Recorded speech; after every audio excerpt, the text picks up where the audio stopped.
Yes. Mute yourself.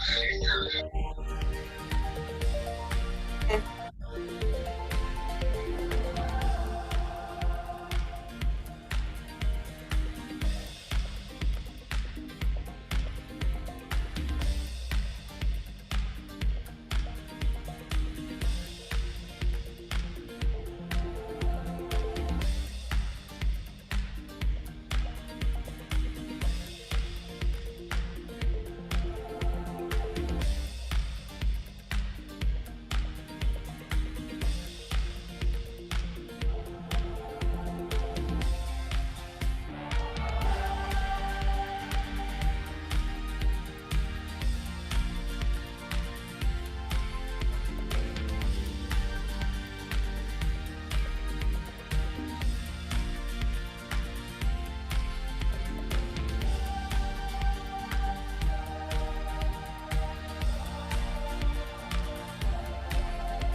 Okay, good evening, everybody. Grab multiple screens, multiple binders. But I think we are at that point, and I apologize for being 3 minutes late. But today, of course, is Tuesday, March 9th, 2021, and we have a Board of Trustees meeting. And the first item on our agenda, which I'm calling to order, which is page 1 at 5:03 p.m. The second item is our ground rules, and I think we've all had a chance to review those. And the only comment I'd have on that one is, as board chair, is of course to make sure before we interject or have comments to let a trustee or staff finish their point. So that would be the comment I have on that one. That takes us to 1.03, public comments for closed session agenda items. And this is where I'm going to try and get organized, or not organized, but pull up a different screen so I don't lose this screen. But we do have some comments for public, or we do have comments for closed session. And I'm going to pull that up. And I believe we have one by Jeanette Redding for closed session written comments, correct? And then we have 1, 2, 3, 4 closed session for public comments that we'll be making them. Is that correct, Ms. Browler? Am I on the right track here? Yes. That's Okay. correct. I'm sorry. I was on mute. Okay, great. So, so just to be clear, my role is to read the closed session written comment out loud, and then I hand it over to the 4 individuals that will be making closed session public comments. That's correct. Okay, excellent. All right. So I'm gonna make my screen a little bigger here. Let's do Control plus. All right. Well, it's a little too big. Sorry about that, everybody. Okay, so this first comment comes from Jeanette Redding, and this is for closed session written comments. Last week, our campus vice president of instruction came to our department meeting. I teach at Oxnard College. We were told that we had to teach face-to-face for at least 1 day per week for fall semester. We were told that this mandate came directly from the chancellor. Later, I found out that the other 2 campuses are not requiring the faculty be forced to come back on campus. How is this fair? Why are the faculty at Oxnard being treated differently than the faculty at the other 2 campuses? Oxnard has the highest COVID rate in the county. To me, this is unconscionable. Our students are the most vulnerable with the least access to healthcare, vaccines, etc. We were provided no guarantees whatsoever that the classrooms would even be cleaned more than once a day. Why aren't CARES funds, $7 million per campus, being used to hire more custodians to guarantee classrooms are even clean? This mandate being only forced upon Oxnard's campus seems grotesquely unfair and could even be seen as a racist policy. Is the board okay with that? So that is the only comment that was received for closed session. Just for the community that is watching, we have a number of comments that were submitted for open session. Let's see, 1, 2, 3 written, and we have 1, 2, 3, 4, 5, 6, 7. I'm counting here, maybe 8 for open session public comments. But I will now transition to our closed session public comments, and I'm going in order here. But the first one I see is Hugo Hernandez. So, hey, Hugo, nice to see you. I'll hand it over to you. Thank you. Hello, Board of Trustee members, Chancellor Gillespie, and all attendees. I'm here to talk as a department chair for the Humanities and Social Sciences at Moore Park College. In reviewing the literature that was sent out on Friday evening by Chancellor Gillespie regarding the return to classroom service and operational and the operational plan, there were just a number of issues that I've come across personally reading the documents that I think would give us a little bit of pause as we're going forward. It seems as though we're assuming that we'll be in the intermediate phase of transition, perhaps in the red or orange color scheme of that the state of California has established, where we can potentially assume more risk as we are on campus. But currently, as department chair, we've scheduled relatively little face-to-face communications for those of us who are teaching lectures. Besides that, for those of us who are interested in teaching on ground, it seems to be as though a lot of the decisions from management have been pushed onto faculty, so that we are the ones that are seemingly responsible for determining, how we're going to navigate a safe work environment.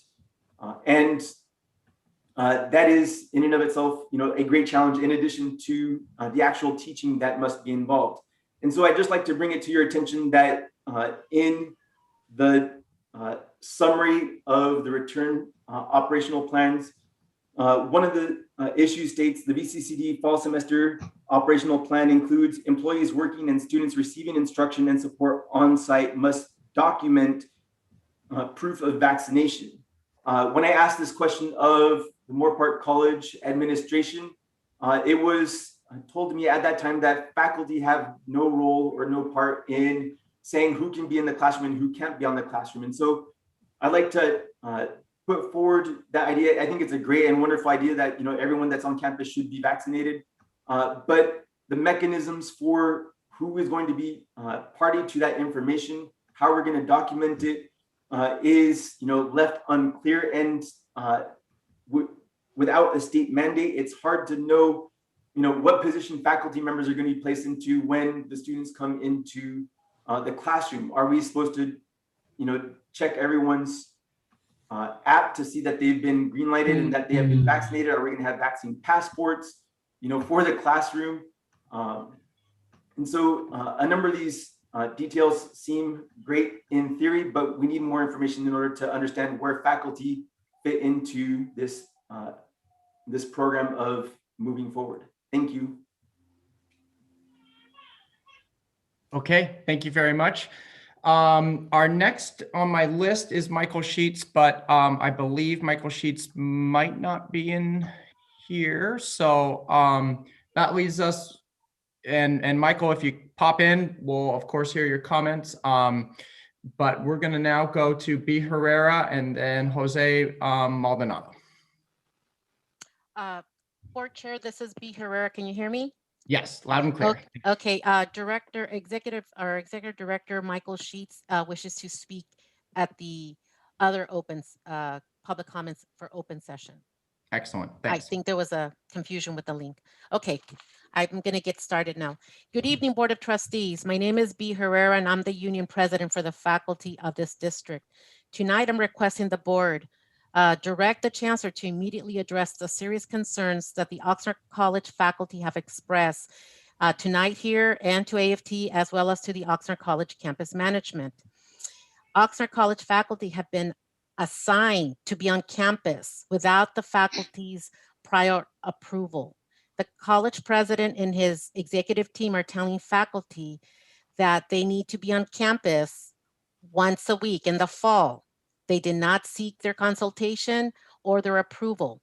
Per Vice President Sanford and College President Sanchez, the pandemic outlook will be much better. That's what their comments to AFT were, and that all concerns will be addressed at some point between now and the start of the school semester.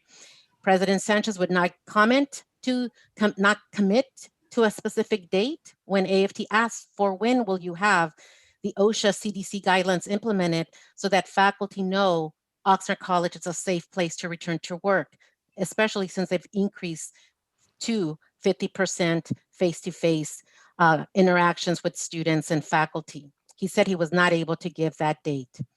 The campuses are getting $7 to $8 million to address all of these OSHA and CDC concerns and guidelines that have to be implemented, but no physical work has begun. So AFT is extremely concerned about this and want to protect our faculty to work in a safe environment. OC management seems to not address these concerns. Rather, it seems like they're going to take the wait and see approach and hope that everything gets resolved on its own. Why? Do they want to keep the cash that they're getting, the $7-8 million for other projects? The focus should be a safe workplace for students, a safe workplace for faculty. Instead of making it a safe place, what faculty are seeing is they're losing confidence in their management. ADA accommodations have not been offered, neither options for non-vaccinated faculty. They have not been afforded by their management to contact or work with HR on any options. They just simply went ahead and scheduled faculty for fall without their prior approval. AFT is kindly requesting a response from the chancellor and for the board chair on how this concern will be addressed. We would like an immediate response by the end of the week, as Oxnard College faculty deserve to work in a safe environment in the fall, and we need a formal response from you. AFT will protect the rights of the faculty. Therefore, we are going to seek all options to be able to protect our faculty and the students that they serve. Thank you very much. Thank you for the comment. And staying on schedule, we have Jose Maldonado. Hey everyone, thank you for having me. Is everybody able to hear me okay? Okay, so before I begin, I'd like to share some statistics that I'm sure we're very familiar with, but just to provide some background on what I'd like to cover. So to date, Oxnard, California has had 31,455 COVID cases, the highest number of which are located in the exact zip code where Oxnard College is. In comparison, Moore Park, California has had 2,713 cases, while Ventura has had 9,066. What's interesting here is that of all the COVID cases we have had, 62% of all COVID cases in Ventura County have impacted the Latinx community, which is the community that Oxnard College serves the most. Yet, despite the fact that we have way higher COVID numbers in Oxnard, California, we also have less resources, both community and school-wise, than Moore Park and Ventura. For instance, Oxnard College, we serve the highest number of undocumented students, the highest number of low-income students. We have the most students of color as well, and our students also have the most multi-generational households in the county. We also have less access to healthcare. In addition, our school has historically been provided with less resources than our sister colleges.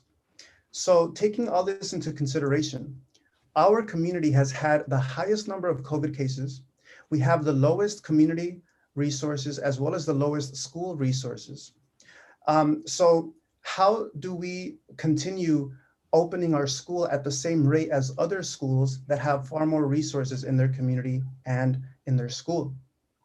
Furthermore, I'd like to remind everyone that people are more likely to agree with decisions when they are part of the decision-making process.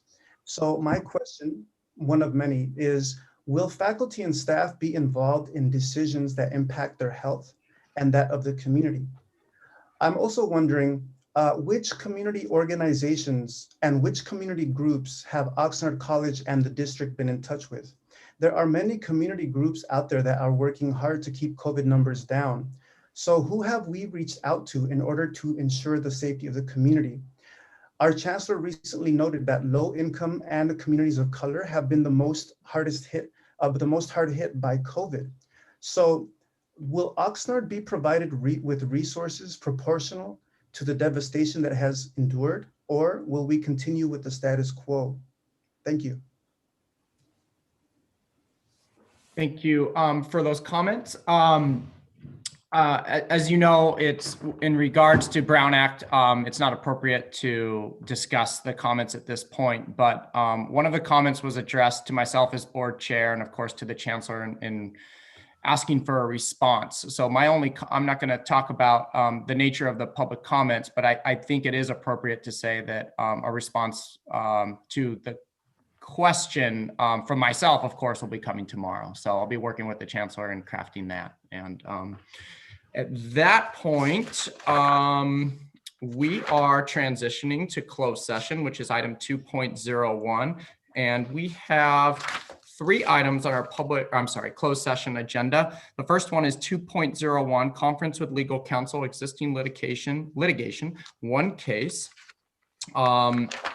Second item is conference with legal counsel, anticipated litigation, one case.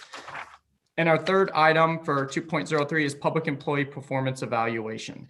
So we'll be coming back. We have a scheduled time at 6:30 to come back. And I'd also like, in regards to Brown Act, mention that we will, if needed, be returning to closed session at the end of our meeting around 10 p.m. In case we have to unfinished business that we need to address. So with that, I believe, I'm gonna ask an important question here. Ms. Brower, are we popping into a special room or are we finding a link? I think we're finding a link, right?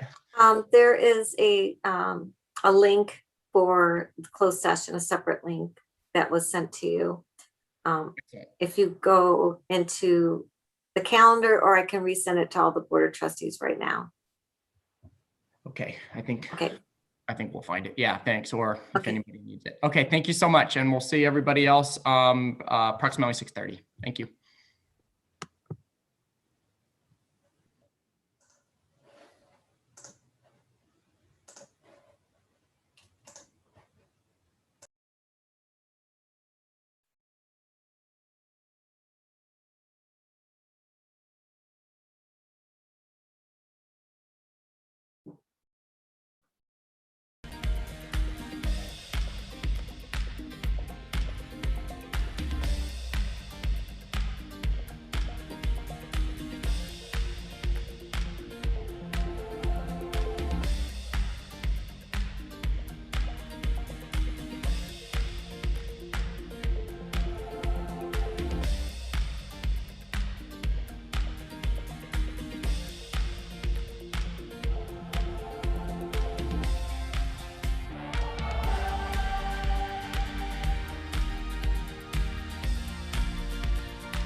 Okay.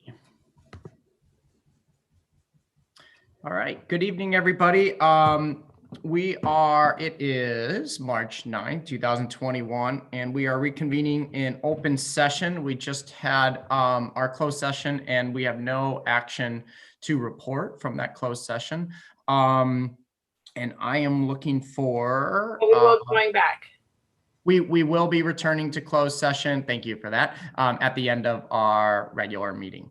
So I see Trustee Gonzalez, I see Trustee Torres, I see myself, I see Trustee McKay. I do not see Trustee Mantooth or Trustee Perez, but I'm going to go to page 2. No, I don't see them. So we will we'll do a little field research here and find 2 trustees, and then we'll get started.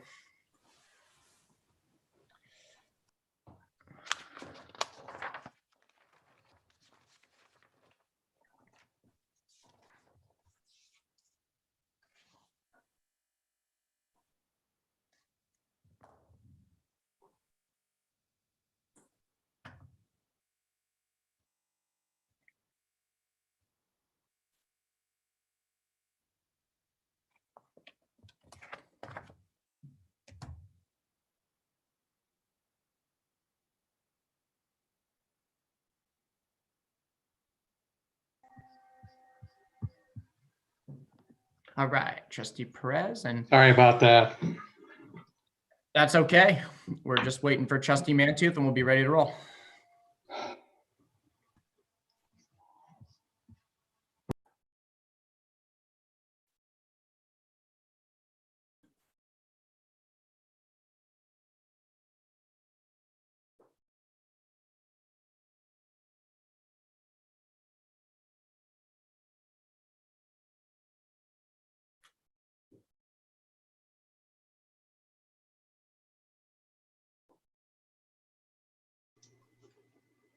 Sorry for the tardiness, a bit of a technical issue.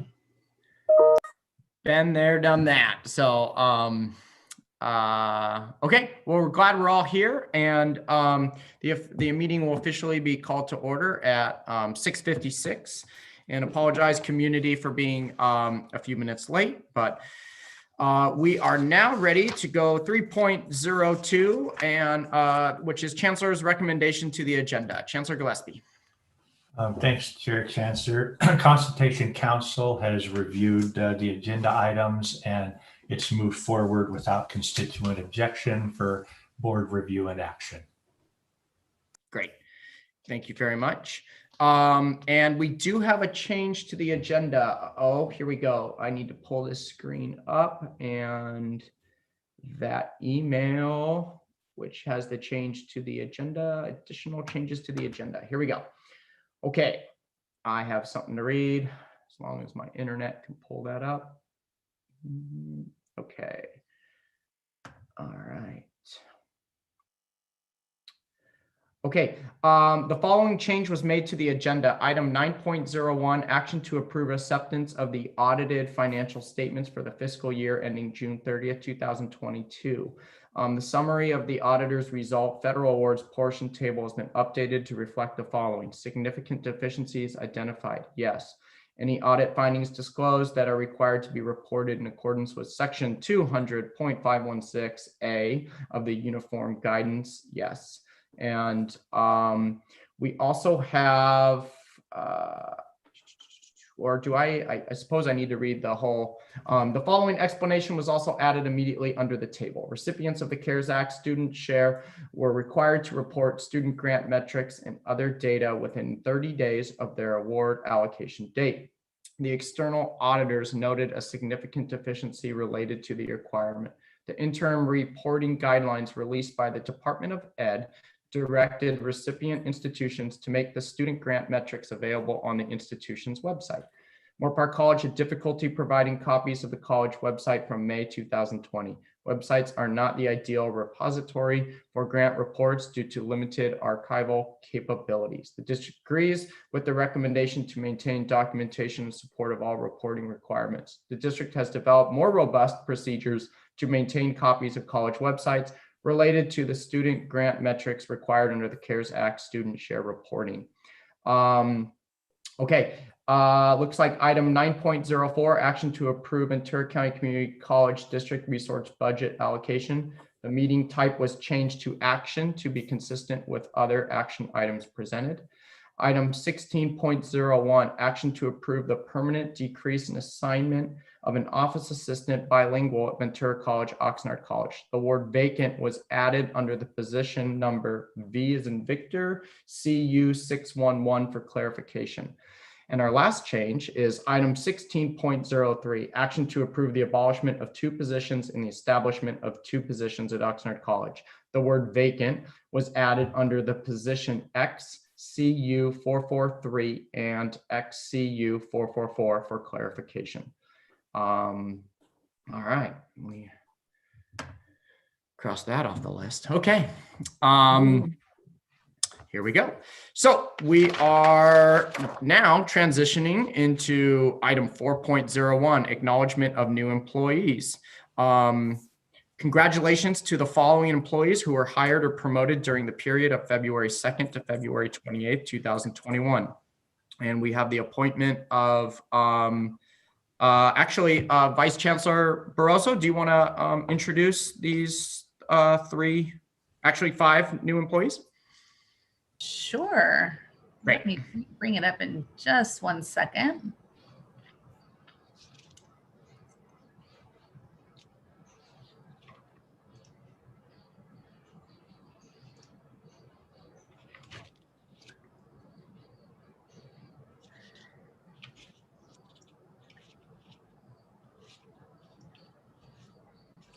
Sorry about that. I'm just bringing it up. That's okay. I put you on the spot. I have it right here, so it's all good. So I will have it, or I could read it. Appointment of classified personnel: Don Chase, Senior Accounting Technician at Ventura College. Welcome. Jennifer Beveridge, Senior Accounting Technician, Moore Park College. Maria Alonso, Student Success and Support Specialist, Moore Park College. An appointment of management personnel: Catherine Pena, Program Director 1 at Oxnard College. And then we have Keller Maganow, Dean of Institutional Effectiveness at Oxnard College. So congratulations to those employees. Well done. It's exciting. Okay. Our next is 4.02. We have no retirees at this point to announce or to recognize. Oh boy, here we go. So now we're in 4.03, action to endorse the 2021 Ventura County Community College District Classified Employee of the Year nominee for the California Community College Classified Employee of the Year Award. And presenter, Ms. Barroso.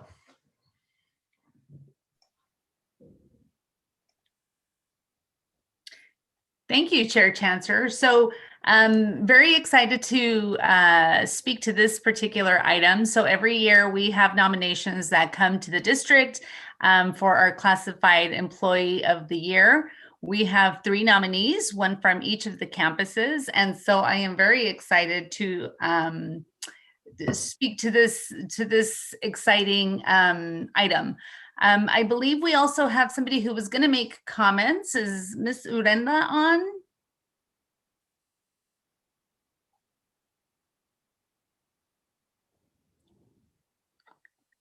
Maria, would you like me to turn it over to you now? Please.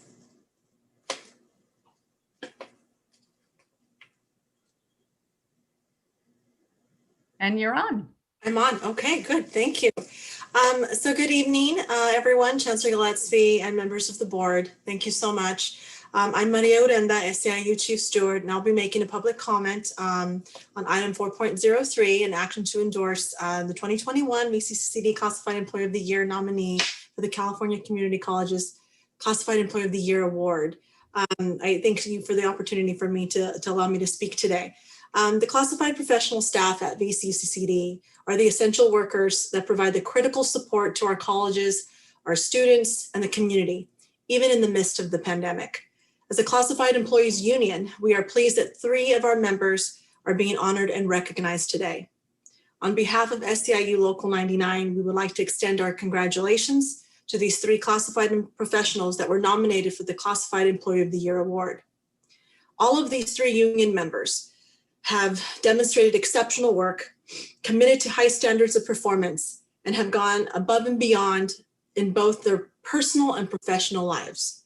All 3, Thomas Arellano from Moore Park College, Gabriela Rodriguez from Oxnard College, and Alwyn Sayers from Ventura College, are the best of us being nominated this evening.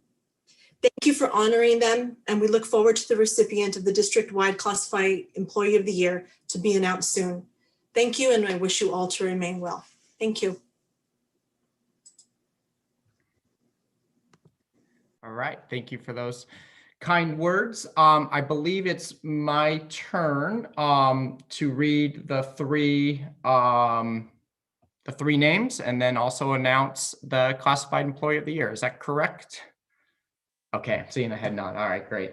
So I'm gonna start, and it's got to read these ahead of time, so it's really exciting. Okay, the Board of Trustees acknowledges the Ventura County Community College District Classified Employee of the Year nominees for 2021. These individuals have earned the commendation of their peers and represent the best of the VCCC classified employees. Congratulations, Tommy. So I'm reading all 3 of the nominees, and all 3, of course, deserve the congratulations, and then we'll the winner will be announced. Okay, so nominee number 1, congratulations, Tommy Arellano, Moore Park College Classified Employee of the Year. Tommy has served as Moore Park College Equipment Manager for nearly 4 decades. Throughout that time, he's provided exemplary service to student athletes, faculty, coaches, classified staff, and athletic director. Tommy's skills and contributions to the athletic department are limitless. He is able to repair nearly any equipment breakage, saving the athletic department tens of thousands of dollars over the years. He is highly proficient in technology, always learning about new technologies that allow the athletic department to stay current and efficient. Tommy was an early adopter and user of social media platforms and used them in a way to keep student athletes and alumni connected to the athletic department and the college. The social media presence was vital to the success of several events: Hall of Fame inductions, fundraisers, team reunions, the gymnasium rededication. No other person has made such a significant impact to the Moore Park College Athletic Department. Okay, we are now going to congratulate nominee from Oxnard College. So congratulations, Gabriela Rodriguez, Oxnard College Classified Employee of the Year. Gabby Rodriguez is a classified professional who embodies the elements and core values of what Oxnard College represents. As a first-generation college graduate, Gabby knows firsthand the challenges our students face, and she is a powerful advocate for those who feel disempowered. Gabby focuses on students with every breath that she takes and works with first-year students and our associated student government, where she teaches communications, leadership, and advocacy. In a recent campus book club meeting, one of the participants said, "Gabby is Oxnard College." Gabby is also a tireless advocate and champion of the Oxnard community and serves on many local boards and nonprofits, including Walk to End Alzheimer's and Ventura County Chapter, West Ventura County Chapter, Oxnard Police Department, A Kid Who Can, and Corazon Barrio Services. Okay. Our third nominee is from Ventura College. So congratulations, nominee Alwyn Suarez Jr., Ventura College Classified Employee of the Year. Alwyn has been a team member of Ventura College as a provisional employee since April 2012, and in April 2013 became a permanent pirate. Originally from Baltimore, Maryland, Alwyn's family settled in the San Fernando Valley. After graduating from San Fernando High School, Alwyn's early music endeavors allowed him to travel around the country and throughout the world, eventually returning to Southern California, where he owned his audio, the country, and throughout the world. Where he owned his audio, retail, and recording studio business, sorry. Once upon a time, a friend asked Alwyn to help another friend as she was having car trouble. In true Alwyn style, he agreed to assist without hesitation. Turns out the car's owner was Karen, the love of Alwyn's life, and his bride of 31 years. Alwyn also credits his attitude and success to another wonderful woman in his life. Mom would say, do an honest day's work for an honest day's pay. Wow, okay. So After tonight, we will forward the 2021 VCCCD Classified Employee of the Year's name to the Board of Governors for consideration as the statewide 2021 California Community College Classified Employee of the Year. The award recognizes the classified employees demonstrating the highest level of commitment to the California community colleges, professional ethics and standards, serving the institution through participation in professional and/or community activities, and service as a leader beyond local institution. Okay, so here's the exciting part, and I know we all feel it, but I really wish we were in the boardroom. But the 2021 Ventura County Community College District Classified Employee of the Year is Alan Suarez Jr. So congratulations to Alan and all of the nominees. And is Alan Suarez Jr. here tonight? He is. I just made him a panelist. All right. So, Alan, if you have congratulations, and I'm going to turn the mic over to you if you'd like to say a few words. Thank you so much. I'd like to thank Dr. Chancellor Gillespie, Vice Chancellor Russo, and the Board of Trustees for the invitation to be with you this evening. I'm proud and honored to be included with such a wonderful group of my coworkers. I would also like to give a special thanks to Susan Royer for nominating me. Thank you so much. I'm grateful for this opportunity to represent all the wonderful people that are Ventura County Community College District. Thank you so much. All right. Well, thank you for your service, and thank you to all the nominees and to all the classified employees of the district. So thank you for all your work that you do. Okay. So that takes us to 4.04. No, I'm sorry, 4.05, Certificate of Recognition, James L. King, Personnel Commissioner. The Board of Trustees and Chancellor Gillespie will recognize James L. King, Personnel Commissioner, for his more than 17 years of service to the Ventura County Community College District. And is Mr. King online? Oh, there he is. Hi, Mr. King. It's nice to see you again. I'm going to hand it over to Chancellor Gillespie if he has a few words, and then I have a few as well, and any of the trustees, for that matter, that would like to, say a few words.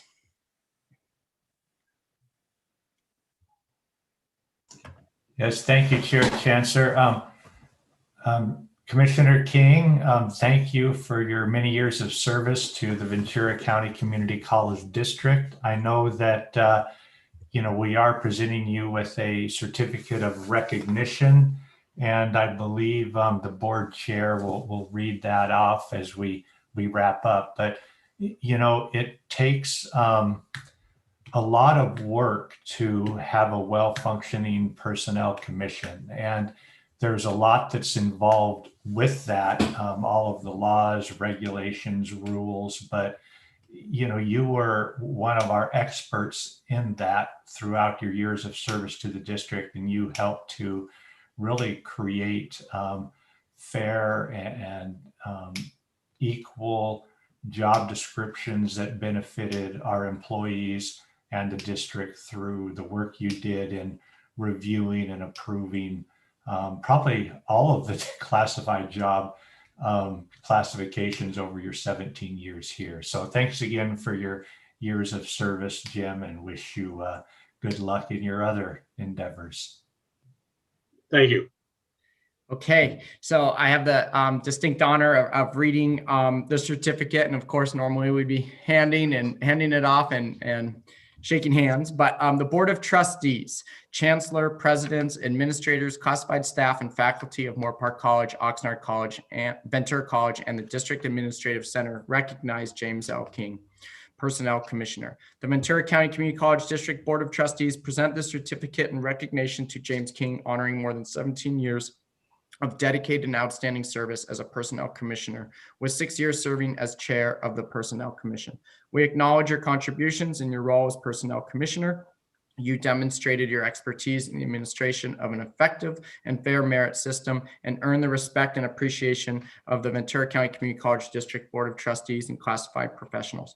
We commend your dedication in pursuit of the mission, vision, values of the district and colleges. We have benefited from your unwavering commitment to employees, students, and community. Thank you for your exemplary leadership, your altruistic service to the citizens of Ventura County, and inspiring, and we are grateful for your service. Recognized the 9th day of March 2021. So thank you so much. And yeah, thank you. I wish I could hand you the certificate and shake your hand, but I look forward to signing it and of course, having you receive it. So thank you. Thank you. Yes. Okay. We are now transitioning. Yes. Chair, I'm sorry. Jim, don't leave yet, Jim. Would it be appropriate to offer some additional comments? I think it would be more than appropriate. So thank you. Okay. Jim, let me take this opportunity to thank you also and echo all that was read in the certificate of commendation. But I also want to highlight that you were instrumental in helping bring about the joint meetings between the Personnel Commission and the Board of Trustees to foster a greater understanding of the roles and relationships between the two entities, which I know served me well, in addition to the too infrequent, wish we could have had more breakfast/lunch meetings where I could pick your brain or you could give me some of the background.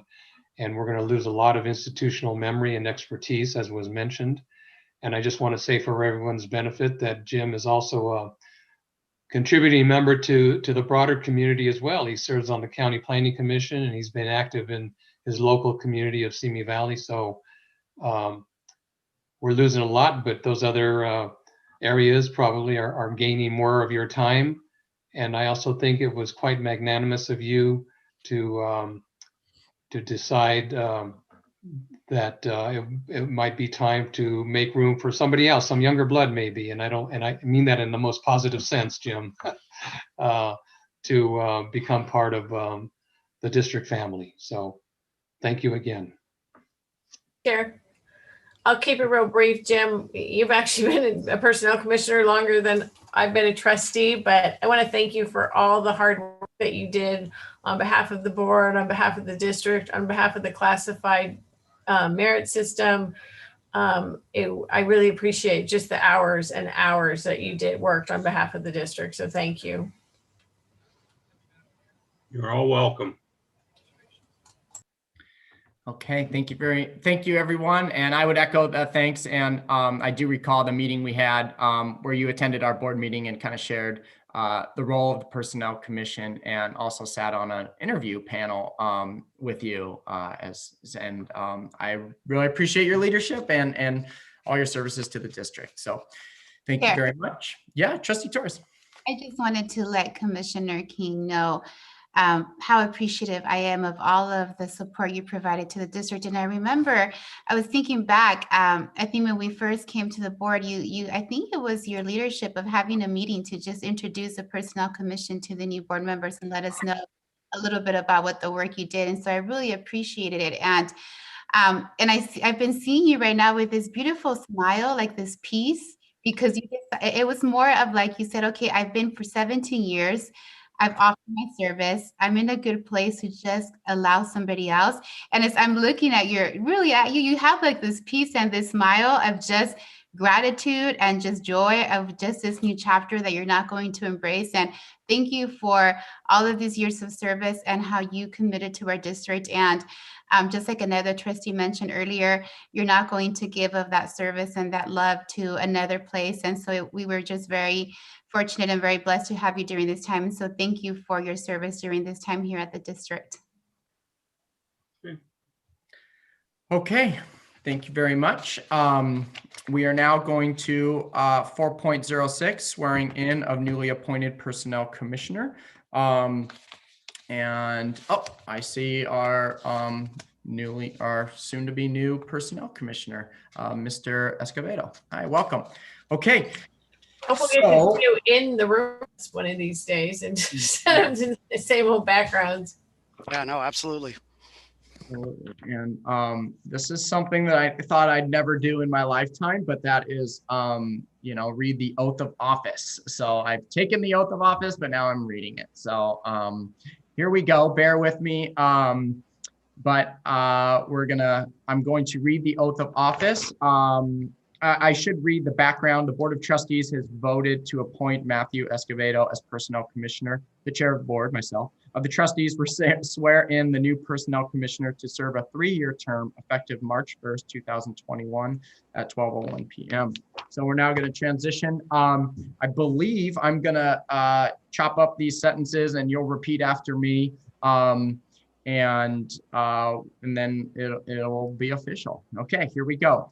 I, Matthew Escobedo, do solemnly swear I, Matthew Escobedo, do solemnly swear that I will support and defend the Constitution of the United States that I will support and defend the Constitution of the United States and the Constitution of the State of California and the Constitution of the State of California against all enemies, foreign and domestic, against all enemies, foreign and domestic, that I will bear true faith and allegiance that I will bear true faith and allegiance to the Constitution of the United States and the Constitution of the State of California, to the Constitution of the United States and the Constitution of the State of California, that I take this obligation freely that I take this obligation freely without any mental reservation or purpose of evasion, without any mental reservation or purpose of evasion, and that I will well and faithfully discharge and that I will well and faithfully discharge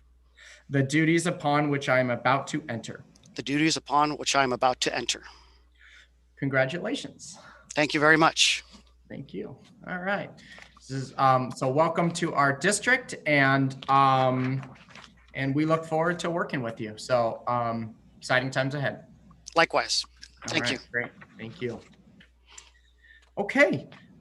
We are now transitioning into a different item, which is 5.01, and which is public comments on open session agenda items. And I have those, some of them which will be read, and some we'll hear from live from our audience members.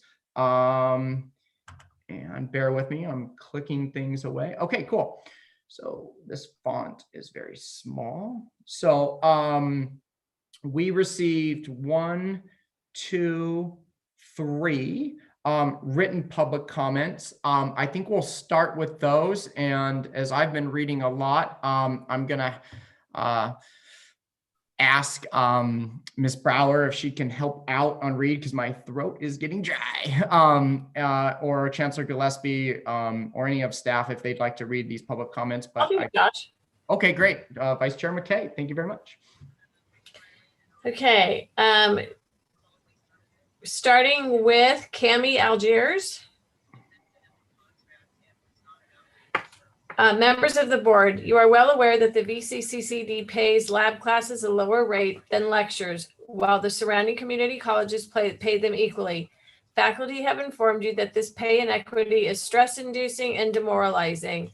As the current department chair of the sciences at Ventura College, I can tell you that the low lab pay makes it more difficult to hire and retain high-quality faculty. We often lose new hires to colleges with equitable pay policies before they even step into our classroom. We usually hire multiple part-time faculty every semester because of the difficulty in retaining them.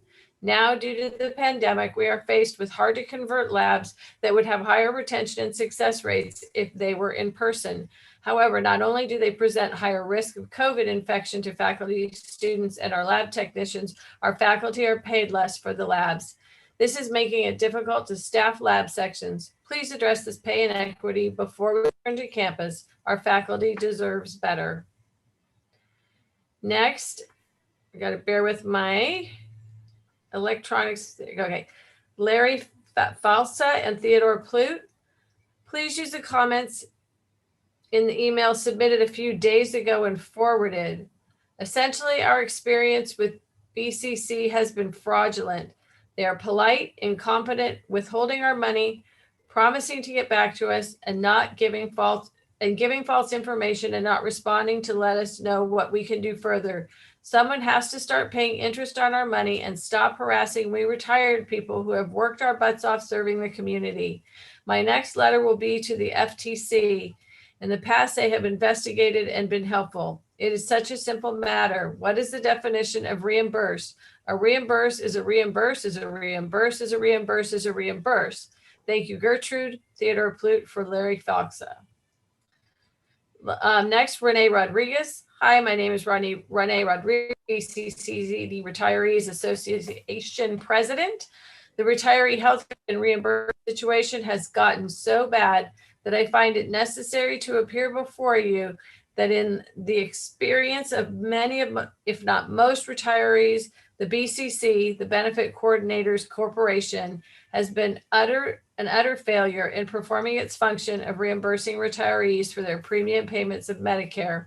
You required eligible retirees to enroll in Medicare as part of the healthcare plan offered to them by the district, and you promised to pay for the premiums since the district is obligated to pay for the premiums of retirees entitled to lifetime benefits, healthcare benefits.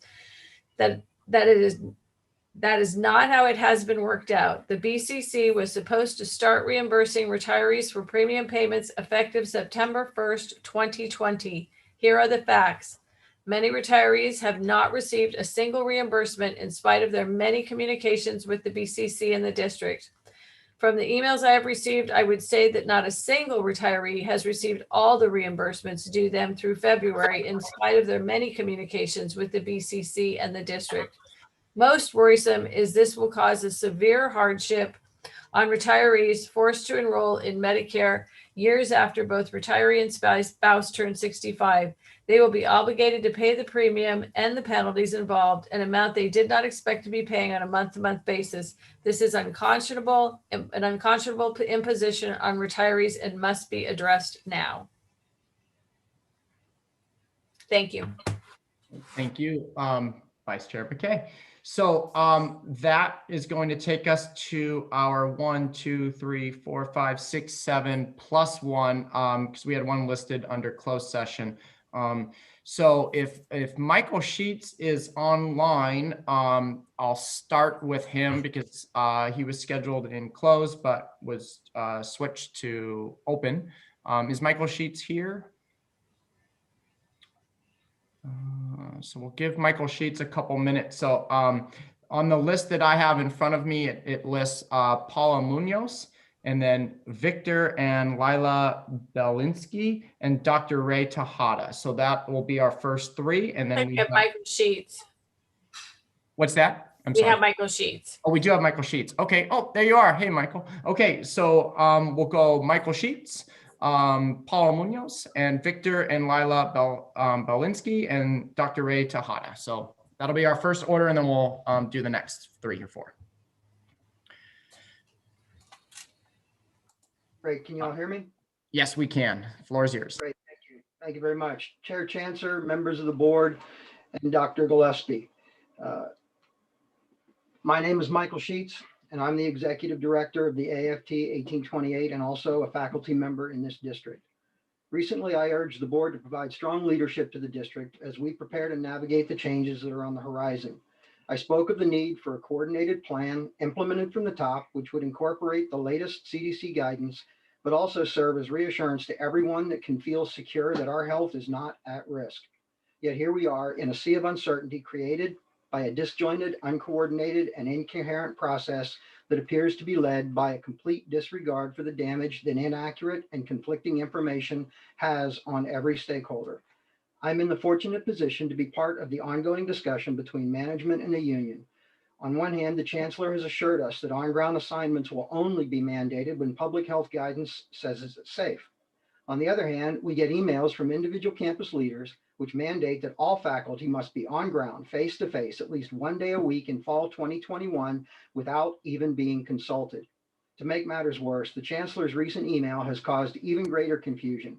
Not only does a cavalier attitude about the reopening process instill a false sense of safety, it completely glosses over the fact that a return to in-person instruction cannot be done at the expense of safety.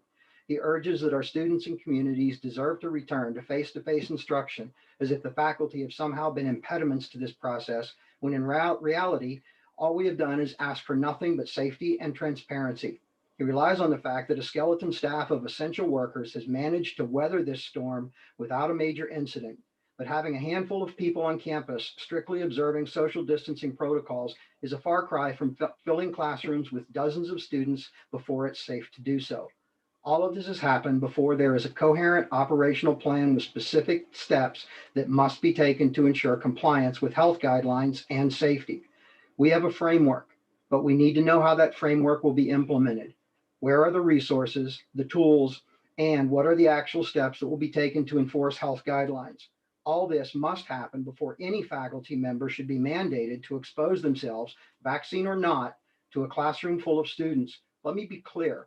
The faculty of this district, more than anyone, want to return to campus. However, mandating that every faculty member must be on ground in the fall 2021 without any consultation with the faculty, when only 10% of the population have been vaccinated, is not just myopic, but it shows a callous and reckless disregard for the well-being of our faculty and students.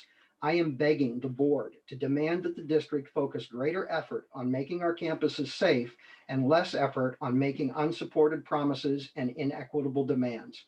Thank you. Thank you for your comments. Next will be Paula Munoz. Good evening, Board of Trustees. I am Paula Munoz, Ventura College, and also a longtime serving member on the EEO committee.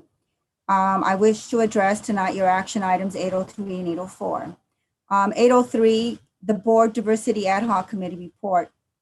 In particular, the proposed position to lead and support diversity, equity, and inclusion in the district, and college operations and planning, including how we provide instruction and support services to students and employee and retention. These are all encouraging goals in this return era of social justice and equity. But for one position, too much is expected for this one position. I believe the responsibility to lead and support diversity, equity, and inclusion in the district resides with the chancellor. College operations planning, including how we provide instruction and support services to students, resides with each college president.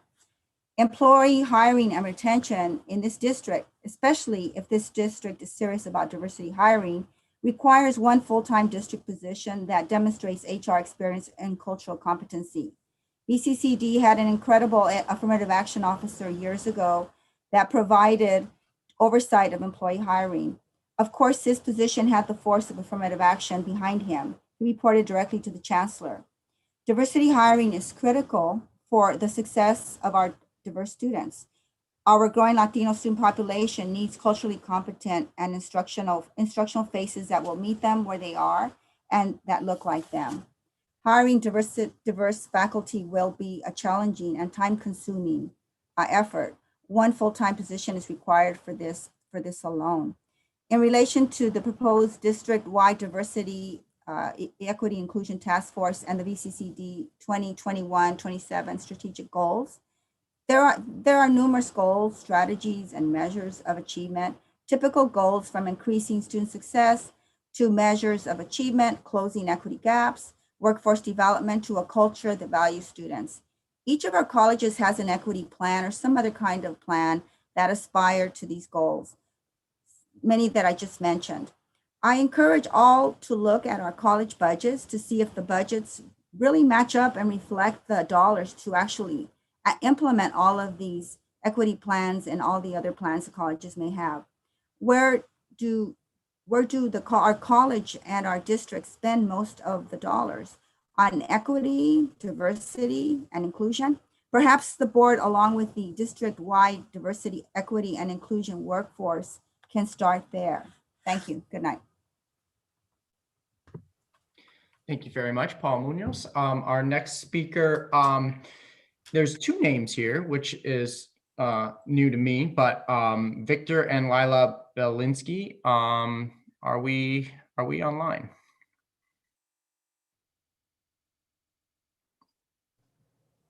They are panelists.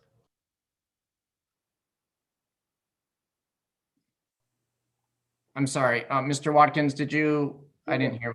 Yeah, they're a panelist, so they were. Okay, there they are. All right, cool. All right.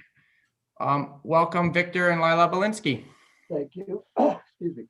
I am Victor Belinsky, and I wanted to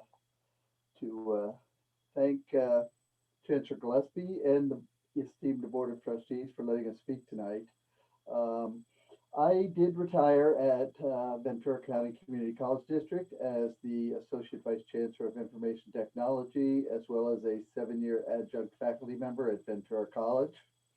For transparency, as a lifelong learner, I am now taking classes at Oxnard College. However, I came to you tonight to speak about the issue we're having with reimbursement via Benefits Coordinating Corporation. I have my wife Lila here with me because she has 23 years in the insurance business and has actually done most of the legwork in this regard for me. But we began our relationship with them last year, and it started out very poorly. We had difficulty getting in their system and getting acknowledged as a retiree. They quickly started pointing the finger at Ventura County Community College District in that regard. It has not gotten better since then. Our payments have been continually late, and we have spent many hours, especially my wife Lila has spent 30 odd hours at least, trying to coordinate between Ventura and between BCC in regards to getting payments in a timely fashion. I can only speak from my own experience, but I know that there are issues elsewhere within the retirees.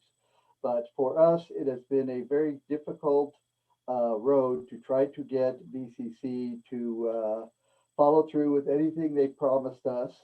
And we have basically never gotten a payment on time. I received my January 1st reimbursement yesterday on a check dated February 26th, and I received it yesterday on March 8th. We look in their system, it says things that are not necessarily true. It also loses our submissions for reimbursement, or they are rejected for no reason. So we have continually had to resubmit. We have continually had to work with them.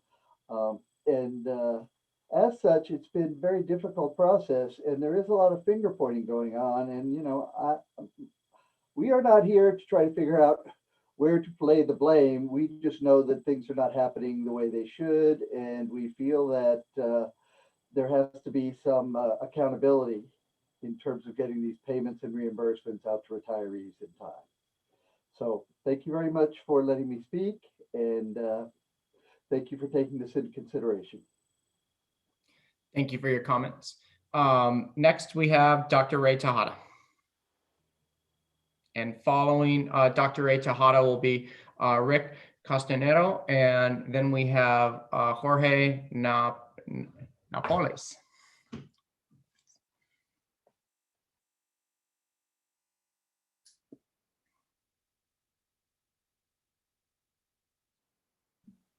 Hello, can you hear me? Yes. Okay, very good. Can you see me? No. How about now? Oh, there you are. You appear. Unbelievable. Technology is unbelievable. It is. It's that the music you were playing before you came back, I was falling asleep. So we gotta take a look at that. But I'm here this evening to talk about some of the concerns I have regarding the budget and the allocation of the 3 community colleges. I'm aware that the VCCCD board has passed resolutions that regards equity, social justice, and diversity. You know, the community of Oxnard has not seen a commitment from the board on these issues. You know, Oxnard Community College serves a community of students with the highest needs, yet it receives little or no financial support. Question is, where is the investment to grow the college or to support the college as they as they move forward through their course of study. You know, I've been a high school teacher for 39 years in the Oxnard Union High School District, had many students that I talked about and sent to our community colleges if they could not transfer over to a four-year school. I am currently a professor now at Cal State Channel Islands in leadership studies, and I'm very involved with my students in the community, make them involved in the community. And so the investment there is lack of finding it if it even exists there at Oxnard College. Being a former elected official and being an administrator myself in a lot of the roles, you know, we look at board members being elected as public officials, as public servants, not as politicians. Watching the board meeting the other night, or the last one that you had, when you had a representative, board member representative from the Oxnard community, and her voice being expressed as to what was needed regarding the budget. And she was kind of cut off and shortened as to what she wanted to say. And my transparency flag up went up, and I was real concerned. And so using common sense and not fixating on power tumbles is what we hope is happening in this board, the trust that has to occur. I thank you for your time. I am representing LULAC. I am an officer in the LULAC Council, and I hope that we can remedy this situation. I am available if you need to speak with me and meet with me, and I'm at your service. Good night and have a pleasant evening. Thank you for your comments and offer of service. Next, we have Rick Castanero.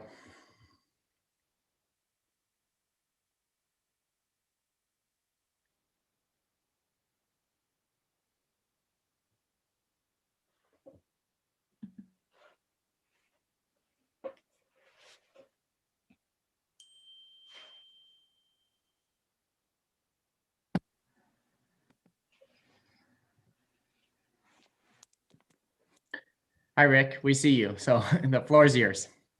Thank you. Good evening, board members, chancellor, and staff. I'm joining you this evening to ask you to continue your reflection on the inequities and racism that has been addressed in the resolutions recently passed by your board. The textbook definition of institutional racism can be summarized as any policy, procedures, practices, and actions by an institution that adversely affect a specific group, knowingly or unknowingly. Oxnard College is filled with working class Latino students that have to work while they attend school. Some of these students have great challenges attending core classes in the middle of the day and wish for more offerings. Some of these students have to pinch together gas money to seek courses in Ventura and Moore Park. This calls to question, what is the board doing to increase these students' learning opportunities? During COVID-19, the 930 and the 93033 were two of the hardest hit zip codes in Ventura County. Oxnard College has suffered the largest decline in participation of the three community colleges during the COVID pandemic. We know the staff has continued to be committed and work tirelessly, but the question is, what will be invested in this college to help its students survive some of the lowest incomes per household in the county and address equity and address social justice? I have seen the families and the students suffer. How will these students continue their education at a college that has less than offerings than any other community colleges? So I ask you, for the good of all, to reflect on what policy, procedures, practices, and actions by this board adversely affect students at Oxnard College? How will you address social justice and the growth of Oxnard College in Ventura County's largest city, with the most high school graduates every year? Thank you. Thank you for your comments. Next, we have Jorge Napoles, and then we have Patty Ridenour, and then Adam Vega.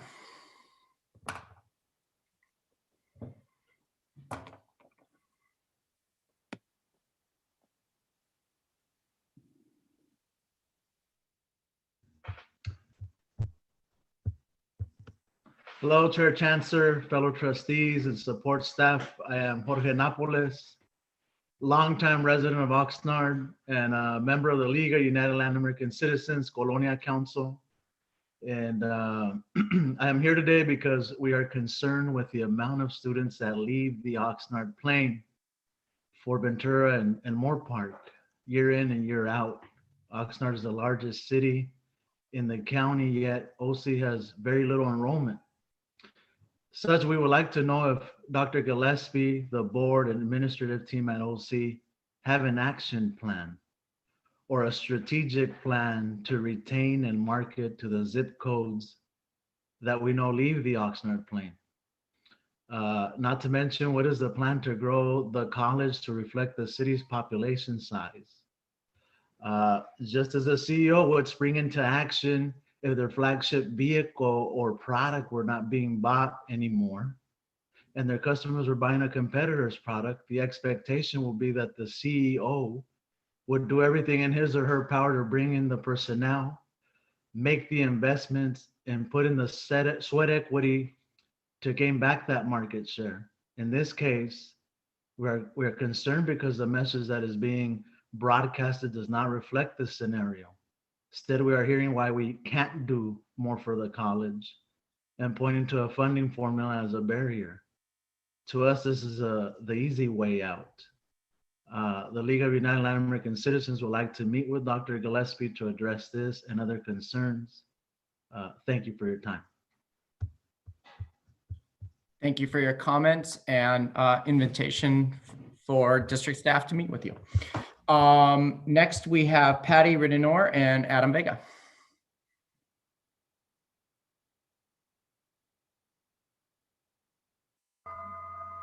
Hi, this is Patty. Can you hear me? We can. Okay, can you see me? No. I don't know why. Okay, well, time is wasting, so I'm going to keep going. First of all, I have been teaching at Ventura College for 22 years, and I was classified staff for, 16 years before that. I am also the vice president of AFT vice president for the part-timers at Ventura College.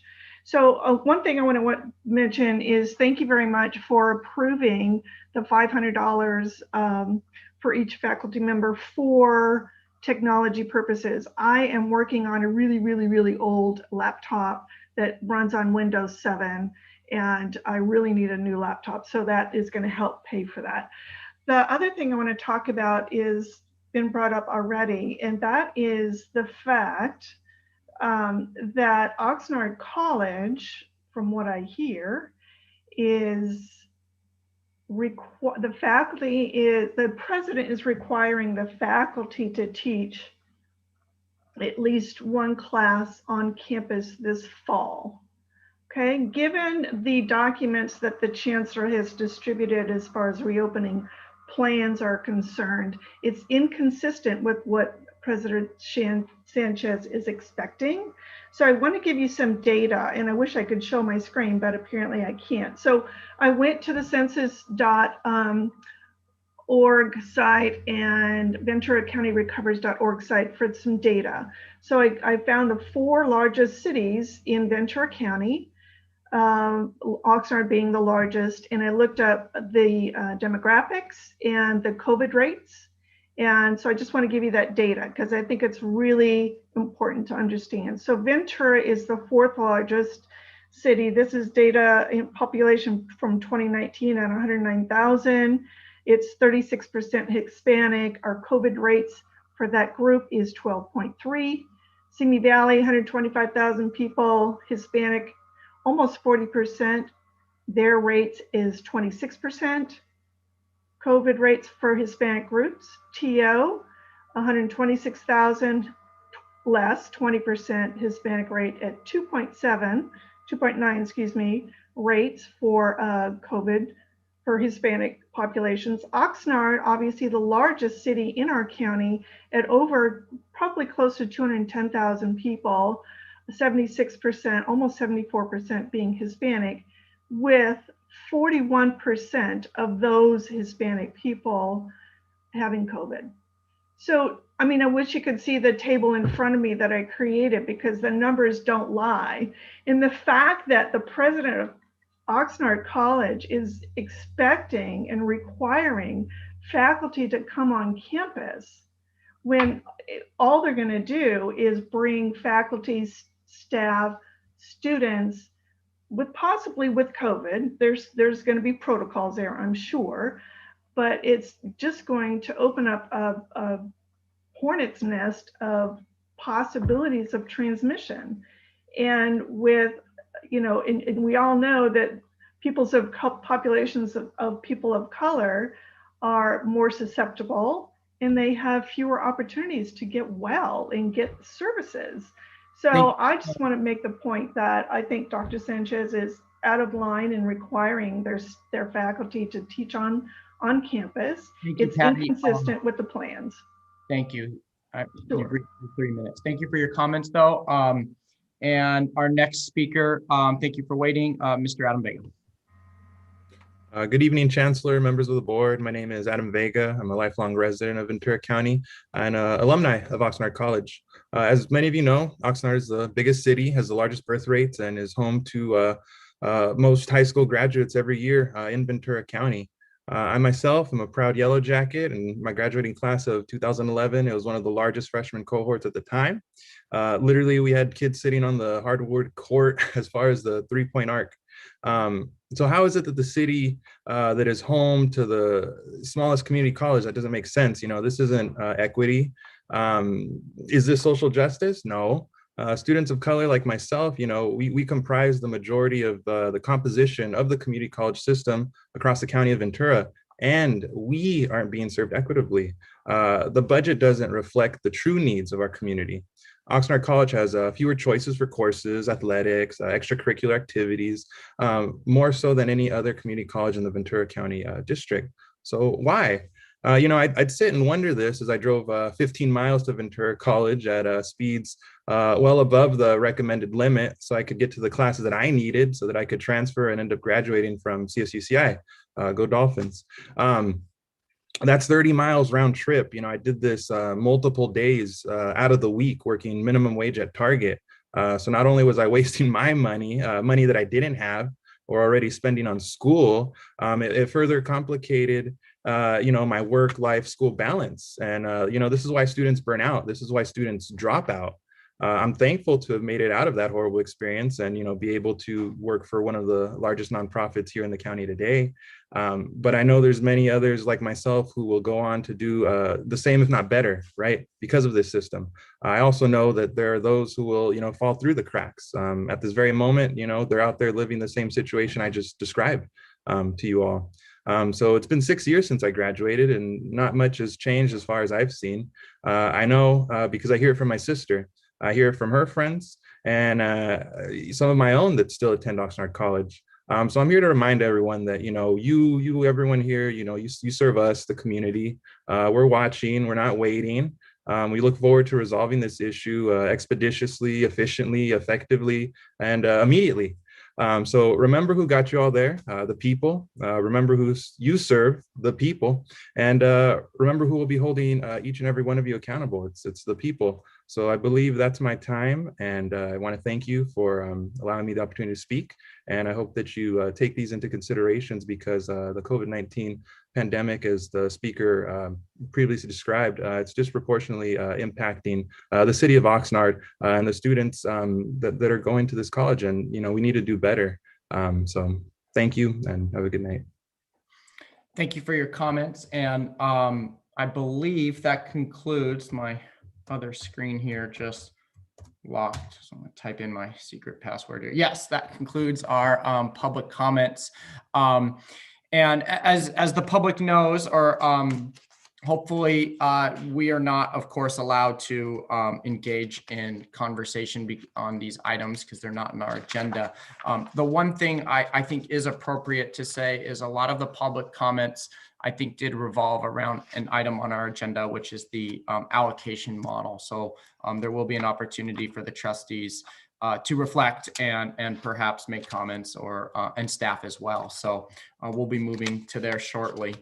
So that concludes public comment, which will we'll be shifting now to 6.01. Just looking at the clock. Okay, cool. Which is Academic Senate President's Consultation. And this is where we hand it off to our Academic Senate and then Classified Senate Presidents to discuss consultation items. So I'll start with Dan Clark, and then Amy Edwards, and then Eric Reese. Good morning, Chair or good evening, Chair Chancellor and Boards of Trustee. I have just two to consult on today. The first one is item 9.04, which was just referenced by Chair Chancellor, the budget allocation model. I'm drawing attention to this as the co-chair of the DCAS District Committee, which worked on this allocation model. I've been the co-chair since January of last year, and this allocation model has been the subject of rigorous debate, discussion. We've had some tough philosophical discussions about it, and we're bringing it to you here after and as a result of all of that rich conversation. So as you consider it, I hope you keep that in mind, the hard work that's been going on at the district on this item. The other item I wanted to consult on was item 19.01, the college and district written reports. I wanted to give a super quick tutorial to any of the public who are watching how to access these. It's if you download them all, it's about 24 pages and it's full of some great information. So if you wanted to do a web search for board docs and VCCCD, if you go to the agenda on board docs, you can see all of those under the item 19.01, and all those PDFs are available. Since we switched to this new format where we don't have live reporting during the meetings, I encourage everyone to go check those out. So thank you. Thank you for that. And before I hand it off to Dr. Amy Edwards, the only comment I would make on that is we do have an item later in our agenda on a calendar, and we'll be addressing some of those reports and where we're going moving forward with that. So, but I appreciate the assistance to the public with reaching those reports. Okay, Dr. Amy Edwards. Good evening, all. Hope you're well and safe. 4.01, I just want to make an official welcome to Katie Pena and Dean Keller-Maganow. Officially, they've been there a while, but this is official now.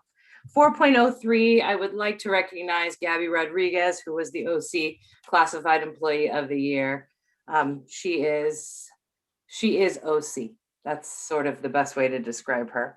On 9.07, we recommend approval. This is the facilities master plan. It's been fully vetted under all of our participatory governance. 9.09, we really need this fire academy apparatus building, so we recommend approval.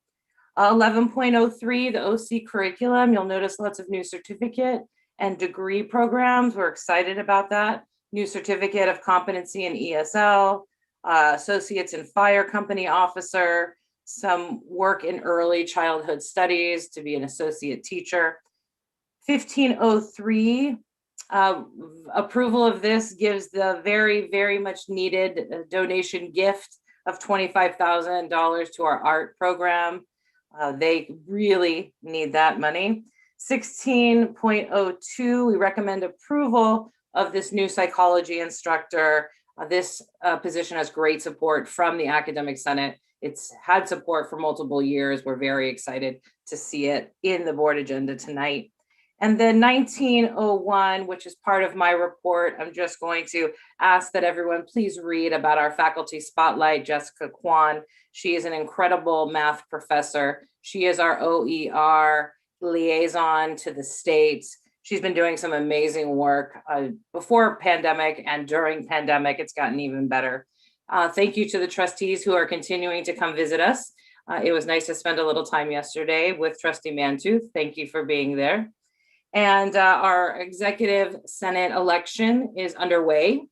We only have one position that is opposed, which is our treasurer. So I'm back on the ballot, so I'll be back for some more. 6th episode of OC Live. I know Trustee Perez has already sat down and watched with his popcorn. We've got a couple more episodes that'll be out this semester. Thank you for your time, and I'll be here if you need anything. Thank you. Thank you for the report or consultation. Last but not least, Eric Reese. Good evening, trustees, chancellor, and others joining us this evening. Thank you for the opportunity to comment on a few agenda items and keeping it interesting by changing up the order, Chair, Chancellor. I appreciate that. So in the agenda order, I just will comment on a few items. The first is 8.03, Board Diversity Ad Hoc Committee Report, which discusses, has been addressed already in the public comments, but district director position to lead and support diversity, equity, and inclusion, and establish a district-wide diversity, equity, and inclusion task force that will do a number of things, including reviewing board policies and administrative procedures, and incorporating revisions to improve DEI and include outcomes. So I just want to say that the diversity, equity, and inclusion work is taking place across the district right now. It's currently being performed at each college, and each college has very different environments, different student employee populations, for instance. So one thing to consider is how will this director position respect and reflect the individuality of each college and the work being done there. So, and if nothing else, this short report could be interpreted, and this was certainly not the intention, but it could be interpreted as if little or no equity work is currently being done, right? And that it's going to be done by this small group of people.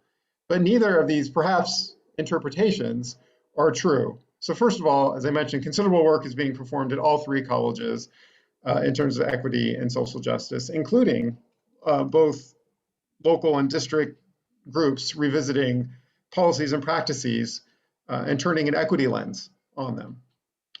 So secondly, a welcoming and inclusive environment for all and racial and social justice will not be realized from the work of just a handful of individuals. We have to include, of course, the entire campus, all the campuses, and the district. Everyone has to be involved. That's just a reminder for all of us. And third, just something to think about, the proposed structure of the district DEI task force relies on our current existing structures. And these structures are, in fact, part of the problem and exclude certain people. So therefore, let us be thoughtful and intentional in our actions, and at the very least, ensuring that the Diversity, Equity, and Inclusion Task Force is both inclusive and diverse, with representation from different racial and ethnic groups, LGBTI QI plus, community, and those with disabilities, just to name a few, right, which hasn't been discussed in that. So just something to think about for that one. 9.04, approve the district-wide resource budget allocation model. I'll echo some of Dan's comments and add a little bit. This allocation model was starting to be reviewed before my time here, but in my time in this role, it's been vetted with robust, animated discussion, delving into quite a bit of detail and possible interpretations involving the strengths and weaknesses of each of the models, and then the impact on the three colleges, because there was a range of models discussed, not just this one. Not everyone agrees with this model, but as is our process, after much collegial discussion, even though it could have been heated at times, we voted, and this model was recommended with an overwhelming majority.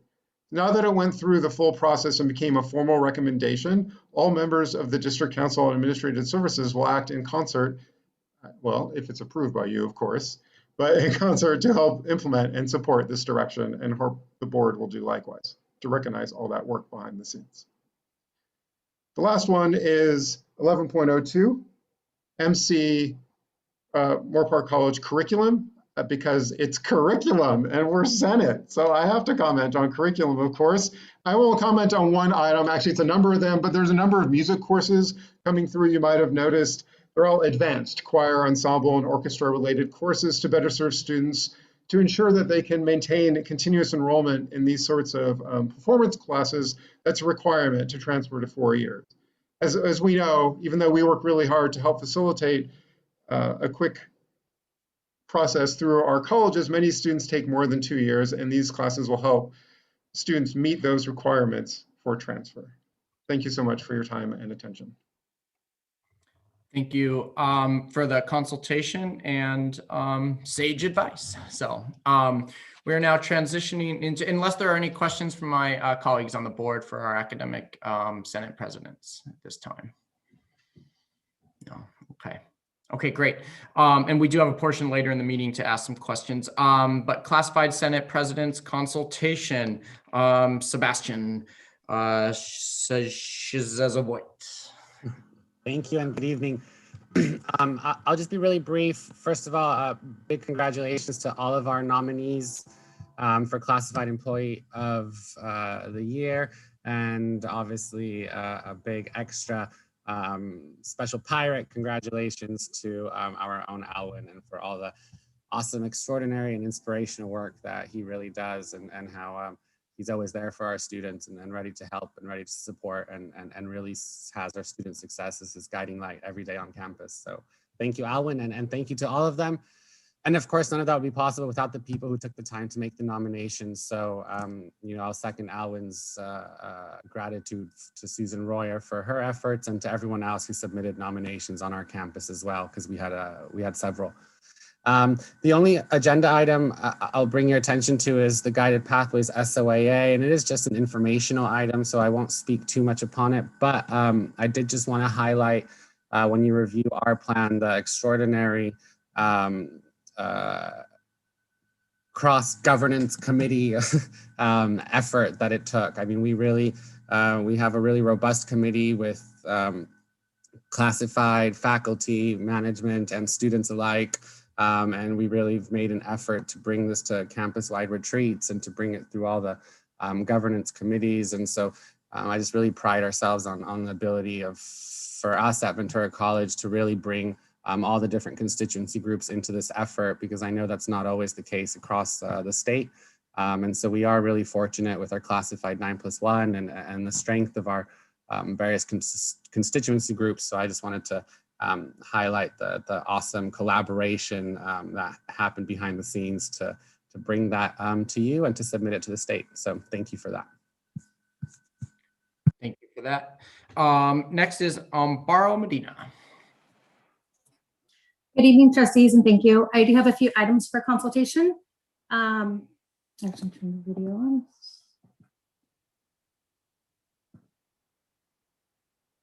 I think there you go. Okay.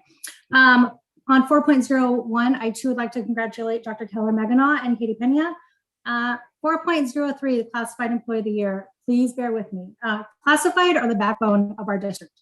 The 3 individuals nominated represent the many classified who go above and beyond. Classified, your hard work does not go unnoticed, and we thank you for your tireless commitment on a daily basis. And a special congratulations to Oxnard's Employee of the Year, Gabby Rodriguez. Gabby has truly been a beacon of light, hope, and encouragement. Her official position at Oxnard College is Student Activities Specialist, but her actual role is infinitely greater than her title captures. She is not just an advocate for students, but classified and faculty as well, and creates a space where Oxnard College employees will learn from our students. There's probably not one initiative, event, or decision-making process that Gabby does not have a hand in. And even with all of this, Gabby still finds time to give back to the community of Oxnard. Not only does Gabby Rodriguez demonstrate the highest level of commitment to the vision for success and equitable student outcomes, but she represents all the great things Oxnard College, the Ventura County Community College District, and the Oxnard community have to offer. And finally, I'd like to add on item 9.03, the budget criteria and assumptions, as well as 9.04 on the budget allocation model. As Dan Clark mentioned earlier, what you have before you was done through much discussion in DCAS. Classified Senate Voice is not only very much included, but many members, especially those who have a very thorough understanding of numbers, they took the time to make sure we each had a thorough understanding ourselves before we made any decisions, and we hope you will support the recommendation. That is all I have for tonight. Thank you. Thank you very much. And Linda Resendez.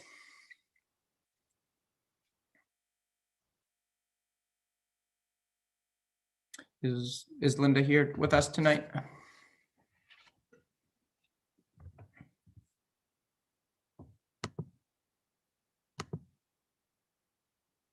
I do not see her name on the She second. is. I just moved her over, Chair. Great, excellent. All right, welcome, Linda. Or hi, Linda, I should say. Hello there. Sorry about that. It was a little technical difficulty. Good evening, everyone. I would just like to, I have two items just on, for consultation. Just 4.1, just a welcome to our new classified professionals, Jennifer Beveridge and Maria Alonso. And 4.03, just an acknowledgement and a big congratulations to Tommy Arellano. He has been a long classified employee at our district, at our college, very well loved, known by everyone, a big supporter of our student athletes. And I just want to acknowledge his nomination for Classified Employee of the Year, as well as Oxnard and Venturas. Thank you very much. Thank you for those kind words. Okay, 7.01, student reports and student trustee advisory report. I believe that's Trustee Gonzalez. Hi, Trustee Gonzalez. Hello, can everybody hear me? Okay, great. So a couple things. Congratulations, to our nominees. Also, I do want to mention that the students are still reaching out and requesting the board to give updates on the matter of tenure Professor Mike Abrams. We are all aware that this is still on an ongoing investigation and that they hope that this situation does not fall through the cracks. Oxnard College student government did write a letter to their entire student body. There were still many students that were reaching out. So this is briefly of what the letter says. It says, to our fellow OC students, the Oxnard College Associated Student Government would like to inform our students, faculty, and staff that we stand alongside the student who was humiliated and treated with such disrespect from a tenured professor. We are here for all students. No student should ever be treated this way at any time whatsoever.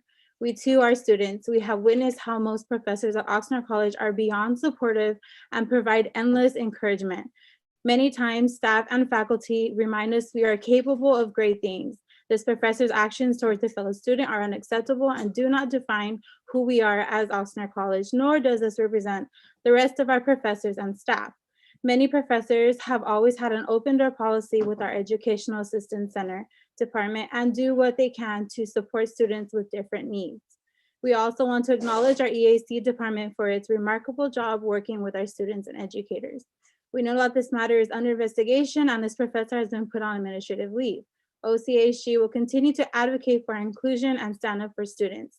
We will continue to be the voice of our students, and we will continue to protect our students from any kind of abuse and discrimination against them. We, OCASG, will continue to advocate for a safe and supportive environment without belittling and discriminating behavior from staff or faculty of any kind.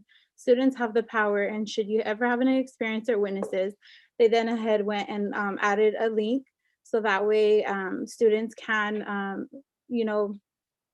report anything if they need to. And also another thing too, there was a student who just recently passed away, Phil Green, an Oxnard College student. And we have reached out to him and his family, and we are hoping to rename our Oxnard College, like our COVID emergency fund after him, and his family to help, that he was Oxnard College. He was there for, he helped so many people. He helped his community, his students, and unfortunately, under the circumstance, the foundation, we got together and we will be renaming the funding under his name. So that's what I have for now. Thank you for your report and your leadership. So I really appreciate that. Next, we have student reports from Moore Park College, Oxnard College, and Ventura College. So let's start with our student report from Ventura College.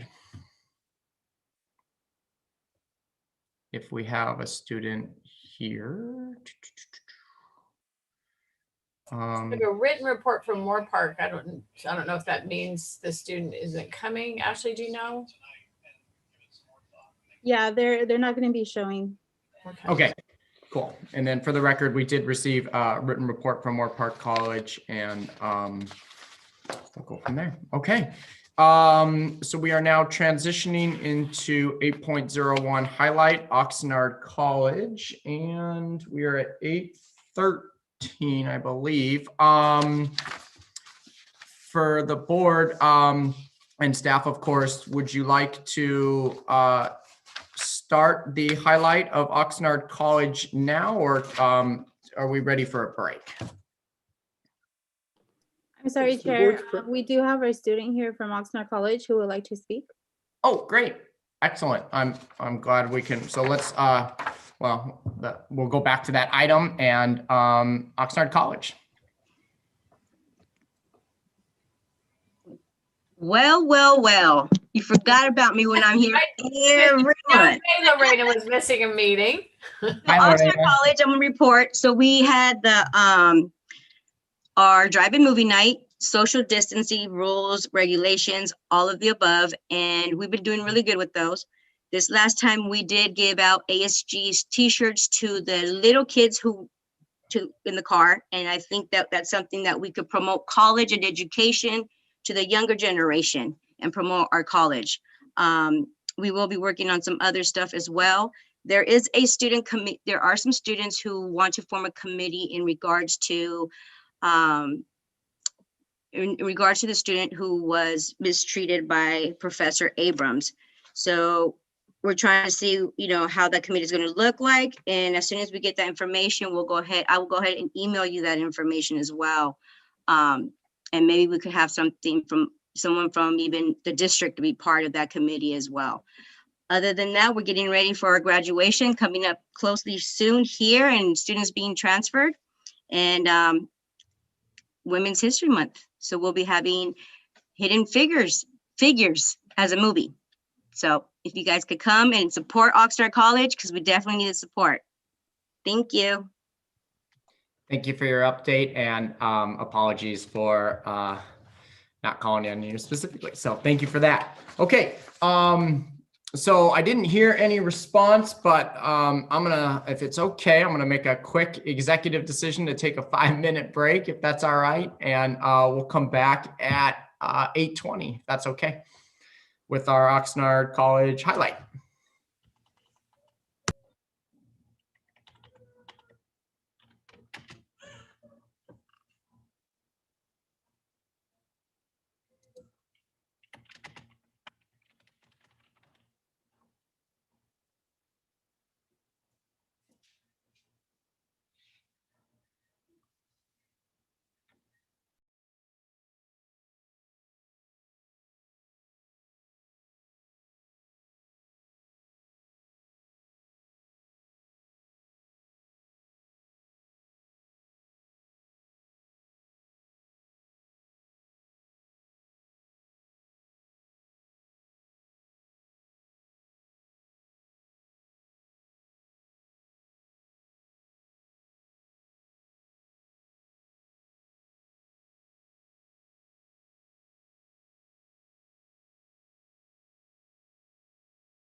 right.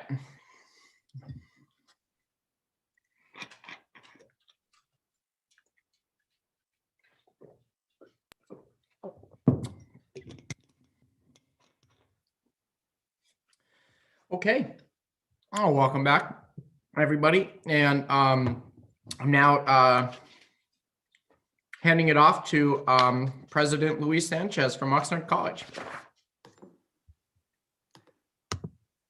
Thank you, Chair Chancellor. And it's our pleasure to bring Deanna McFadden, who's our student healthcare coordinator, to present for the college tonight. She brings one of her colleagues, and Deanna, I'll ask you to introduce our colleague to the board. Thank you. Thank you, Chancellor Gillespie and the board for allowing us to come tonight and discuss something that I think is on the forefront of everyone's minds, and that's the status of mental health in our students. I'd like to introduce my colleague, Chris DeMosson. He's a licensed family marriage therapist, and he's going to share screen, and we prepared a short PowerPoint for you.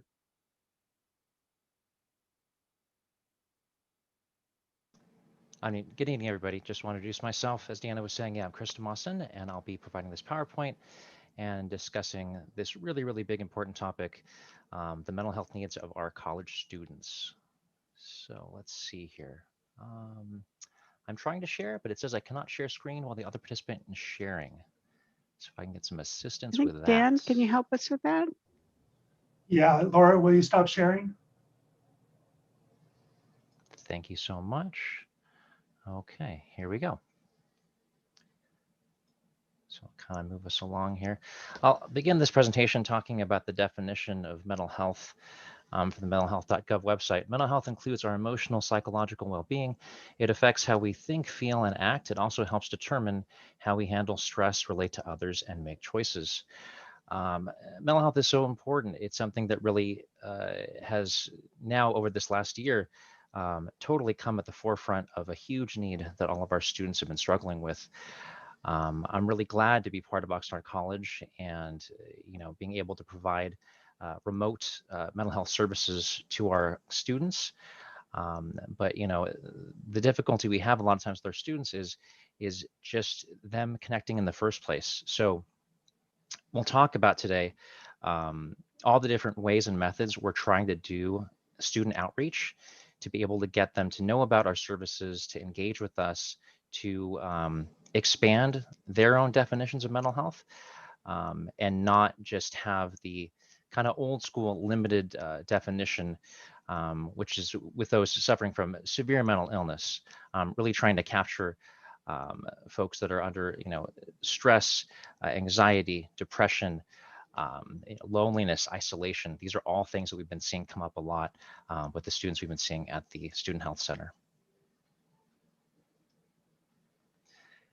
We have a little video presentation to show you, and with this is something that's going to be going out to all the students, all the classes.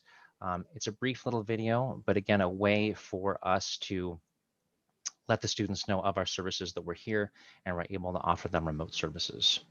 Let me check one thing here. I just want to make sure that the audio portion's working on this. So give me 1 second here. Okay, so here we go for this little brief video.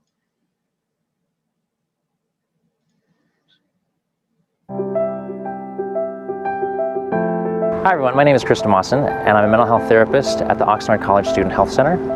I just wanted to let you know that we're still here and offering mental health services to our students online. Hi, I'm Chelsea Kunapuli, and I too am a mental health therapist at the Oxnard College Student Health Center. Some of the reasons that you might come into UCS for services are maybe you've noticed an increase in irritability. Perhaps you're being triggered by present events due to past trauma. Perhaps you'd like to come in to learn how to do time management better. Or maybe you want to learn how to better communicate with others. Maybe you're stressed about classes, maybe you're having difficulties in your relationships at home with your family, anxiety over COVID, feeling sad or depressed. Hello, my name is Sylvia Lenhart, and I'm too a mental health specialist. Your student healthcare fee covers 6 sessions throughout your semester. During our sessions, we will provide you with an assessment to identify and address any issues you may have, including mental health care, a referral to campus services such as assessment for learning disabilities, the food pantry, clothing, financial resources, and grants that you may not be aware of. So to access mental health services, all you need to do is call or email the Student Health Center. One of our friendly front office staff will be able to assign you a therapist and set up an appointment. Then that therapist will email you a private Zoom link in order to have your actual appointment. We have bilingual therapists available as well. Hablamos español. Our therapists are available for appointments from 9 a.m. to 5 p.m. Monday through Thursday, and Friday, 9 a.m. to 12 p.m. Our phone number is 805-678-5832, and our email address is ochealthcenter02@vcccd.edu. We look forward to seeing you soon.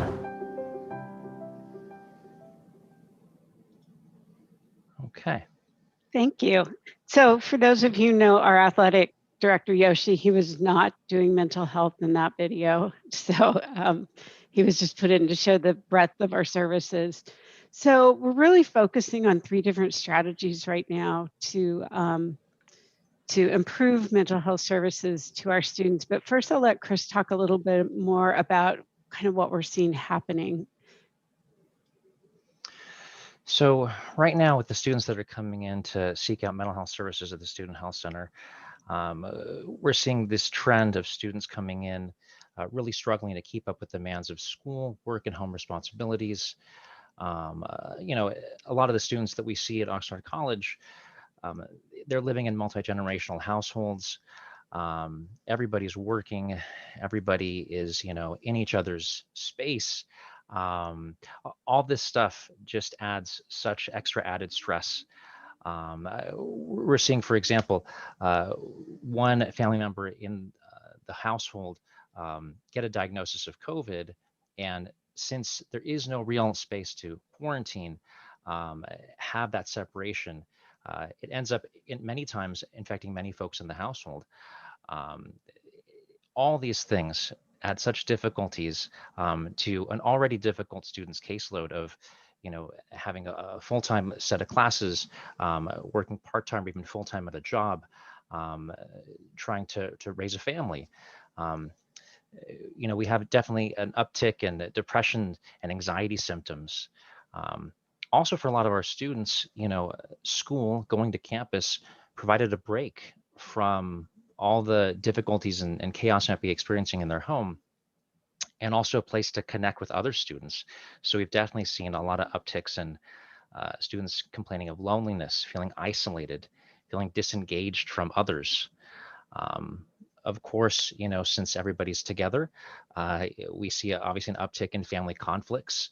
A lot of issues that have sort of been there underneath the surface now have all come up because we're in each other's spaces. And due to that, of course, we're also seeing an increase in reporting of domestic violence. And students, again, as I mentioned, you know, since they're not in their regular routines, maybe going to the gym, participating in a sport on campus, participating in a hobby outside of the house, they're just not tending to those self-care needs, which again is not giving them the opportunity to relax, to de-stress, to unwind. And as I mentioned before, you know, the losses of loved ones that have died from COVID. So definitely increase in grief. Just last week, we mentioned earlier this Oxnard College student that had passed away. We held a grief group in an effort to you know, provide some space for students to talk about how much this person meant to them, the impact they made on their lives, and to talk about, you know, what do we do going forward after this, and how do we honor this student and the impact they made, even though, you know, again, we're all limited, we're apart. How can we still have some sense of unity and connectiveness? So to try to meet the needs of our individual students, we were able to really quickly pivot to HIPAA compliant Zoom meetings and also to telemental health visits. During the pandemic, we've been able to bring on 2 additional associate mental health providers, associate marriage and family therapists, adding about 40 hours a week to our our services. This is a really cost-effective way to increase our services. We also provide mental health support for our EAC students in all of our categorical programs.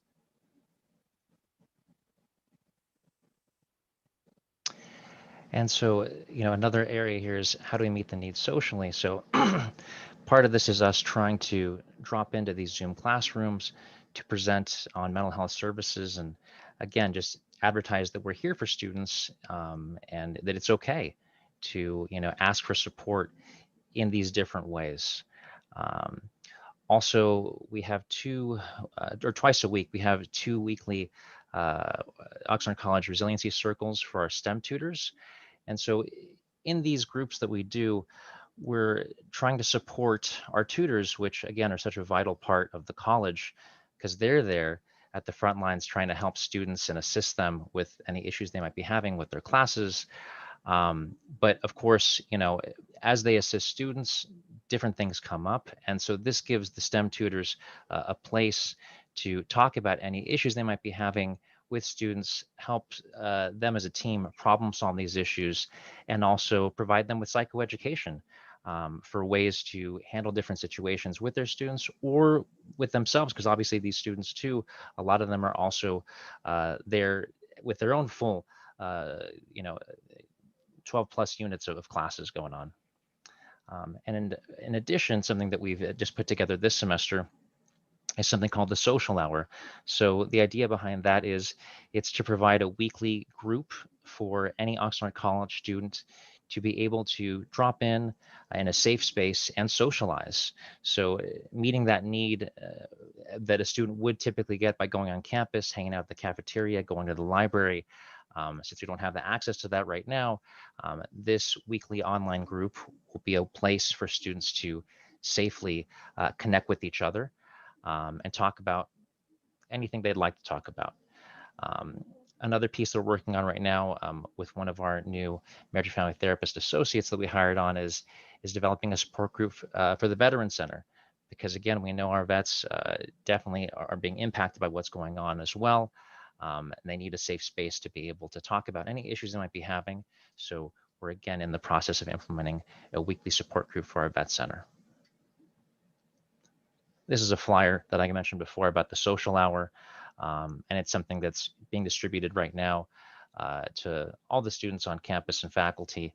And it really is something as simple as the student reaching out to the health center, letting them know they're interested in being part of the group, and from there, getting that Zoom link to be able to connect, like I said, on a weekly basis.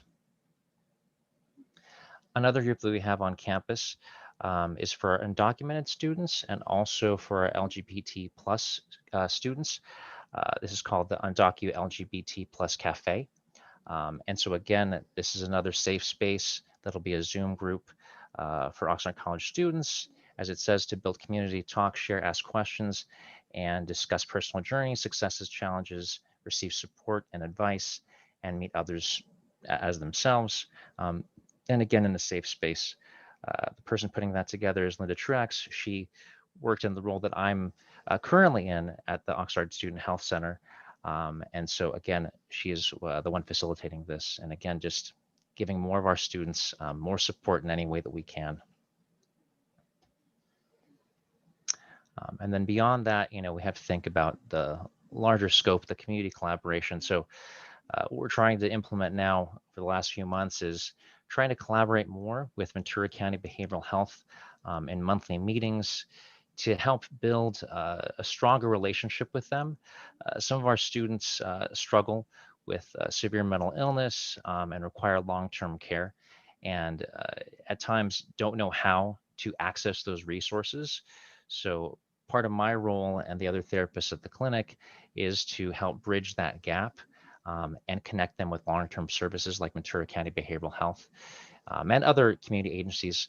So that's definitely something we're trying to, like I said, build that stronger bridge and connection. Beyond that, I'm also occupying the role as a mental health community liaison to collaborate with other Ventura County mental health agencies, such as Clínicas del Camino Real, Free Clinic of Simi Valley, like I said, VCBH, So again, just trying to create that connection, because as you might have heard in the video, we're the beginning of creating services for students. We offer students 6 sessions of individual therapy per semester. The way I describe our services is more of like an appetizer. We're just kind of the beginning of a multi-course meal. And if we can sort of be this positive experience that the student has with mental health services, we can then connect them to whatever type of long-term care they might need, be it Ventura County Behavioral Health or a private practice therapist in the community. That's what we're trying to kind of do, create those longer-term connections so students can recognize and prioritize their mental health needs. Lastly, across the district, work is being done to revise our behavioral intervention / care reports. Each college has a behavioral intervention team that typically has responded to more behavioral or disciplinary actions, but we really want this to be more holistic and comprehensive. So we're now publicizing this to our college as a place to report mental health concerns, basic needs concerns, academic concerns, not just academic dishonesty, but have you seen a change in students' academic performance and attendance? So we're trying to really catch things at the beginning before they become a big issue for students, and not just focusing on the big picture, which we do, but someone who's in danger of harming themselves. So we use a program called Maxient. We're working across the district to revise the forms so that we can provide more holistic assessments for students. And then lastly, our contact information. And if anyone has any questions, and again, thank you so much for your time to let us talk about this really, really important aspect of student success. Thank you, everybody. Thank you. Trustees, if there's any questions, now would be the time. Yeah. Trustee Press. Yes, thank you for that report. And I think it's been well written and reported about the mental health crisis everywhere, but certainly within our campus communities. Do you have a number of how many students, at least at Oxnard College, are utilizing these services? That it's a little bit of a tricky question. We can look at that retrospectively. We don't do a real-time assessment. So I could get those numbers to the board. We have not seen much of a decline since in-person was available. Okay, and I only ask because of all the challenges that face our students, this is certainly a critical one, and it would help to, I guess, maybe put it into some sort of data context, that's all. Okay. Thank you for that. So thank you so much for the detailed report, and of course, helping our community and students with these challenging times, I think is the way, best way to phrase it. So thank you for that. Okay, our next item is 8 point, unless President Sanchez, do you have anything to add, or we're okay? No, I just want to thank our presenters tonight, and Deanna in particular is at the heart and soul of everything we do from a COVID planning standpoint and from a student health and mental well-being standpoint. So I want to thank her in particular for her central role. Thank you so much. Appreciate that. Trustee Torres. I just wanted to also thank the staff for coming and presenting. So thorough and really compassionate, because I was able to see the compassionate empathy that the staff puts into this work and providing that support to our students.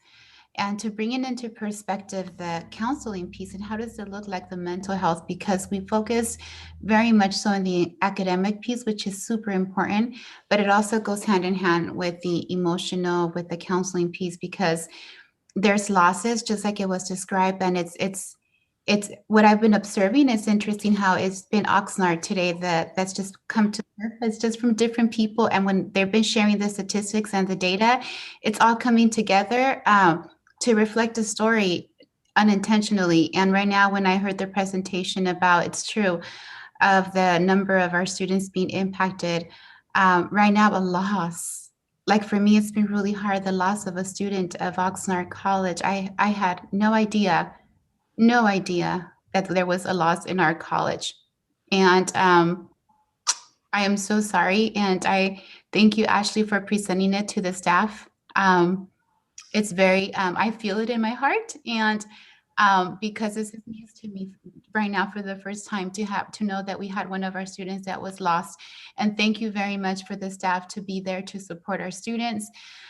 Thank you for your leadership. Thank you for responding during these times and creating a space.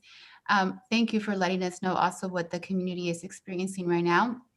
And please, as you reach out maybe to the family, send our deepest condolences and our love from the board to the family and anything that you may need. And thank you for the team for responding. I know it's hard for you too and everything you're doing for our students and our entire community. So I appreciate it very much, this presentation, because it was one that that was needed. And sometimes we don't get to hear. So thank you for being so thorough and taking the time to sharing data and how you're tending to our students. Thank you for that. All right, lots of thumbs up there. So thank you. Okay, thank you, Trustee Torres. 8.02 foundation reports. We have Moore Park College, Oxnard College, and Ventura College. And it looks like we're starting with John Loprino. I hope I pronounced your last name right. Actually, we got together. This is Ann King, Executive Director of the Ventura College Foundation, and John and Connie and I, we all got together and we decided on an order that worked for us. And so I hope, Chair Chancellor, if you don't mind, I'll begin. I love that idea. Here we go. Thank you so much. So hello, everyone. Again, I'm Ann King. I'm the Executive Director of the Ventura College Foundation. And essentially what we are doing today is we are reflecting back on a time where 8 months were not impacted by COVID. And so this may be a little bit more of an optimistic presentation, but it is our opportunity to share with you the impact that we did make in the 2019-2020 year. So with respect to the Ventura College Foundation, I'd like to share with you some numbers.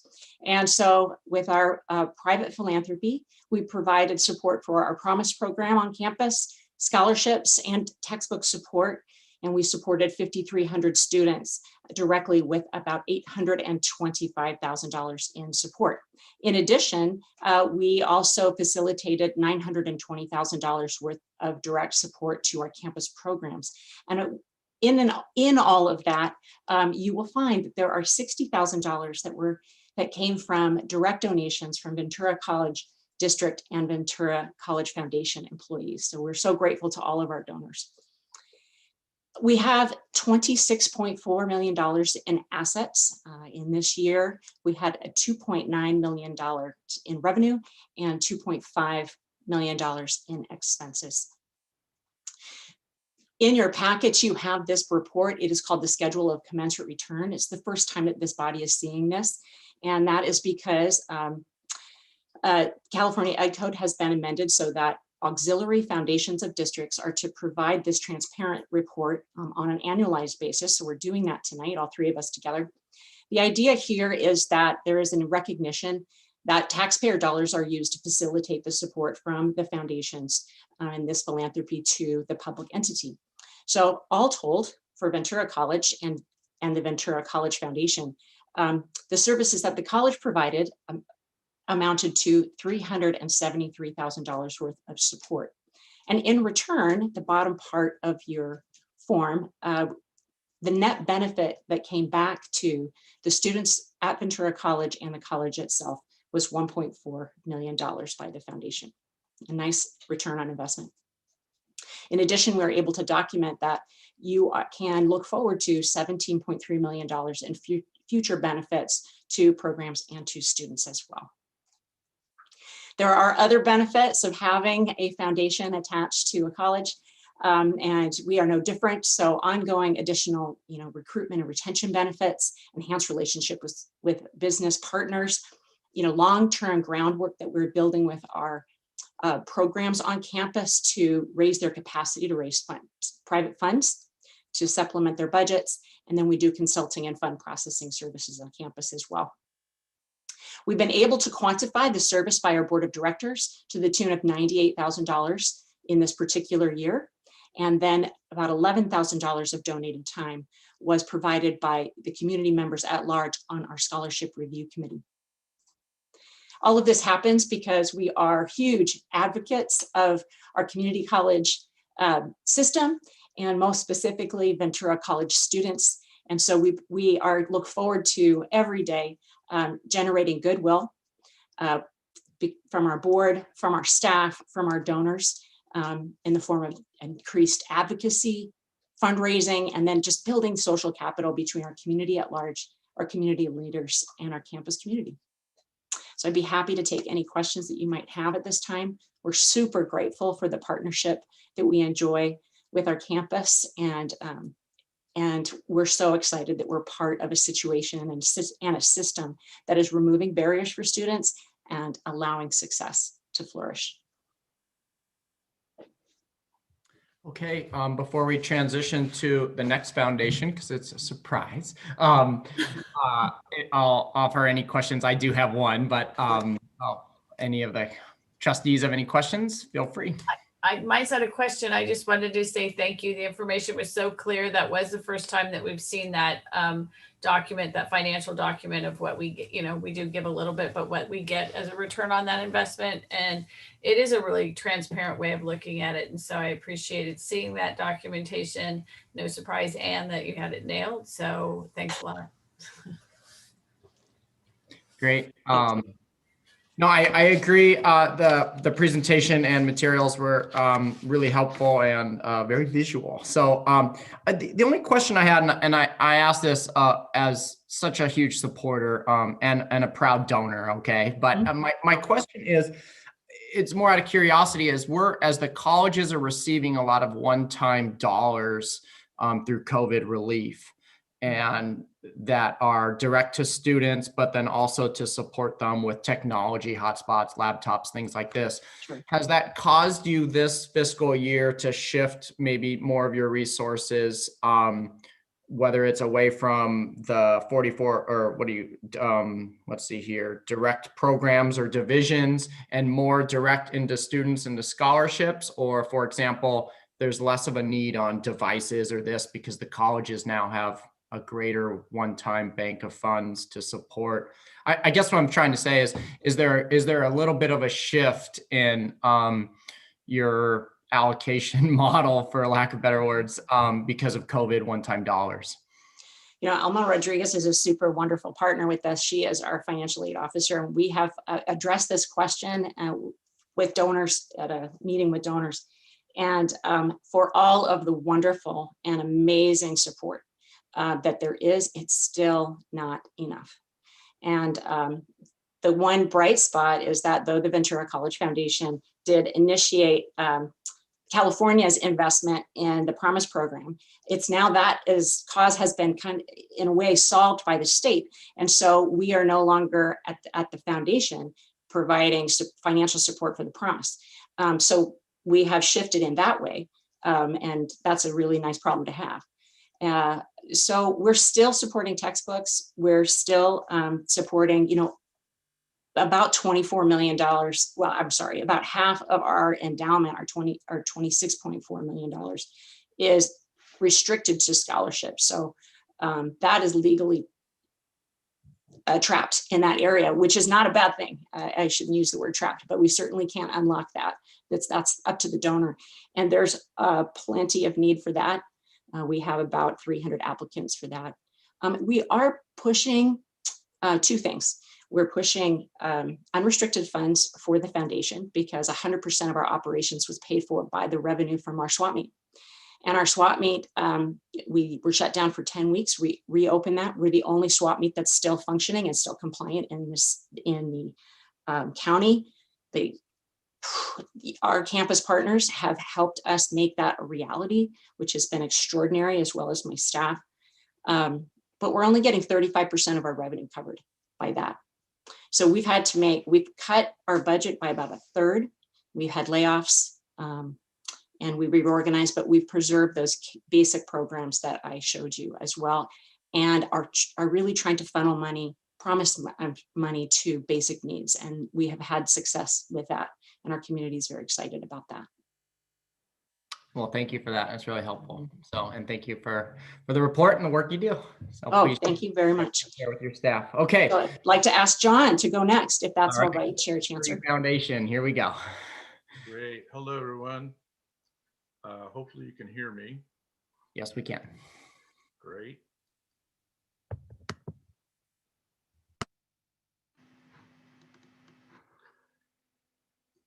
Okay. Before I begin, I want to thank Ann and Connie for their help and support as the new kid on the foundation block. They were very helpful this year and certainly coming together to work on the commencement report. So thank you, Ann and Connie, very much for that. So my name is John Loprino. I'm here to present for the Moore Park College Foundation the commencement report for 2019-2020. We've got a story to tell.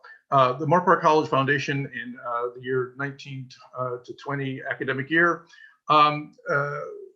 we are structurally different than the other two colleges in that we have a very serious disadvantage. We don't have a swap meet. We don't have a marketplace. So consequently, we only have the capacity to hire one part-time employee, 20 to 25 hours a week. That's our foundation coordinator. And it's important to note that during the 2019-20 academic year, that position was vacant for the entire time. Also, the person who was in the Director of Institutional Advancement position, the role I'm in right now, that person left Moore Park College in January of 2020. So that meant that Jill Haney, our board chair, and Dr. Julia Sokino, our interim president of Moore Park College, and our board were essentially running the Moore Park College Foundation without any structural support from personnel within the foundation. At that point, they decided to bring in Kathy Cross of K2 Consulting. She came in June of 2020, and in preparation for that, I was hired as the interim director in May of 2020 to help facilitate that consultation to make sure that Kathy had access to our executive team, our board, our faculty, and our staff. And one of the things we wanted to do was to also make sure that Kathy had access to a foundation coordinator. So in June of 2020, we hired Alicia Hoffman. Alicia is here tonight someplace, and I'd like to officially introduce Alicia to everybody.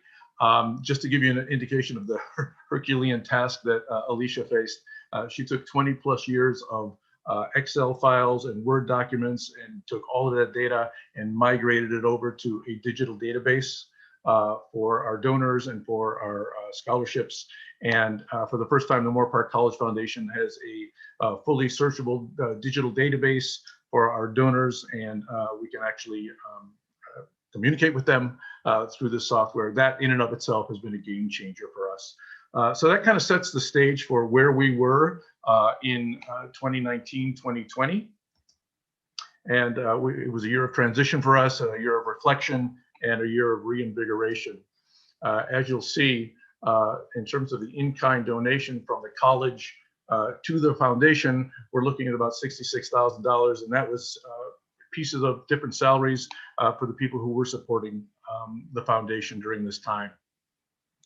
You'll also notice that we gave 245 scholarships to different students to the tune of $160,000. You're seeing $25,000 here because that's what went out by the end of the fiscal year. The majority of those scholarships went out in the July of 2020.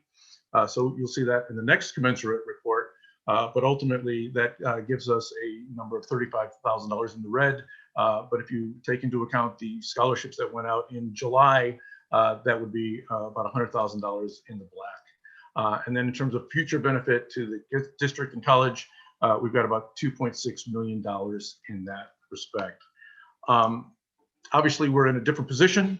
The fact that the COVID situation has so impacted what has happened at Ventura in terms of their staffing. their immediate one-time or current devastation is kind of a daily situation for us. That's what we face in terms of trying to fund our foundation. But we are roaring into the future with Ira the Lion, who has just celebrated his 7th birthday. We're working on Moorpark College Foundation 2.0. We had some great work with Kathy and K2 Consulting. We're embracing our board, we're building out our board, and we're moving to more virtual events and capital campaign. We have new board members, Paul Aguilar, Samantha Sale, and Anita Venkataraman. Great thing about these board members, they are engaged on multiple levels. They're either alumni or they have family members that are currently attending Moorpark College, but they're also engaged through our CE programs and our advisory boards. These board members are responsible for scholarships, for internships, and employing our students in full-time positions. And again, we're trying to keep our board engaged. And to that point, we've started Job Ready alumni forums. Paul and Samantha are the hosts of these forums. We worked with our nursing program, Christina Lee, and our biotechnology program with Subhash Kakari. And we've got another biotech event coming up April 22nd at 6 p.m. And finally, we offered our first annual campaign this year. It started in October of 2020. Of course, we're funding our scholarships, our Rising Scholars program, and our Basic Needs Center on campus, realizing that post-COVID, our students will have greater needs than ever before. And then ultimately, looking forward, we had some great meetings in the last couple of weeks. I'll just give you a coming attractions and I'll tease what's to come next year. We've got hopefully some really big news, and we will share that with you next year. Thank you very much. Thank you. And if you have any questions. No, I don't know. That's a great question to ask. Trustees, any questions? Okay, hearing none, I believe we're now transitioning to Oxnard College. Good evening, everybody. Hopefully you can hear me. I'm zooming in from Palm Springs, so bear with me. I'm on my phone. I'm glad we had an opportunity to do this report. It kind of shows what the district and what the campus actually offers to the foundation and what the foundation does in return.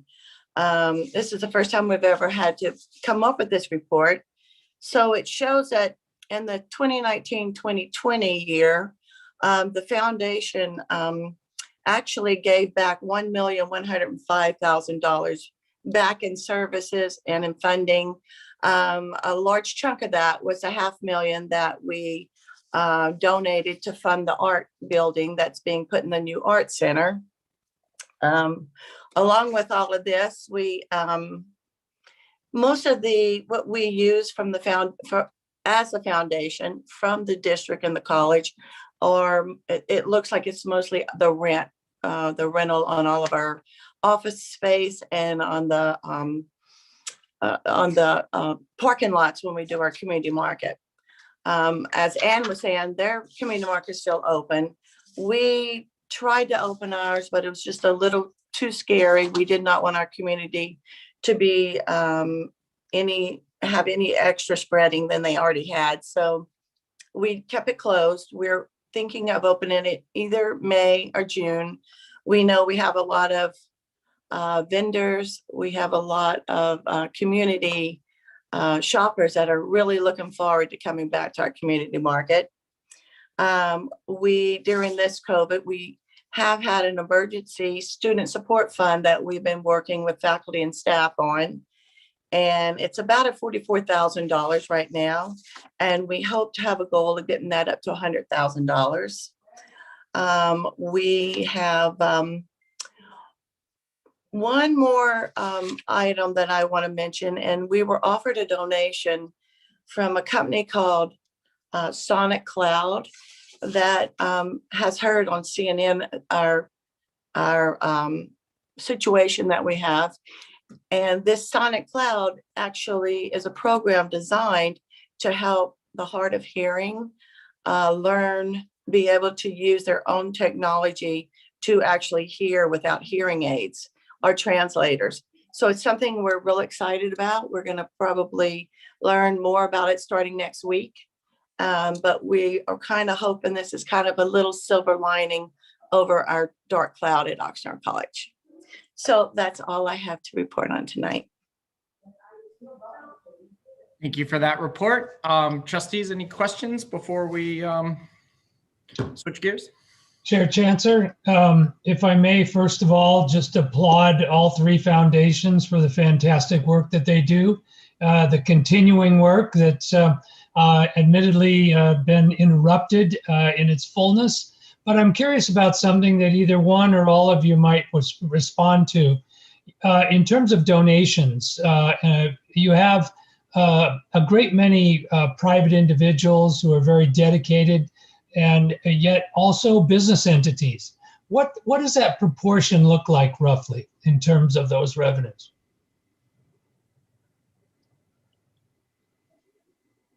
You mean, are we getting more businesses than private?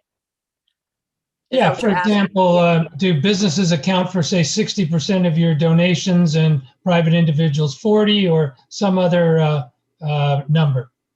Off my head, I would say that we probably have about 80% private donations, and the rest being business and other nonprofit organizations too. Ours is very similar. I think in that we have fluctuated between 70 and 80% of individuals, and then private foundations and businesses account for the rest. We do that on purpose because that is, in the reports, the USA Giving reports annually show us that philanthropy across the country is such that that's about the right mix of. So when we are looking at scarce resources and trying to organize our budgets and organize our time in terms of what we're doing with fundraising, we should be spending in between 70 and 80% of our time on individuals, because statistically we're going to get that mix in that way, and 20 to 30% of our time in businesses. They're less likely to give than individuals. I hope that answers the question. Is that the same for you, John? Yeah, well, I would say in our experience in this last year, the charitable foundations and the businesses, with finally getting our database together and putting ourselves in a position to start to work with some of the individual donors, we've had a slightly opposite impact. The foundations and the businesses is where we're getting the most of our funding in terms of donations this year, but we're again working on the individual donor. And forgive me, I prevaricated. I have another question. Alumni associations, do you aggressively market to them? I may have missed that in your comments. And I can respond for you, and I'll just speak on behalf of Ventura College, and I'll say why. My mom said to me, Gabby, this week, you got a letter from Ventura College. And I said, Mom, from Ventura College?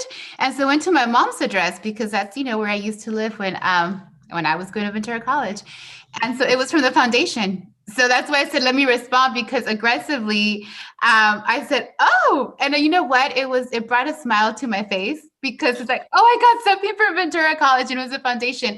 And so my mom also noticed it. So I know you're going to answer, Ann, but I know the question was to the alumni. And so I said, okay, I can respond to that as an alumni, that I received my letter from the foundation asking for a donation. So we do our best.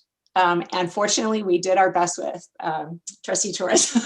So, it's a very unique subject. We could spend a lot of time talking about alumni and community college fundraising, especially with FERPA in the mix, and the preference for the community college system to have private nonprofit organizations be auxiliary organizations as their advancement team to do all of their fundraising. So that's a whole big topic. But it is not unusual for there to be alumni in the mix, and it is not unusual for the alumni to be in the minority of the individuals that support community college, and certainly that describes my foundation. But we are looking forward to the 100th anniversary of the college, and my fundraising team and marketing team are really working very closely with our 95th anniversary team on campus to really generate a push to attract more alumni support and more alumni engagement on campus. So that's a specific effort that we're really targeting over the next 4 years. Thank you. And I would say that, over at Moore Park, this is one of the areas where I'm really excited about what I'm seeing happening. Dr. Sokano has done an amazing job of reaching out to some of our alumni, and we've got some really engaged alumni now who are taking it upon themselves to start to build out the infrastructure of an alumni association on our campus. And with that kind of energy connected with some of the personnel we've got on campus, it's really exciting. So, I really appreciate Dr. Sokano's efforts on that front to bring all those players together, because I can see that growing.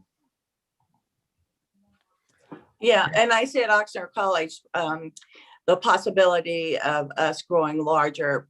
It is a difficult group to get back together, but I know that it'd be very appreciated by the students that want to come back to have an alumni association. It's something we're always looking into, trying to get better ways of finding our students after they leave us.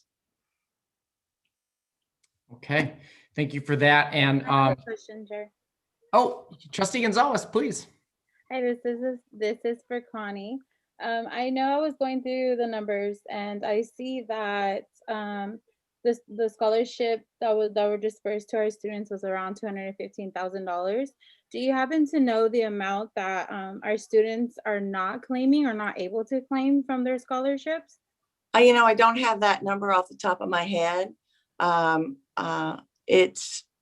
Whatever, they have 2 years to use that money. So if the 2 years expires, then it rotates back into more student scholarships for more students. But I do not have that number, I'm sorry, off my head. Okay, thank you. Sure. Okay. It was funny. I got my letter here too from the alumni. So as a proud Ventura College alumni, and there's a lot, and I'm sure my colleagues and hopefully Trustee Mantooth, this will be an avenue for you to experience, perhaps even this spring. But there's a lot of wonderful perks about the trustee gig, and for me, one of the top of the list was the scholarship award ceremonies and celebrations that I was able to attend, and truly magical experiences to see the recipients and to hear the stories. So on behalf of the board, to all the 3 foundations, thank you so much. Okay. You don't have to be an alumni to get a letter from the foundation. I got one. So. More letters, the better. All right.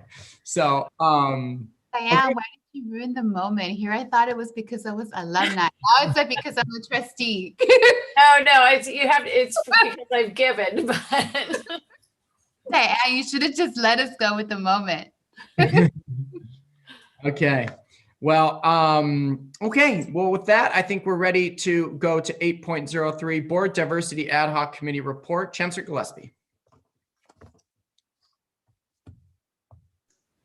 Yes, there's a summary of the last meeting there in the board packet, but I turn it over to our 2 trustees that are members of the ad hoc committee for any update they'd like to share.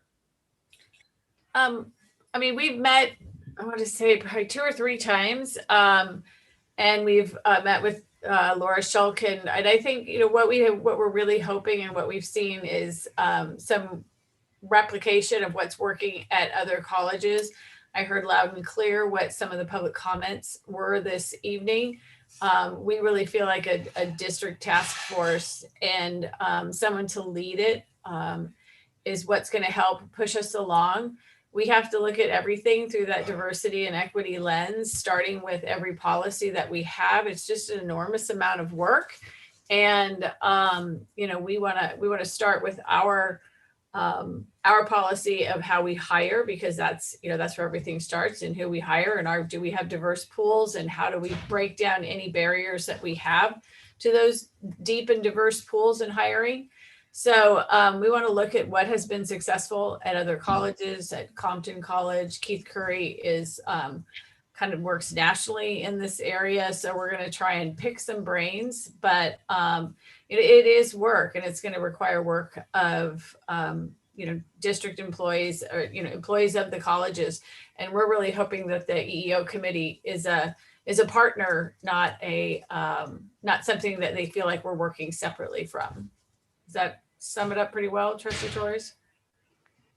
It does. So a lot of the comments that were mentioned are the discussion we were having in the committee. So really the task force, the role of the task force and how we're envisioning it. And please know that when we're making these comments, it's something it's a work in progress. We're looking into, we've talked a lot about anti-racism initiatives, and that's actually a priority from the state. And so we're looking into, for us as a board, so the task force is really to help us as a board to look at our policies, to make sure that we are eliminating perhaps any barriers that might be there. And so when we're looking at the work of diversity, equity, and inclusion through the social justice framework, is identifying how does that look like for us? Because there's going to be different frameworks, different standards throughout the state, throughout the country, but then it's very specific to our own demographics within Ventura County, within our colleges, within as a district. So really the task force, the vision is really to help us as a board look into those policies and make sure that there isn't anything in that policy that can be a barrier that's eliminating, whether it's in the hiring of certain positions, whether it's in the way that we are deciding the coursework. Do we have social justice, courses when somebody looks at our catalog? And that's a task for really being able to help us and guide us. So we were actually in the process of discussing who would be those members, how would it look like? And we actually did talk about making sure that it is representative of the entire community, including the community, because, and there'll be there'll be another time to talk about a little bit more about the community, but for the task force, our college community, which is reflective of faculty, of staff, most importantly, our students, but also our community at large. And so many times as we're looking into a lot of policies, into a lot of the way how we make decisions within the college, there's a missing factor, which is the community. And being a community college, just the word in itself, community, we're very community oriented. And so our community is a huge stakeholder in the work that we do, in decisions that we're making, whether it's decisions that's going to be curriculum, whether it's going to be budget, whether it's going to be just in essence the culture, who we are, because we're community oriented. And so being able to ensure that we have community being part of the process, it's one where they help us start eliminating perhaps barriers that we didn't see, but it's going to be more from the trustee perspective. So this task force is designed to be able to work with us and to really look at those policies and make recommendations. This is work that's being done nationwide. So there has been other colleges as well within the universities that have been able to provide, that are already doing that work. Laura, sorry, sharing the screen, so I lost people. Okay. So our vision was to start looking into this task force that can do some of the work. The position in terms of the diversity, equity, and inclusion officer is just a read. And so the comments that were shared are really helpful and beneficial to us in the ad hoc committee, because this is just really the first read, an opportunity to discuss, to share it to the board. We've been on this committee for some time, and so this is the first time we're really reporting to our members here of the board the work that's been done up until now. What are some of the discussions we've had? Also hearing from the board some of their, hearing from you, your thoughts that will help and guide what we do, in our next meetings. I know that there is, at the moment, we talked about those meetings happening with some of the presidents that have already done this work. But most importantly is doing it from the perspective of our college. Is it going to be, we're looking at disaggregated data. Are we looking into how our students are performing? How does equity look like? So we have our equity plans. How do we provide that support? The colleges are already doing a lot of that work. And so the task force will be more to help us at the board level to ensure that our strategic goals, they look also at our policies, that those are aligned, and that'll help us as we're looking into our budgets and to ensure that we have that in place. So that's a little bit more just to add on to the work of the ad hoc committee in the diversity piece. I don't know if there's any questions from our board members or comments.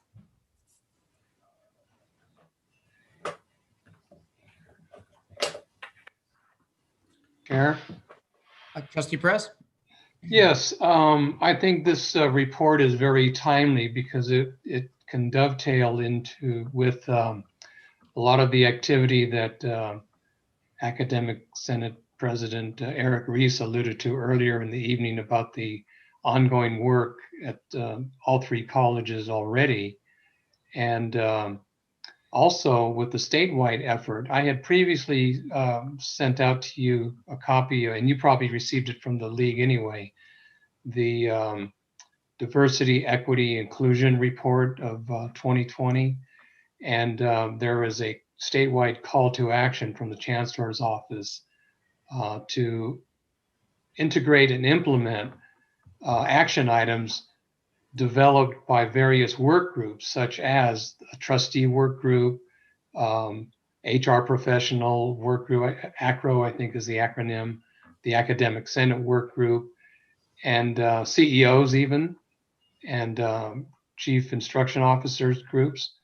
And there will be some of the work is finalizing right now, as a matter of fact. And so one of the work groups that I've been involved with is the one working with professional development and mentoring. And there was a recent presentation at College of the Canyons and a couple of other colleges as well. And so later on in the meeting, under future agenda items, I was going to request that we invite Adrian Gray, who is the CCCT board president, and Mark Evelsizer, who is from Palomar District or College. And they are the two trustees on the statewide group. And and so I believe the Chancellor may have given the ad hoc committee a heads up that this invitation would be extended. And, you know, I didn't want to get ahead of the game, but I did want to mention that. I had planned to mention that invitation tonight. And I just heard back earlier this evening that the two of them are available on two of our next 4 upcoming board meeting dates, and they are April 13th and May 11th. So I will send that information on to the ad hoc committee and to the chair, of course.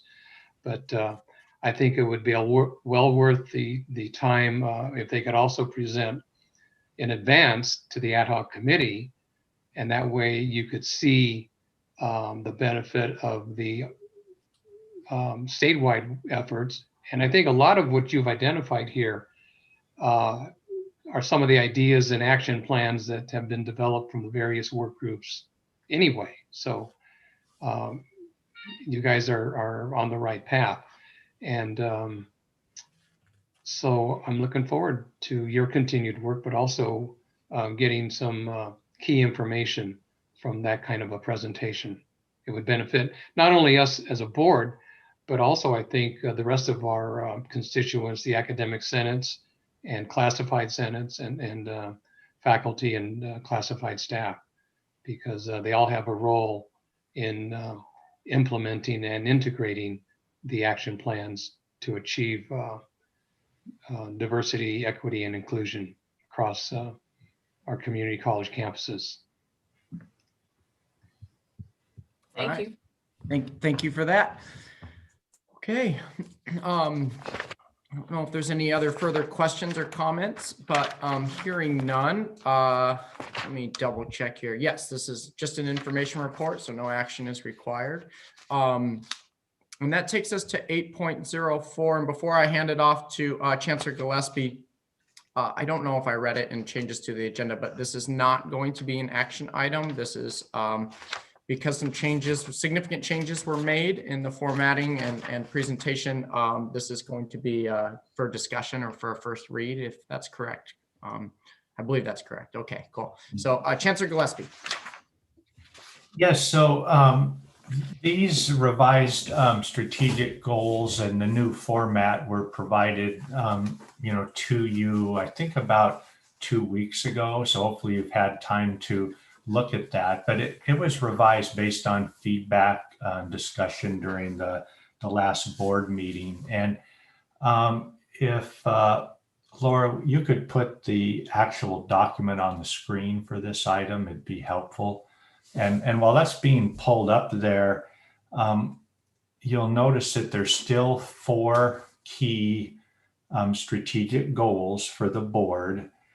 And one strategic goal did get replaced with a new one. And actually, the new one is to close academic achievement and support services equity gaps across all racial, ethnic, socioeconomic, and gender groups. And that's really where then we have a lot of our strategies around diversity, equity, and inclusion, and removing institutional barriers,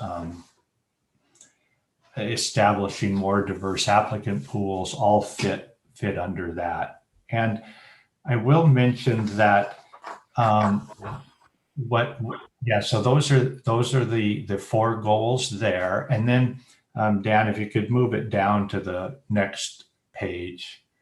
So now what we have is the district goal of increased access and student success. And then what have been added in are measures of achievement. And a number of these are quantitative measures, and they're really aligned with some of the metrics that are included in 2 things. One is the California Community College Chancellor's Office Vision for Success goals, and the other are alignment with some of the student-centered funding formula metrics. So between now and April, when this will be coming back, we'll be developing the foundational data and then tying it in with the metrics for the vision for success. For instance, statewide, there's a goal from the State Chancellor's Office to increase at least by 20% the number of community college students completing degree and certificates. So what we'll do is look at what our trend has been, and then we do want to look at the college data, the rate, and then we will put in recommended targets there to move from where we're at now to a targeted amount for 2027. So this will come back in April with those numbers filled in and with justification why those are recommended. The strategies then are what really were previously defined as objectives, and we used to have a strategic implementation plan where the objectives had separate measures of achievement. But I think this format makes it much more clear where the board has a broad goal of increased access and student success. There's then these goals or measures of achievement that show what we are expected to accomplish. And then the strategies are the how we will be accomplishing to achieve these metrics. And they'll also then, those strategies are implemented through using resources. So it's really tied to budgeting as well, because the strategies indicate to you as a board how we're using our resources and operating to meet this goal and the measures of achievement that are defined. So with that, I think I'll kind of turn it over to the board, because again, there's the 4 goals, each have the measures of achievement and strategies. And with consensus of the board regarding this format, we bring it back in April for the board to finalize, and it'll be kind of the central component then of the 6-year strategic plan. Okay, thank you for that information. And just to follow up, in April, there'll be some of the data included, right? Some of the... Correct. You'll have these blanks filled in, and then we'll have some of the background data as to why those numbers are the ones that are recommended. Chair? Vice Chair McKay, and then Trustee Mantee.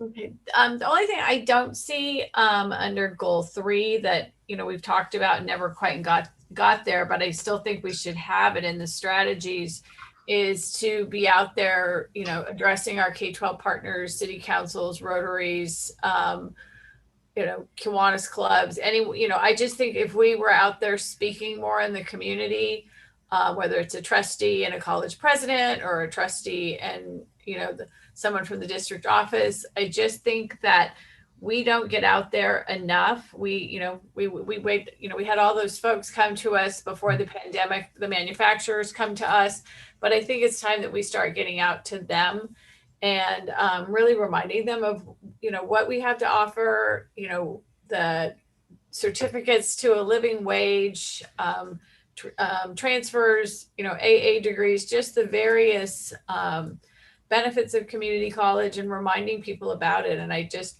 don't think we do it enough. We've talked about it for a long time, and I just would like to see an implementation plan of actually executing that. Yeah, thanks, Diane. I think that would be a good strategy to put in. And I know that Patty had been working on a actual implementation calendar to do what you're suggesting. Patty, any quick updates you want to provide on that?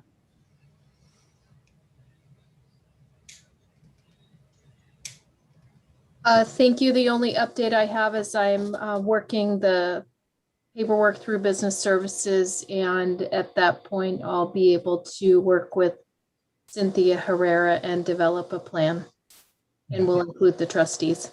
Yeah, because I think too it'd be good to get that and then let the trustees look, because you as trustees are going to have ideas on some of the groups we may miss or not be aware of too. So yeah, thanks, Diane. Chair.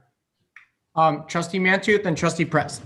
Yeah, thank you, Chair Chancellor. My question was the same as yours about when we would see the parameters being set in terms of the targets. And I anticipate, or can I expect that as we move through 2021, 22 to 2027, that these will be then reviewed on an annual basis to see how we're doing as we move forward in case of adjustments being necessary? Yes, that's correct. There'll be an update each year as to the progress being made on all the measures of achievement. Okay. The only other comment I would make is I think in terms of the strategies, it's ambitious, as it should be. And I like the idea of casting a wide net. And I would agree with Vice Chair McKay's comments, and also include another group in that, and that would be the P20 Council. Okay, thank you. Okay, Trustee Perez. Yes, thank you. And I want to begin by commending Vice Chair McKay, because I know she has gotten out into the community, and also this Thursday, I'll be speaking before a community group out this way, and Moorpark College president will be joining me. So, and we've done that in the past. So I think what we need is just a coordinated plan once we see the plan that's developed by Patty and Dr. Herrera. And I think, I think the board's anxious to go and be out there as ambassadors for our colleges. And, Trustee Torres mentioned the word community before, and I've often used that comparison, that community is part of our name, and we are representatives of the community. We have our connections with the community, and we can try to be that facilitator, that liaison between the community and the colleges. So call upon us is all I say. Okay, thank you for that. Trustee Torres. Thank you. So one of the questions was already asked, which was having every yearly just monitor how students are doing, because that'll help, I believe, for us as a board, knowing what direction to take or what the needs are. I don't know if it needs to be written somewhere in the strategy so it's not missed. Maybe it's not, but I don't know if it would be helpful. One of the other questions I had, and I was looking at goal 1 for the board as they're looking at their agenda. I know we talk a lot about the success rate, which is really important. I was wondering, Chair, if there's, and to the board actually, if there's ever an option to, I don't want to miss the I also want to decrease the dropout rate and the failure rate, and if there's a way to measure it, because as we're improving, that's really great, but I also want to capture that there's actually a decrease, so we can say, wow. And we've also noticed that like the baseline, there's a decrease, so we have less of our students that are now dropping or less students failing, because that's also a success. And so I know we had a pretty in-depth conversation at one point, and about capturing that data, because it falls right within equity. So as we're looking at equity, and it goes back to the work we're doing at the ad hoc committee, as the ad hoc committee, that's our lens. So our lens goes directly now into strategic goals, policy. Are we looking at it? Are we capturing all of the data that's going to let us know that equity is taking place? And I think that it's important to capture. And I'm not sure how that would be captured, but it's a suggestion. The other thing that I noticed that it's not reflected here, and that we did speak about it when we were looking at our strategic goals, was when we look at strategy number 2, it talks about student-centered implementation of AB 705 and support to students for success and timely completion of college-level courses.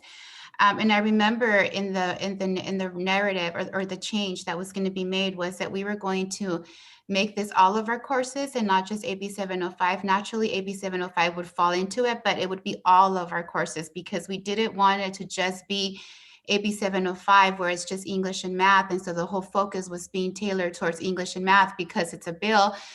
We were looking into it, all of our courses.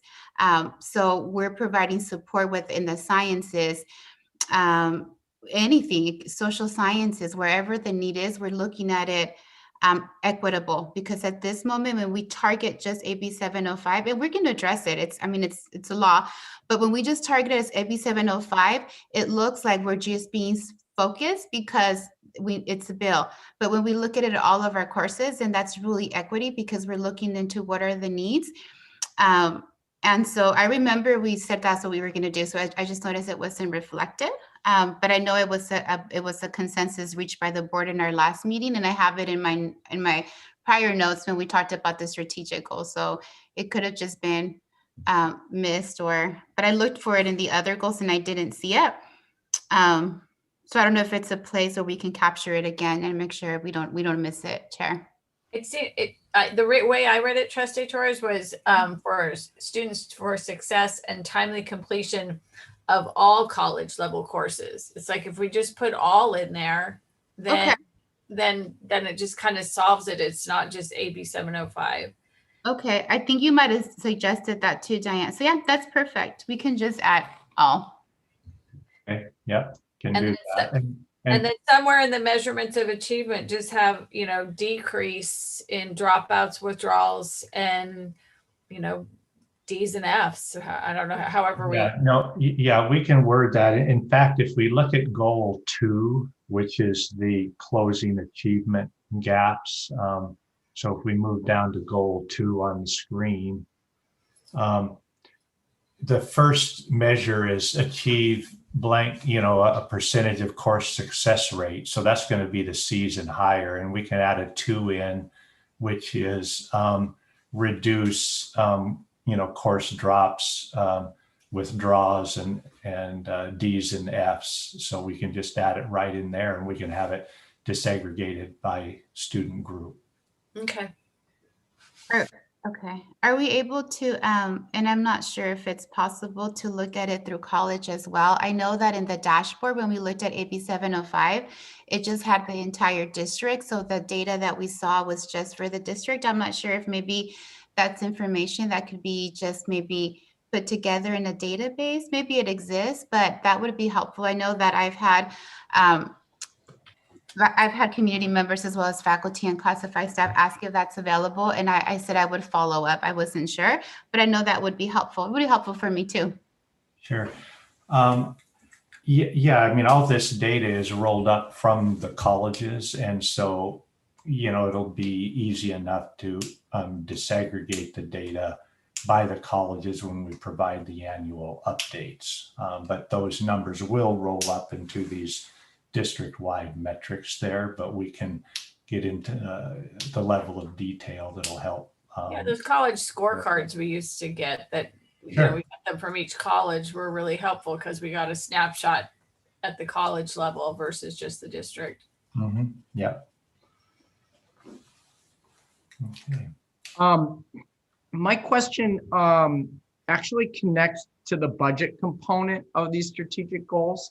So, for example, and I'm going to use one of the goals as an example to sort of provide an analogy or an example of my question. So, goal number 4, the measurement, goal number 4, and then number 4 of goal 4 is provide an annual update on implementation of sustainability plans at the 3 colleges. And then you go to number 5 and it says support implementation of college level sustainability plans and promote efforts to positively impact the environment and climate. So my question is it a fair ask to say that, you know, the work to do this may at our colleges require an investment, right? To change sort of some of our practices and to do some of the things that are within the sustainability reports at our 3 colleges, or plans, excuse me. Where and how can the community see the financial side of that? And I don't just ask for this one particular example of sustainability, but that's just my example. But in all of this plan, whether it's the different points that my colleagues on the board have been asking, but really any of the goals, when and how can we see the dollars spent or invested in some of these strategic goals? So again, with that, to come up with just a hard number, will there be an increase in that? We can report that out at the each year when we're updating the progress. But again, if you look at implementing the sustainability plans, we have our facilities directors, we have our M1O staff, we have our college presidents, the vice presidents of business, and all of those folks will adjust how they do their job, some of the decisions they're making to help the colleges be more sustainable. Now, if we need to purchase a district-wide, let's say, building management system to help with heat and AC, I mean, that'd be a clear, concrete thing that we could say, yeah, we invested in this and this is what it would cost. If we end up doing something, let's say around the recycling, and there's some cost, then yes, we'd be able to have, here's what we spent to do that. And as colleges are developing their own budgets and plans, then and implementing their plans, they need to invest the resources that they're getting through the budget to get these things done. Okay. So I appreciate that response. And I think actually it reminded me of what we heard in the Academic Senate consultation report is, I think what you're describing is projecting that a lot of the work will be done. And I wholeheartedly agree to that. I think that we may need to just look at our communication or, of the evidence that it is being done at the board level and the community level. And I think that goes a little bit to what Vice Chair McKay was speaking, is the outreach to the community, because I have a lot of constituents consistently or constantly asking me, and what are we doing at the 3 colleges within sustainability? And it would be really helpful as we move forward. And that's just one example of many. Of course, the forefront is, educating students and changing the lives of students through education. But I guess what I'm saying is I really am excited and look forward to seeing the evidence, both the connection to the budget, but the evidence of the work being done at the 3 colleges and district to achieve these. So, and I know part of that is the percentage of growth, but I think part of it also is the anecdotal or just the listening or the stories that we hear a lot about in reports. But to somehow organize that and facilitate that, of course, that's operations. I'm just echoing the excitement to see and hear those things. So, okay, great. Okay, I'm excited for this item 8.05 because it's sort of been, at least for me as chair, the elephant in the room, and that is my attempt to work on efficiency and to progress. And I say that with the acknowledgement that we're at 9:42 here. And so I guess what's important to share with my colleagues on the board and in an agenda setting with Vice Chair McKay and district staff, the realization was, and actually I'm going to hold off on my comments. If it's okay, I'm going to switch or ask Vice Chair McKay to kind of share her thought on having 2 meetings a month and the structure behind it and the flow of that, because I think it's helpful to kind of hear it from that perspective. So Vice Chair McKay.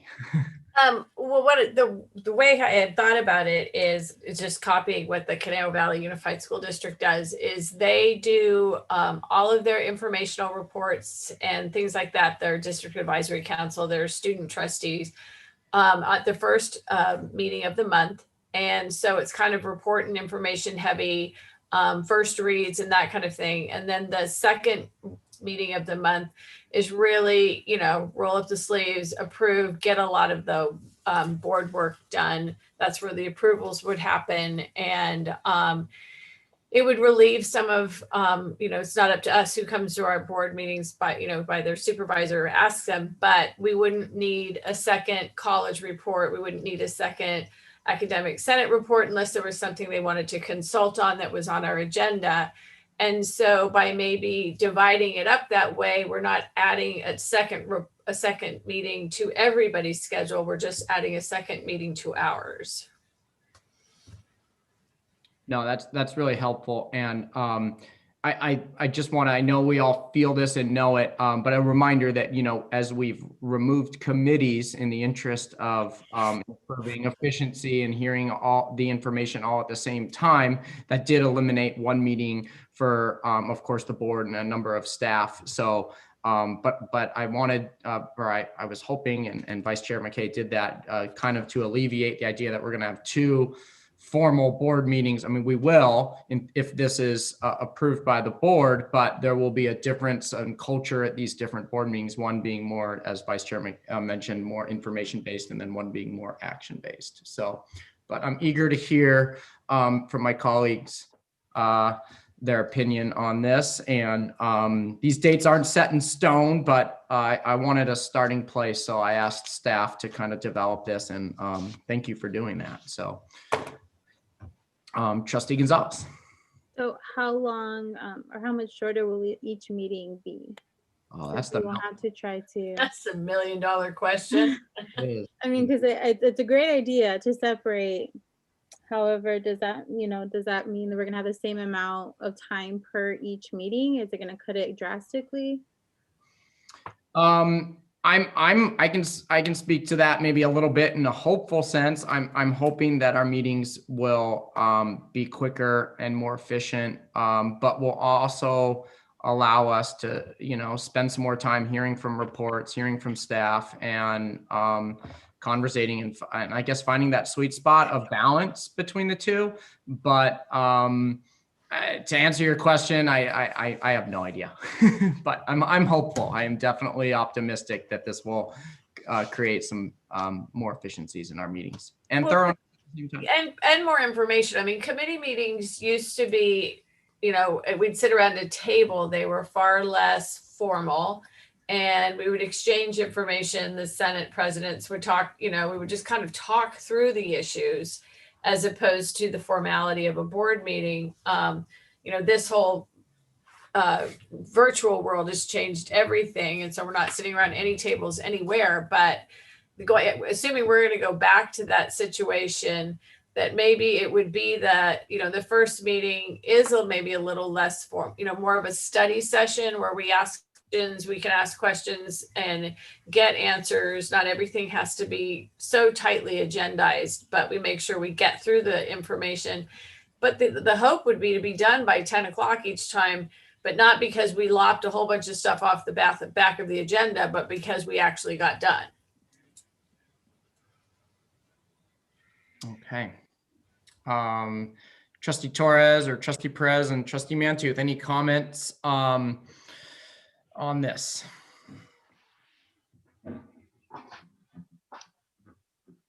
Chair, I am not enamored of the idea of going to twice-a-month meetings for the board. I'm not convinced that we have worked hard enough to achieve efficacy at our regular board meetings before we try something different. Period. Okay, I appreciate those comments. And I want to hear from everybody on the board, but I would just add that I think tonight has been an extremely efficient meeting. And even with the elimination of a lot of the reports that we used to have, and we're approaching 10 p.m. and we have a long ways to go. So, you know, we have, and I'm very proud to say this, we have a very engaged, active board, and we have a very exciting district. And we have also a very active and engaged community that brings a lot of attention to our agendized items. So, but here I am breaking ground rules. I'm already commenting twice. So Trustee Torres and Trustee Mantooth, please. I think we used to have committee meetings. So as a board member, we used to meet, we had meetings twice a month, regardless. It was either went together as a board, and then another meeting had to be either policy or the Administrative Services Committee. So for myself, I just see it as there's now more information because there is no committees, no standing committees that are seen beforehand, things with administration or things with the policy. So we're all seeing it for the very first time. So that also takes time and it's important work. And so I think for that reason, it would be beneficial to have another board meeting because it gives us the opportunity for the dialogue. And today was great presentations that we heard. And I know that we've looked into having back the reports coming our way. And so giving people the opportunity to be able to express themselves, and that helps a lot. I think hearing from people helps a lot in terms of us being able to make the best decisions as a board. So having an additional meeting just allows us to be able to see how things are looking within the different colleges. And so when we're looking at strategic goals, when we're looking into the ad hoc committee, we're hearing from people. And so that allows us to be able to move forward with our work. So I think it's beneficial. We won't be tired. I think if they end at 10, they're twice a month, we're doing really good work. And right now during these times of social justice work and equity work, it takes a lot of time because we need to really review policies, look at our strategic goals, have those conversations. So I think particularly during this time, it will give us that opportunity to do the work that we need to do. So I think it would be helpful. Chair, after Trustee Mantooth has a chance to talk, I had some more things to say. Okay, great. Well, I'm going to have to start with an apology because as you look at the list on the screen, I had not anticipated the beginning of this year, the April 27th special meeting. I'm not available. I have a prior commitment and maybe we can work around it or maybe you'll have to do without me. But, you know, I come from a place where our meetings are very concise. The pace of the meetings is very well established. We don't have the rich tapestry. I've not experienced such a rich tapestry of events and reportage that needs to be said. I can't disagree with Trustee Torres about needing to hear voices, but voices need to be concise. And I think we can train ourselves to do that. If we look at maybe restructuring meetings so that we start with the public meeting at 5 and we go with the public meeting until it's done, and then we have closed session. That's another option. Or if you want to try on a pilot basis a couple of months of this, let's think about a different time of day. Why can't it be 3 to 7 or 4 to 8? And why do we have to automatically assume that both meetings are going to run from 5 till 10 p.m.? If we're really going to knuckle down and try to do better and be more efficient, I think we need to go into it with that expectation in parallel. But at the end of the day, my preference would be to continue working hard to get our work done once a month, outside of special study sessions. That's my 2 cents. I think it's a good 2 cents. I think we would be unrealistic to not see that our meetings have gone longer since we've had to go to a virtual format. And we may find that, I mean, our meetings, we were doing pretty well at once a month for a long time when we all, but we're in the same room together. There's just a lot of nonverbal communications and things that happen that just happen more slowly this way. And so my hope would be that, you know, we could try this on a pilot program. And then also as we get back to, we're all vaccinated and we're all meeting in the same room, that maybe, you know, the efficiency comes back and we do find a way to get back to once a month. Because I do think we could be more, we were more efficient. We did this for a long time, once a month. And we used to actually have 4 committees, not just 2, because we had a bond committee and we just did. And so we each had to do 2 committee meetings and a board meeting. And we still got our board meetings done. And the good thing about that is we would cancel committee meetings if we didn't have pressing things to do. So I think that maybe just trying it while we're still in this virtual format so that we aren't, you know, I sit in this chair all day long at work and then I sit here for 5-6 more hours for a meeting and I'm pretty fried. So I don't know. I'm willing to try it though, to see if we can we try something different, because right now we just keep doing the same thing and banging our heads against the wall. Okay. Wow. All right. Well, in that particular case, I'm basically gonna try and wrap my head around it, all these different ideas. So we are currently in March. Tuesday, we already have a special board meeting in April. May, we already have a second board meeting, a special one on the books. And in June, we already have, so really there would be, if we were to pilot it through the end of June, we wouldn't have to take any action except for a March 23rd meeting, which I don't think there's a way to get around that, considering it's nearly 10 p.m. and we have a lot of work to do tonight. So if it's okay, can we stick with the calendar, which basically has 2 meetings a month through June 21st?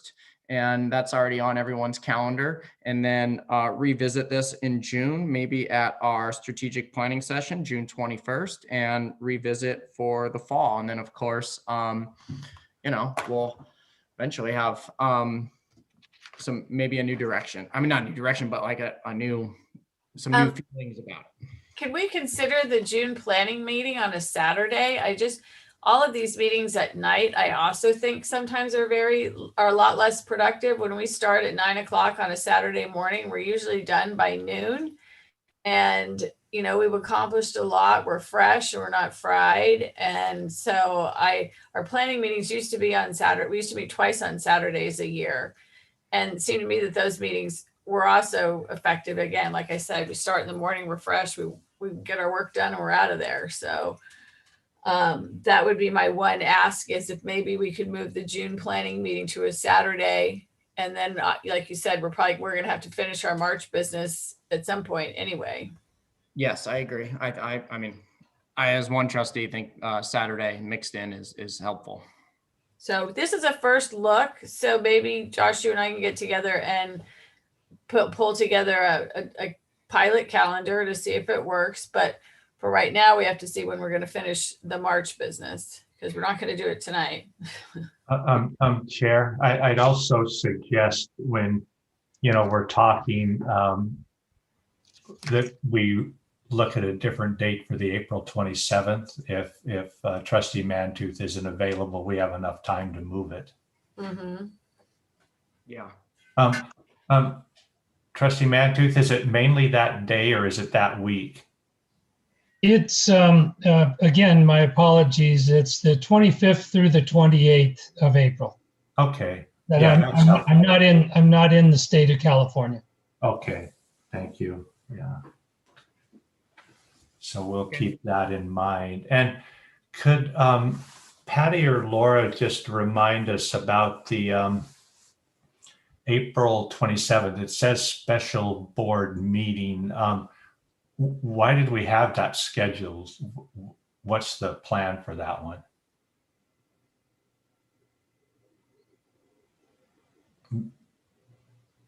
Dr. Gillespie, I'd have to look back at the board notes. I think there were requests for those second meetings, and I think one of them was for a budget discussion with the community, and I'm not quite sure. My memory won't tell me what the other one is for, but they were that with when we meet with the chair and vice chair, and we'll kind of review all that then. Yeah, I'll find out what those were actually scheduled for.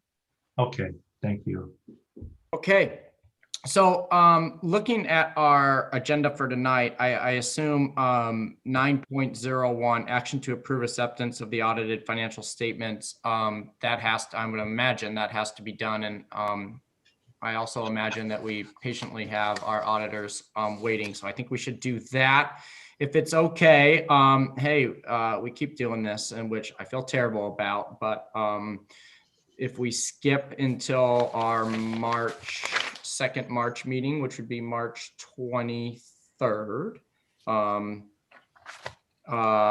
the district reserves discussion, but we do address 9.03, 9.04, 9.05, 9.06, of course.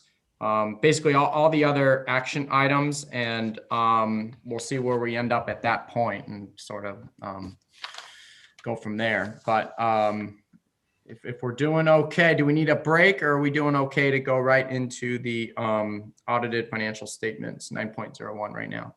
8.06, please. Oh. Yeah, 8.06. Yes. Do we have a motion for 8.06? I move approval that we excuse Trustee Gonzalez's absence February 9th and 26th. Do we have a second? I'll second it. Okay. Wow, this is our first vote of the evening. Chair Chancellor, just so that I'm clear on our last item before that, will you and Vice Chair McKay be getting together to kind of work out what we think we've got consensus on, and exploring our options? And please, again, I would entreat all of us to stay focused on pace of meeting and conciseness of comments. Good point. Yes, we will update the calendar in draft form for all interested viewers. Okay, so we have a first and a second. This is the first roll call vote of the evening. Super exciting. Trustee Mantooth. Aye. All right, thank you very much. Trustee Perez. Oh, okay. Aye. Trustee Torres. Yes. Okay, great. Vice Chair McKay. Yes. Okay, I'm also yes, and I would assume you're abstaining, Trustee Gonzalez, right? Okay, cool. Okay. Okay, that takes us to 9.01.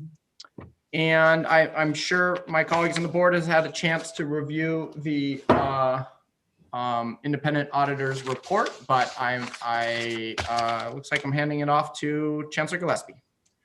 Yep, thank you. And Dave, I'll turn it over to you. Yes, thank you, trustees. We have our independent auditors, Bill Roush and Emily Sheldon, who will present the audit to you.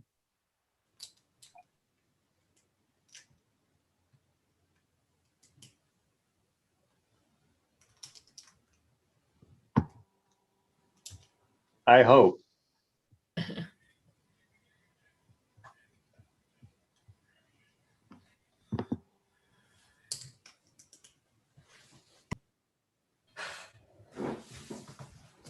Hi, Bill and Emily. I introduced you, which you probably may have heard, but you're both on mute, so it's the floor is yours.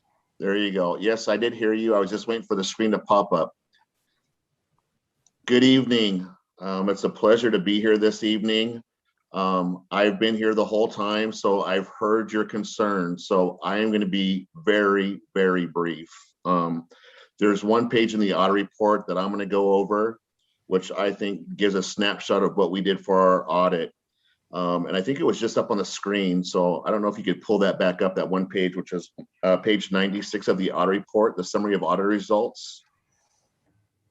I think I just saw that was up on the screen, or was I not mistaken? There we go. Yep, that was it.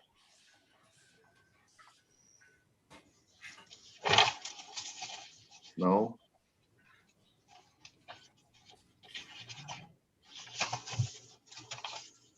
Or if you want, I could share my screen.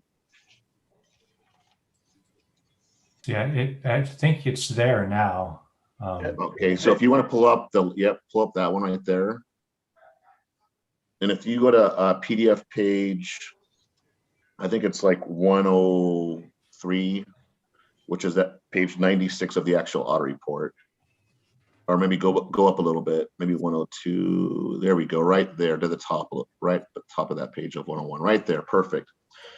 So first of all, I just want to let everybody know the reason why we're coming so late to the board. Usually we come around December time period, is because of the HERF funding that was received when COVID hit back in March. The district did receive HERF funding of about $1.7 million. But the federal government kind of lollygagged in how they gave out the guidance for the auditors on how to audit that money. We were supposed to receive guidance back probably in August, and then it got moved to September, and then they said November, and then they said, oh, we'll have it the first week of December. We finally got the guidance on December 23rd for the HERF funding and how to audit it. And that's after mainly all the districts had closed their books and had already spent the money according to how they thought it should be. And we're trying to follow the guidelines the best they could. So we didn't start auditing those monies until the beginning of January. Hence, we're coming to the board in March to report for the year ended June 30th, 2020. I just wanted to give you a background on that. So hopefully we get back on schedule with our regular timelines for the audit. And we come back to the board in that December time period.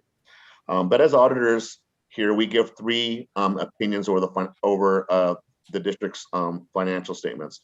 One is over the financial statements, one's over federal awards, and one's over state awards. So the first opinion that we give is over the financial statements. And as you can see there, it says an unmodified opinion. That's the highest level of assurance that we can give as auditors. And it's basically known as a clean opinion that basically states that the financial statements are in accordance with generally accepted accounting principles.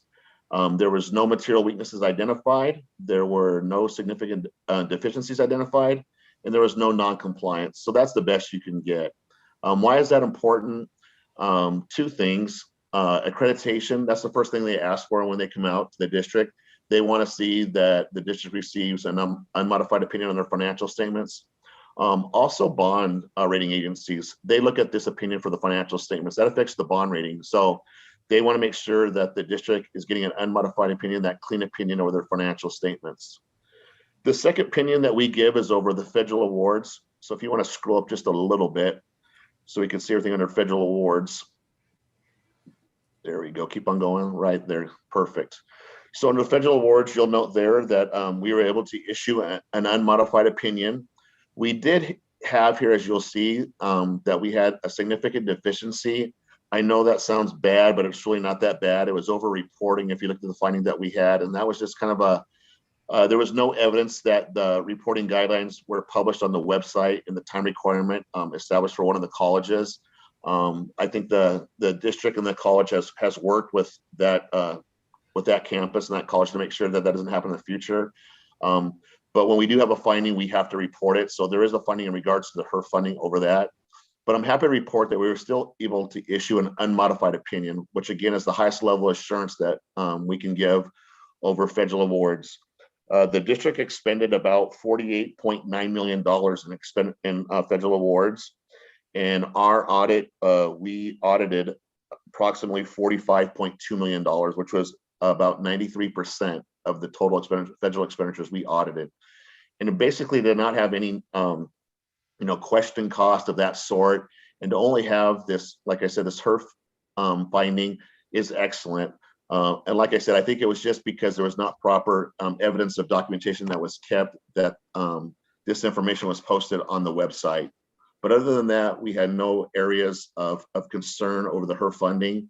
We also did audit the student financial aid, which includes the Pell Grants, the FSEOG, direct student loans, which approximates about $43.5 million.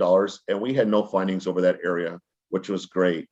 So again, an unmodified opinion over the federal dollars. And then the last opinion that we give is over the state awards. The state chancellor's office gives us a list of requirements that we're required to audit every year to go through to make sure that the district is in compliance with those areas. And I'm happy to report that we were able to issue an unmodified opinion over the state awards and that we had no areas of non-compliance. So that is my report for this evening over the audit for June 30th, 2020. And I'd be happy to answer any questions that anybody might have. Chair Chancellor, just curious, I mean, the numbers speak for themselves, Bill, but I'm curious to hear your perspective on how it was different conducting the audit under these twilight zone conditions versus in a normal cycle. Yeah, so it was different. Just how you guys mentioned about not being in person, right? Usually we're out at the district office, we're out at the campuses for probably approximately during the whole year, anywhere from I'd say 4 to 5 weeks. And so this year we conducted the audit remotely. And so there was just a lot of information that had to be uploaded to our secure portal and getting information that way. I would like to thank Emily and her staff for really being prepared for the audit. They really helped us to actually get through this situation. And I can't say that about some of my other clients, but it seems like Ventura just picked up and just kept the ball rolling with this whole process. And it's kind of like you guys were kind of prepared for this to happen, where a lot of my other districts weren't too prepared for it. And so they were really caught off guard. But it was a different way for us to audit. Us as auditors, we're used to that because we work remotely anyway, whether we're at a client's or whether we're at home. But for the district, I'm sure, and for a lot of our clients, it was challenging because a lot of them don't have a lot of stuff electronically. But like I said, this audit went really well. We were able to have meetings with the district staff via Zoom or via Teams and be able to get information that way. We were still able to get all the information that requested, like I said, via portal. It did take a lot of more work though on Emily and her department because they had to make a lot more probably copies and scan stuff and upload it to our portal. So it did take a lot more time and effort on their part to get us the information that we requested. But it is quite a different environment of working remotely and trying to conduct an audit remotely. But I'm happy to say that we were able to vouch all the numbers back to the 311 that was submitted to the board back in November, and to be able to take and tie numbers out and get all the information that we requested. Thank you. And my only other question is, when I saw the name of the firm, reminded me, were you once known as Vavrinick Trine Day and Company? We were. So yes. So actually, I started out with Vavrinick Trine Day and Company 24 years ago, and last July we merged with Eide Bailly. So different name, but same faces. Very good. Thank you so much. You're welcome. All right. Thank you, Trustee Mantooth, for those questions. Any other questions on the audit? I have none. Okay. Hearing none.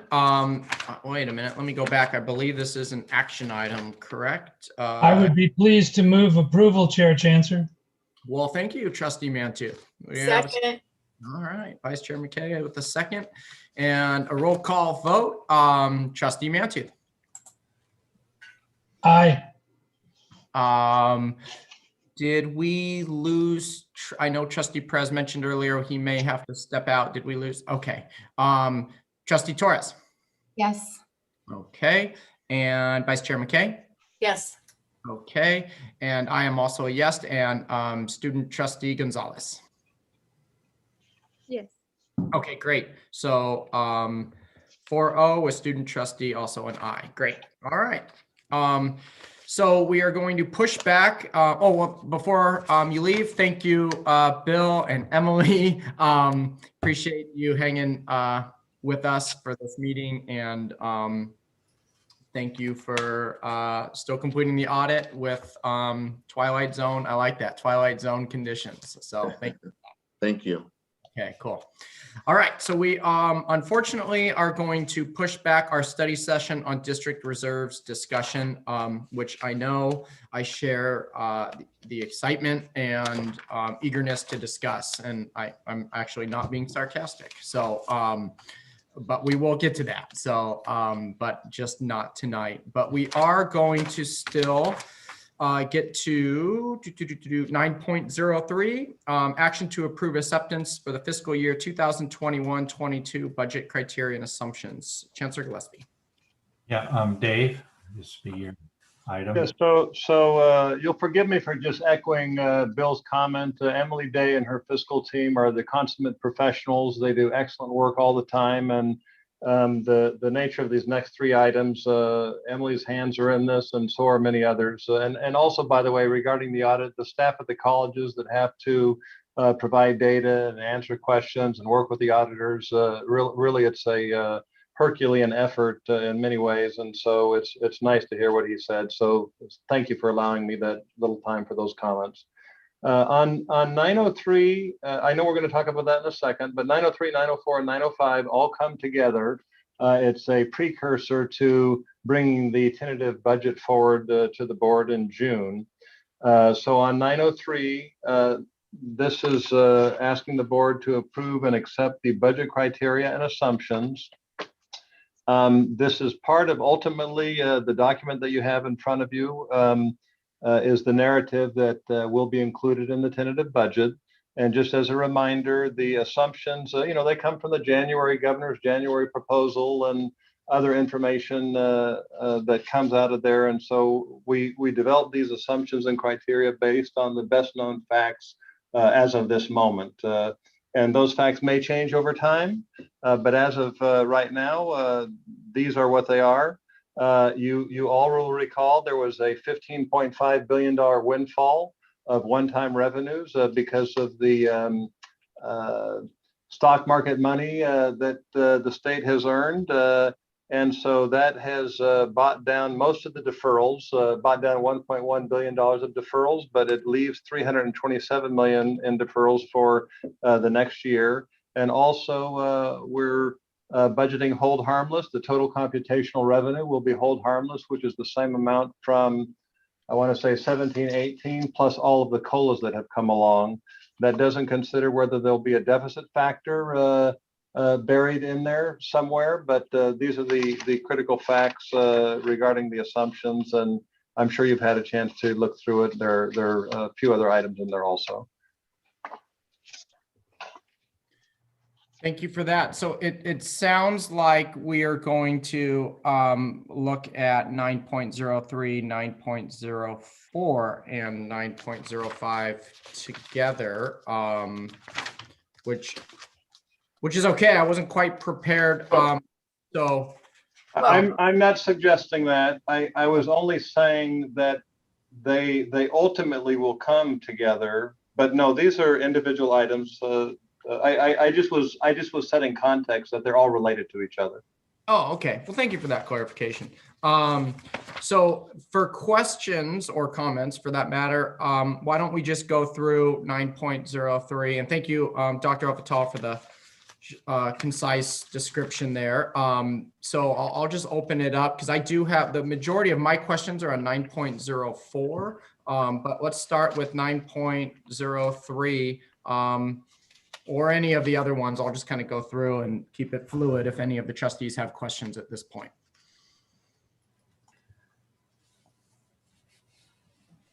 I actually didn't have questions. The budget assumptions, I kind of thought that because the reserves discussion may have affected the budget assumptions. We're not having the reserves discussion, so then the budget assumptions are as they are for me. So okay.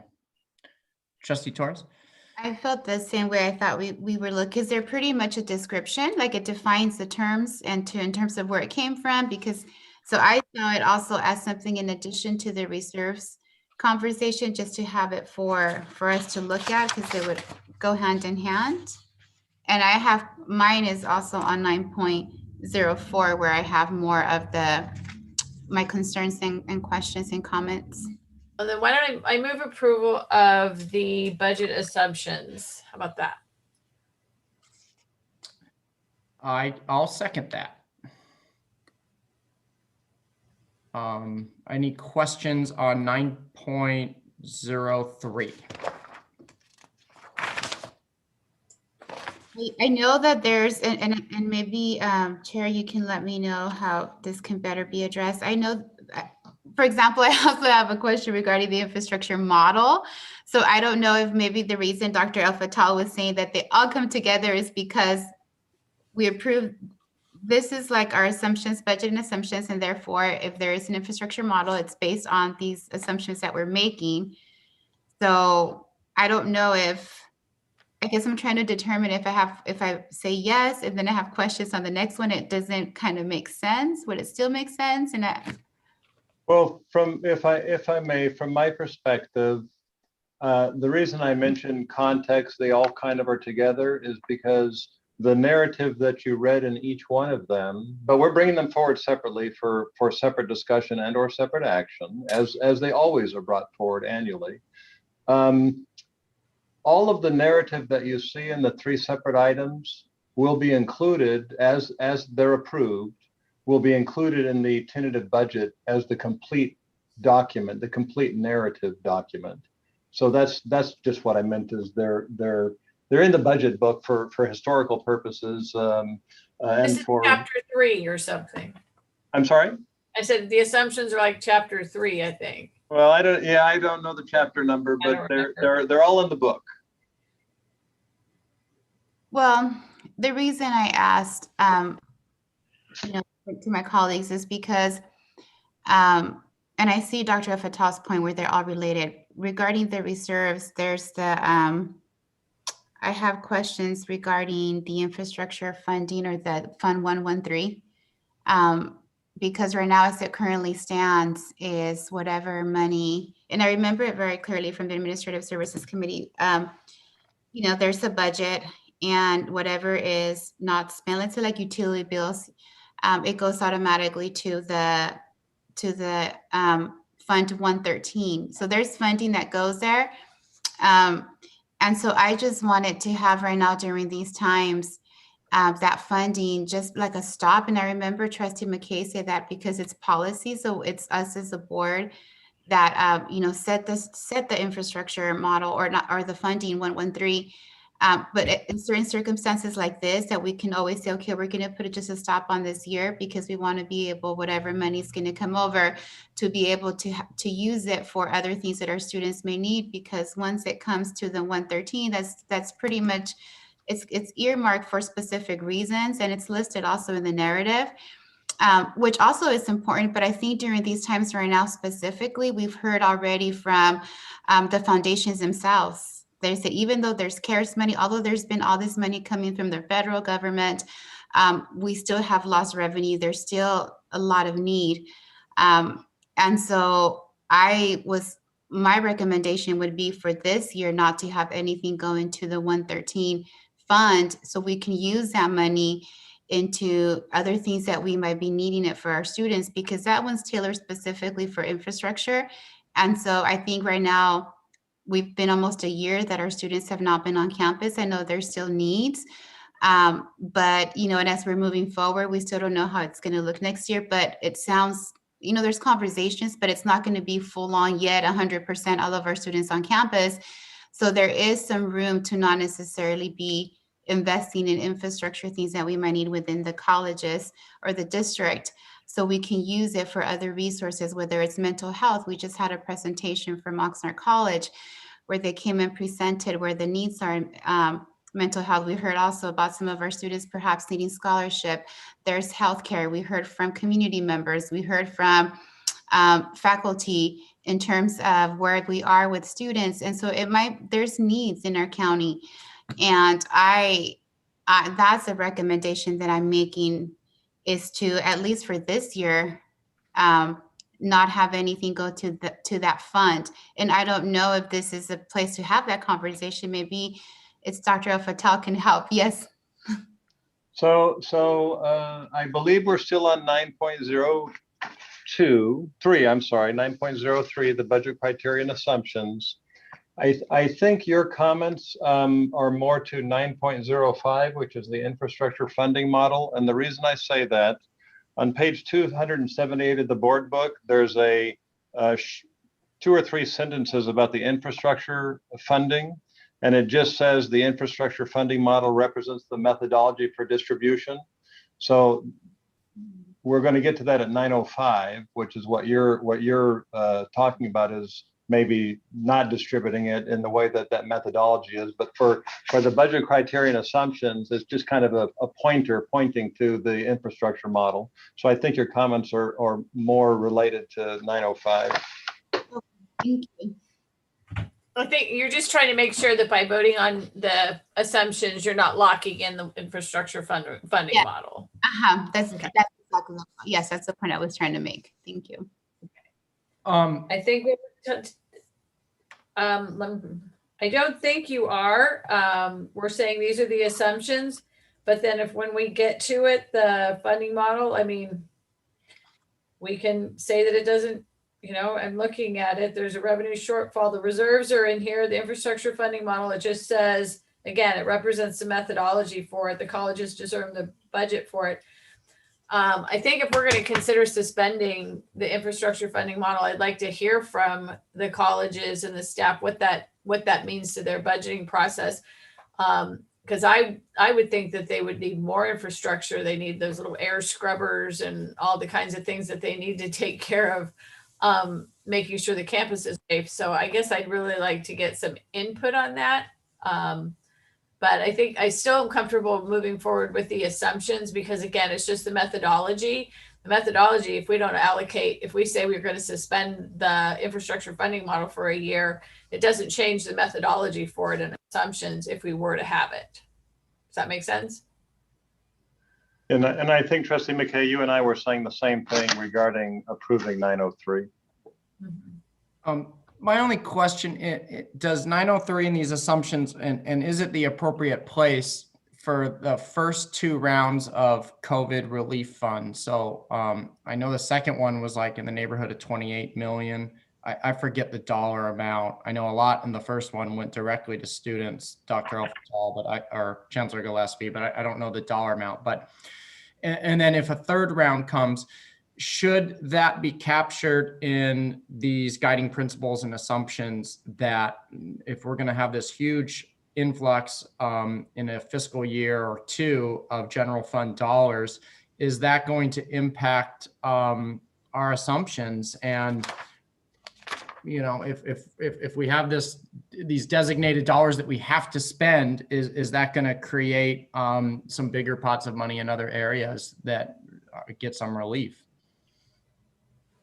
So this particular narrative and this particular item is about the unrestricted general fund. And so all the stimulus monies are not unrestricted general fund dollars. They're coming, through the federal stimulus and or state, right? So in that sense, they're restricted, even though the ways that they can be spent are varied, right? And becoming more liberal in some ways, depending on what you look at.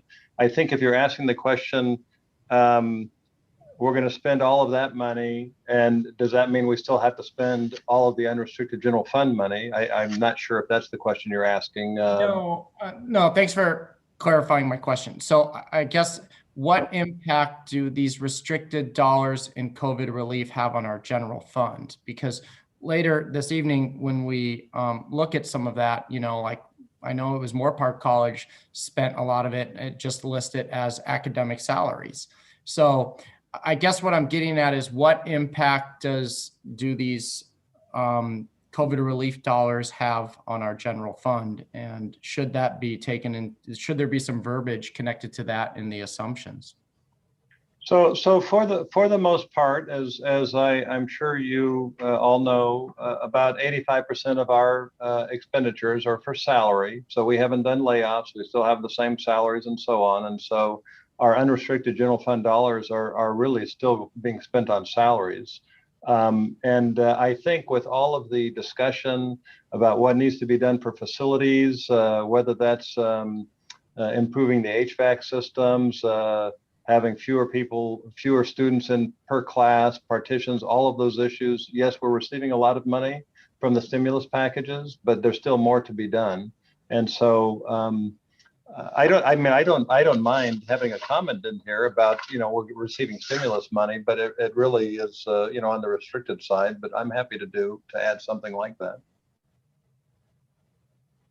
Well, I think I don't want to just put words in there to put words in there, but if it truly is going to have an impact on our budgets at the three colleges, which I would assume it will. I mean, if we're looking at a $30+ million that our district's receiving, and that's just in the first two rounds, right? And we get a third round, and maybe I'm making a false assumption here that it has to have an impact, because just as we just approved the audit, operating costs are significant, even though we're still at 85% on personnel, but there's still a huge $25 million, whatever it is, I forget. So I guess what I'm asking for is, if in fact it does have an impact on our general fund, to me, this seems, and I'm going to rephrase that, is this the appropriate place that there should be some verbiage on that? I don't want to put verbiage, but I'll tell you what, as I mentioned, this is a snapshot in time. These are budget assumptions for today based on what we know today. We haven't really started coming into full budget work for next year's budget. This process is just starting after the January proposal. So there still is some ability to add an assumption. I think really what we're doing is, we know what the allocation model provides to us. Those budgets are accounted for and taken care of basically just as a year-to-year basis, right? It's not a zero-based budget. We have all of those expenses set basically. And yes, there's some ability to do some things different and so on, which happens at the colleges and or the district office. Then on top of that, we're receiving all of this other stimulus money, but there's also greater needs to spend it. And so I think that that's the way that it probably should be looked at. I'm not sure how much of an impact it's going to have on our general fund dollars, because some of those stimulus monies cannot be spent on the things that we're spending our general fund dollars on. That to be spent on other things, right? And primarily, I think there's a discussion coming in a minute about what will be provided to students, right? Even as part of the institutional federal stimulus. Correct. Yeah. I'm curious to hear from my colleagues, and if I'm alone, then I'm alone. But I guess I'm just not comfortable with this huge influx of stimulus dollars that we're receiving, and it's just not captured anywhere. Like, to me, this seems like the appropriate place. If I'm wrong about that it shouldn't impact our budget criteria and assumptions, the pandemic and the response from our state and federal government with dollars to address that, then let's move on. But if this is the appropriate place, then I think there might be some work to do. I would think maybe like guiding principles is that, any special funds that we receive, crisis funds or special funds received will be spent as directed by the board. I mean, I don't know much more we can do other than that, because we don't know if they're going to come. They're not general fund, like Dave said, they're not general fund dollars. They usually come, get this in your students' hands as soon as possible, or buy laptops or hotspots or whatever it is that they need so that education can continue. So I think the most we could do is say that we're going to spend them as expeditiously as possible to keep the education for our students and staff consistent. Yeah, and I appreciate that. And I would only add, based on what we heard at public comment, I mean, we do have certain geographic areas within our three colleges that I shouldn't say it sounds. The data, I think, shows that there's some discrepancy in the needs. And should there be some language or verbiage to make sure that those resources hit our most at risk or needy subgroups or groups of students in community college, community members or students. So it just seems very, the way I read this, like the pandemic and this huge amount, I mean, if it was $100,000 and a $300 million budget, I'd be like, okay, I get it. But we're talking a significant percentage of our budget for this year and maybe even into next fiscal year in COVID relief dollars. And it seems like we're just leaving that out of the equation. So I don't know. Well, speaking as a business owner, and I got COVID relief dollars, it is kind of left out of the equation. It's, it's a forgiven loan. If it was a PPP, it's a forgiven loan as long as you spent it to keep people working and you don't get taxed on it. And so it does just kind of, and it certainly didn't make me rich. It helped me so I didn't have to lay employees off. And so I think with this, we get these relief dollars, and it's helping our students be able to learn at home and do the things that they need to do. And each campus is very different. And yes, I think the data is clear that Oxnard got hit so hard by the pandemic, but I'm not sure. I think only Oxnard College can tell us what would help those students because they live with multiple families in a single dwelling, and that's made the pandemic terrible for them. But we can't fix that. So what can we fix? And that's what the Oxnard College, would tell us what we can fix with relief dollars. Chair Chancellor, perhaps, because I think this has generated a lot of discussion, that if it doesn't throw a wrench into Dr. Fatal's world, that just like we tabled the reserves discussion, how about we withdraw the motion and table 903, 04, 05 till the 23rd of March, when we're sharper and start fresh and can hear from the colleges and have some reflected thought on the public comment input that we received tonight. I'm more than comfortable. I'm more than comfortable with that, and yeah, I mean, just as long as everyone else is. Dr. Fatal? Well, I just would add it can't be postponed much longer or any more longer than the next one because as you all know, the train keeps rolling, deadlines come, we need to have things approved and so on. And there's a lot of hard work to start beginning building budgets for the campuses and so on. So I don't think you're going to see any significant, changes. I think we just want to make sure we don't lock ourselves out of doing something by voting on these assumptions. I understand. And actually, I think the reserves discussion would be appropriate and a good discussion to have, as a precursor to this. Yeah, I think that would be a good idea. And if we can commit to actually taking that action, we have to be prepared to take action on these items on behalf of staff at the 23rd meeting. Yeah, and what we'll do is have an explanation as to why, this is really focused on the assumptions of our general fund dollars coming in from the state. And if there's a statement relative to all of the federal dollars coming in that could impact it, we'll add that in. But actually, they're two separate sources of money, and we'll have our own goals and accountability on the side of the federal dollars there. But we'll make that clear when we bring them back on the 23rd. Okay, great. Trustee Torres.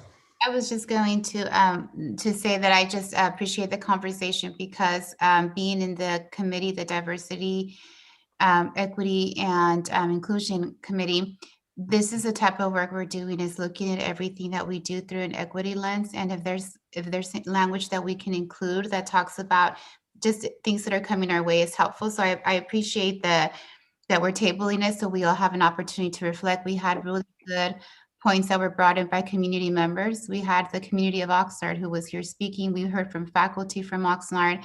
We've heard in the past from students from Oxnard. So I think that as a board, we're hearing also from community members. And so some of the community members that came and spoke don't have a seat in the participatory governance process. And I don't know, but sometimes it's important to capture the community members' voice. So when we're putting together, we can say, you know, we have everybody's voice. And I think that's important, just to capture everyone. I know that there's a lot of work that goes into this, and I know that as a board, we appreciate everything that's being done. But the community needs to be involved. And so it'll be helpful for us as a board, I think, as we move forward, to know how that's going to look like, perhaps. I think for me, Chair Chancellor, it would be helpful to see how, as a board, how are we going to put into place the comments that are brought to the community. I think it was huge to have community members from Oxnard come and speak to us about an allocation model, to come and speak to us about classes, to come and speak to us about many things during these times of equity and social justice. They did tell us, look at your resolution, look at what you approved. And I think, and I saw it more as an invitation of dialogue, and I think it was valuable. And so I'm hoping as we move forward, we as a board, maybe it's within policy, and I don't know exactly where we would need to look at that to start incorporating more so the voice of our community into the decisions that we're making as a college, because that would be very, I think, helpful to us as things are being presented to us, that it was actually vetted through many stakeholders that are impacted by our community college that serves our community. Okay, thank you for that. And I would just add, you know, specifically on 9.04, I'm very eager. I mean, I have questions, but I'm very eager to hear a little bit of insight on how this allocation model matches and aligns with our new goals, and you know, addressing those equity gaps in these things. And to me, that's the alignment with, also, you know, resonated with some of the comments that we received. So, okay. So we, what did we do? We pulled the first and second, I believe. Is that correct? Okay. Sounds like it's correct, which is going to take us to 9.06. And oh boy, let me find the right page here. Sorry, got okay, cool. 9.06, which is on page 305. And that's action to approve ratification of the supplemental higher education emergency relief fund. And attached to that is the restricted general fund of the 126 for the 3 colleges. And then please, colleges, know that I don't know, why are they, I guess they're called reports, or the priorities that were attached were very helpful, at least for me. So I wanted to say thanks for that. I did have a couple of questions, but following rules, I'll go last. So if there's any questions, let's take a first and a second and then open it up for questions. Yeah, at first, I think I have to rescind my motion for officially, just for Laura, for the minutes, to rescind the motion for 9.03, which I think I actually made. So okay, just to clean that up. And Chair Chancellor, you should officially rescind your second. I didn't even remember I made that. So yes, I officially rescind my second. Thank you for keeping us on track there. All right, sounds good.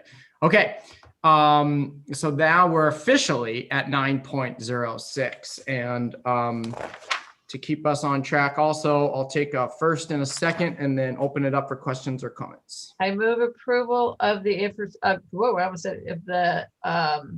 action to approve ratification of supplemental higher education emergency relief fund and institutional funds for fiscal year 2021. And I will second that. Okay, great. Any questions? I do have one, Chair Chancellor. These amounts that are being distributed to the colleges, are they formula driven? Yes, it's based on a formula from the state. So it's coming from the state.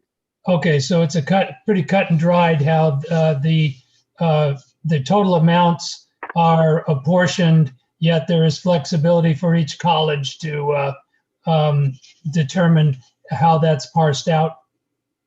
Yes, correct. So sometimes the money comes to the district and then there's a decision to be made. We have some way of allocating and it's discussed through committees and so on. But in these particular funds came directly to the colleges based upon the criteria. And then the colleges get to spend it based on how they discuss what's the best way to serve our student population. Okay, and this is for 2021, as I see. So there is a 1 year time clock on the spending of these funds? Yes, correct. Okay, then I'd say there's some urgency associated with this. To approve it, yes. And to spend it on the right things. Okay. Seeing no other questions, for me on the three sections, I'll specifically at Oxnard College, but also Ventura College, there's a significant amount of this dollar. So I'll focus in on Oxnard College. Nearly half is for other operating expenses and then other outgo. I don't want to hold up funding, and I know there's urgency here, but whether we receive public comment or not on our response to this pandemic, even if we didn't receive public comment, I think that some details there on where these funds are going is appropriate. And I would just ask moving forward that we receive some more details. And the vague, it's a little vague right now. Ventura's is very similar. Ventura's is also very similar as well. Yeah, I didn't mean to I just was picking that one just because it was there. So, because I have no idea, and I don't think the community would be able to figure out what other operating expenses and other outgo is. So I'm gonna guess they don't have an idea yet. Yeah, they're still working out the details as to how they're going to best use it for the colleges. And then maybe that, and understood, Chair Chancellor, understood. It's a totally fair question, and I do think that the amount does describe some fluidity in what we perceive the needs to be. As the circumstances approaching fall become more and more clear. Sure. And again, I say that with just wanting to get behind and supporting, of course, these dollars reaching the biggest needs, and maybe just saying examples for the outgo and the other operating expenses would be helpful. So I understand. Chair, I really liked the creative ideas we saw at Moore Park College, the tents, for bigger physical distance classrooms and, things like that. And I know that President Sanchez will come up with all kinds of creative ways inside campus to use those funds and for students so that they can succeed. I would really hope that some of those base level math classes and the things the students are really hoping they can have on campus, he'll figure out a way. Yeah. Trustee Torres. This is just a question. Would I be able to ask a question to President Sanchez, or should I direct it to you, Chair Chancellor? Sure, just fire away, and I would say the appropriate person to answer the question can answer. I think that would be the great. Okay. President Sanchez, I know we had the CDC task force at Oxnard College, and I thought that was very helpful, and it was just, there was community input, it was academic senate, classified senate, a student, and I found that to be just really helpful and really just in being able to study things, and it just brought everybody brought to the table and to really give recommendations. As these funds are coming forward to us, especially these that need to spend, as you're coming together, is there a space, and maybe there is one already, where there could be some community input? So as a college, is us coming together and the academic, classified students, management, but then we also have the community. So whenever there's the decision to be made, we can say, we also heard from the community. So this is how we're spending our money with all stakeholder input. Is that a possibility? Yeah, I think that's excellent feedback, especially the portion that goes toward student support. Probably a little less germane where it goes to facilities adaptation. But on the student support side, it would be helpful to us to work with other service agencies so that we're not overlapping too much and synchronizing our assistance. Okay. Good feedback. Yeah, that would be, I think that would be nice, just having their input. And I think just some comments from today, I think that would be also just helpful, just including the community. And so thank you. I saw it very successful with the task force that we had. Yes. So we've already had it. So maybe just in these times doing something similar. Thank you. Duly advised. Thank you.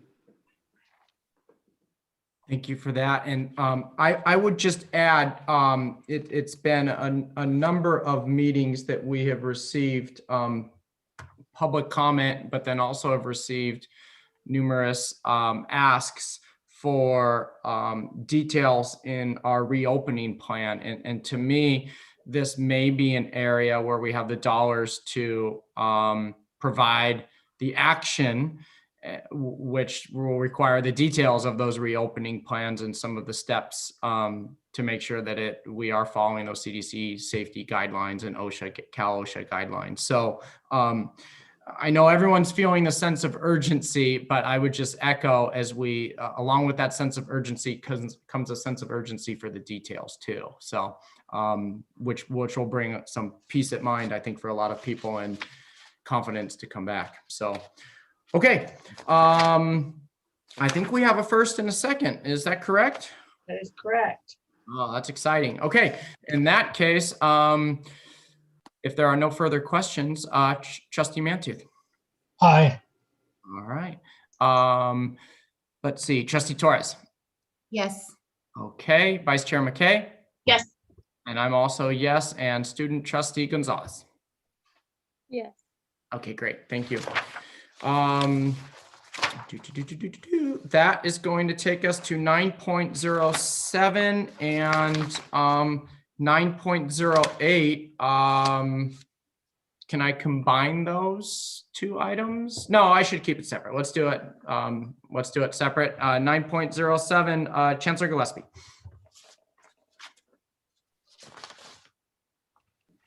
Uh-oh, you're muted, Chancellor. Yeah, I'm Dave. You can go ahead and do these with colleges. Yeah, so let me just kind of give you a little back story context. Moorpark College recently completed, I think it was 2 years ago, their facility master plan. And so Oxnard hasn't had one done for quite some time by my recollection, and Ventura is, their last one was, I think, 2004. So the constituents got together, including myself. We talked about doing a district-wide RFP for facility master plan to roll the colleges need to do their own, but then also look at it at a district-wide basis and kind of roll that all together in one format. And it was decided that in particular, because of our decentralized way that we do things here, that Oxnard would do their own and Ventura would do their own with their own committees, as is very typical. And the district would come back later after those were all done and kind of just bring something forward to roll them all together. So that was a process. And then I also would just mention to the board that architectural services like this do not have to go out for RFP. They can be chosen individually, but it's a very good practice to do an RFP so that we can at least hear from different folks and the college committees or the overall committee that's looking at all of these different operations and inviting people to interview, they can feel that they can select the best one that best matches what their needs are based on what their committee scores and so on. So the process, that's kind of was the context of how we got to two individual proposals and two individual projects. Each campus had their own committee that went through the process and made their selections. So the one for Oxnard has selected Cambridge West and HPI Architects. for a fee of $240,000 to develop their a new facilities master plan. Okay. So Oxnard, well, President Sanchez had practice. He did it at Moore Park and then he gets to do it at Oxnard. So. Okay. Do we have a first and a second and then open up to any questions? I move approval. Okay. I'll second. Okay, great. Any questions? Chair Chancellor, I do. Forgive me.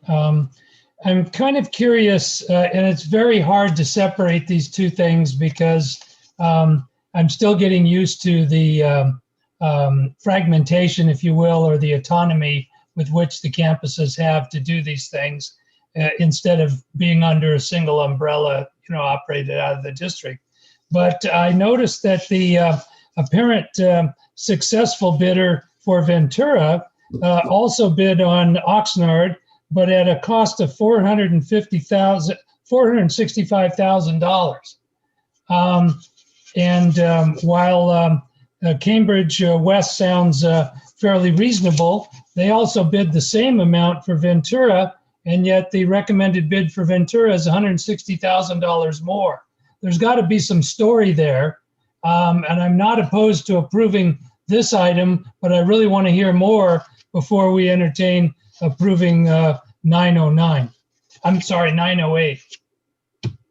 Yeah, I share that question in my notes as well. I think we all do. Okay. Well, I would you like me to make a comment now before you move on to? Okay, so it's my understanding. I have talked to the chair of the committee at Ventura, which is the VP of Business, Kathy Bajorquez, and that committee. I think there's information in here. It's a shared governance committee, so I think there were about 12 people maybe on that committee, and they used a scoring rubric and et cetera and so on. And basically, they felt, that committee at Ventura College felt that Steinberg Hart could best serve them and what their needs are. And that's how they saw it. And they received presentations from all the folks listed here. And it's the selection of architectural services is not it's not required to select the lowest responsive bidder. So in going through their process, they felt that Steinberg Hart was the best one to serve their needs. I will mention in my conversation that that amount, the $397,200, is a not to exceed amount. And so in my conversation with the campus earlier this morning, they have been talking to Steinberg Hart, and they have so far agreed. They fine-tuned the budget and have a not to exceed of $348,000. So it's not 240, and it's not my. I didn't ask the question. I don't believe that the campus is trying to whittle them down to 240,000. But I know that they have had discussions about just fine-tuning the budget and for what the needs are that the campus is interested in. And so that was the process that they went through. And again, they really just felt that firm could best serve their needs. So, and I'll remind everybody also, we do not have a facilities, a district-wide facilities office at the district office. You've heard me say that before. I'll continue to say it. And so we are decentralized in that sense. Yeah, I hope that helps. Yeah, thanks, Dave, for that. And I think, Kim, it'd probably be helpful to just answer the question about, what were the things with Steinberg Hart that prioritized them for the college? Yeah, so I'd like to, before I answer that question, just to add a few more details that Vice Chancellor El Fattal may not be aware of. So we did have a committee that was a cross-functional group. They spent many hours in their selection process. The committee contained a student, 3 faculty members, 3 classified professionals, and 3 administrators. They reviewed multiple offers. They created a rubric on what was important to Ventura College.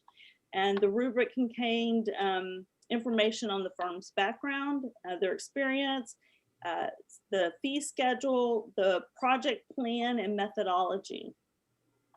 After the first comprehensive review, they narrowed it down to 6 firms and invited them for interviews. And it had both the Oxnard College selection as well as Steinberg Hart. From that interview, they narrowed it down again to 3 firms, and Cambridge West was not part of the 3 firms that were invited back for a second interview. And I don't know the details why, but they weren't.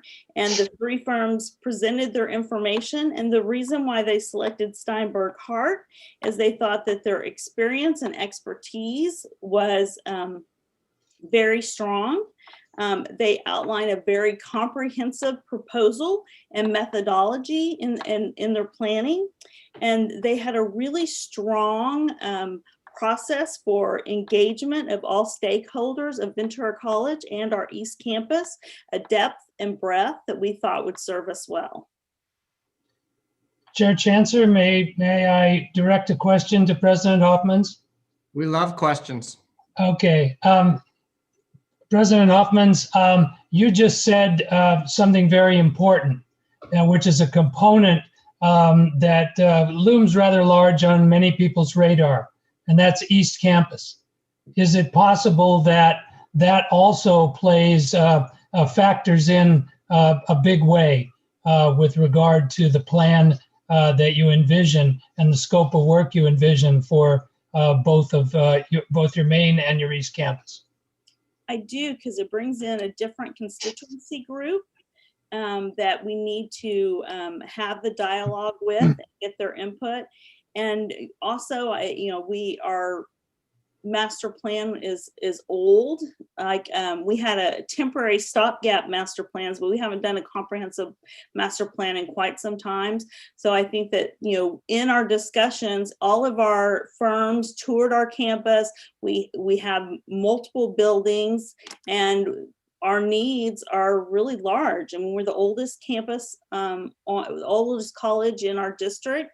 We have many aging buildings, and all of these factors do have to be considered. And I'm sure the firms, when they were bidding on it, considered those factors. Thank you very much. Back to the particular item in question, Dr. El-Fattal. You had mentioned that the Steinberg Hart bid was a not to exceed. Is Cambridge West bid of $240,000 for Oxnard a not to exceed? No, that's the exact amount is my understanding. Okay.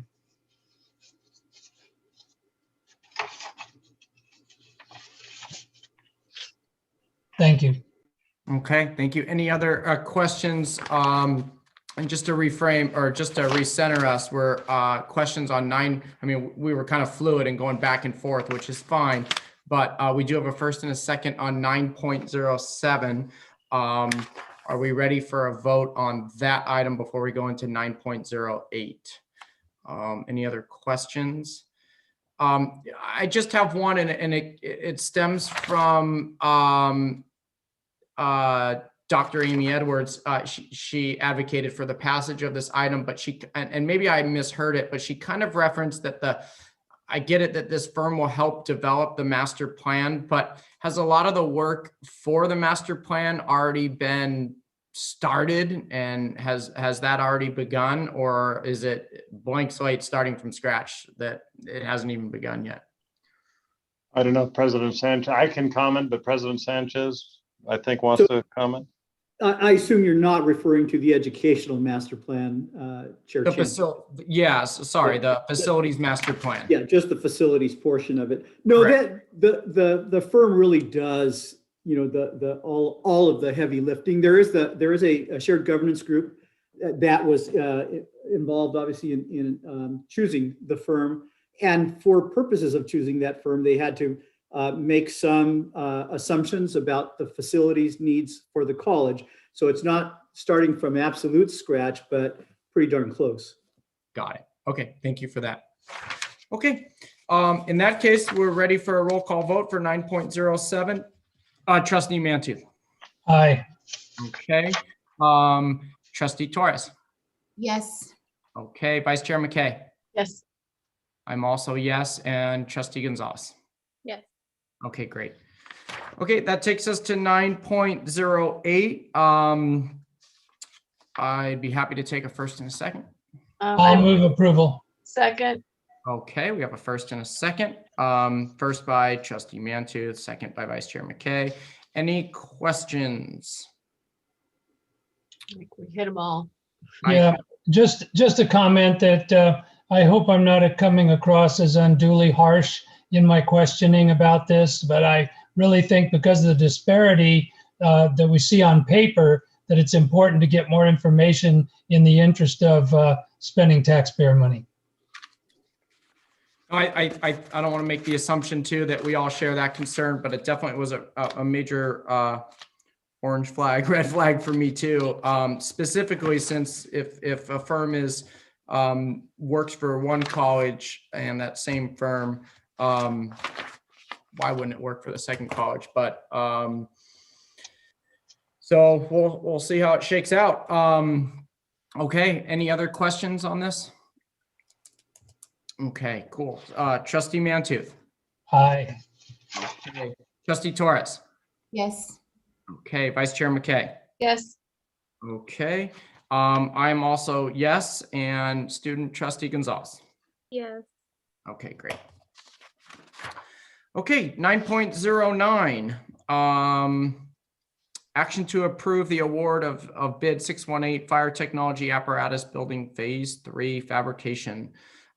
Installation and utility connections to the lowest responsible bidder, Staples Construction Company, in the amount of $2,043,691, and use of unallocated restricted general funds requires a 2/3 vote.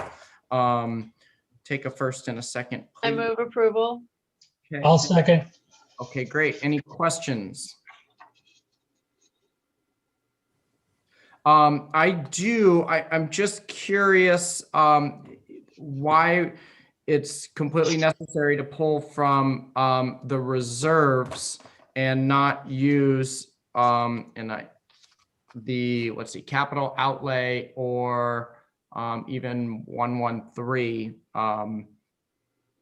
fund, or is that where it's coming from? Is the 113 which Well, it would be, well, it may have originated on the 1.443 million from Oxnard College.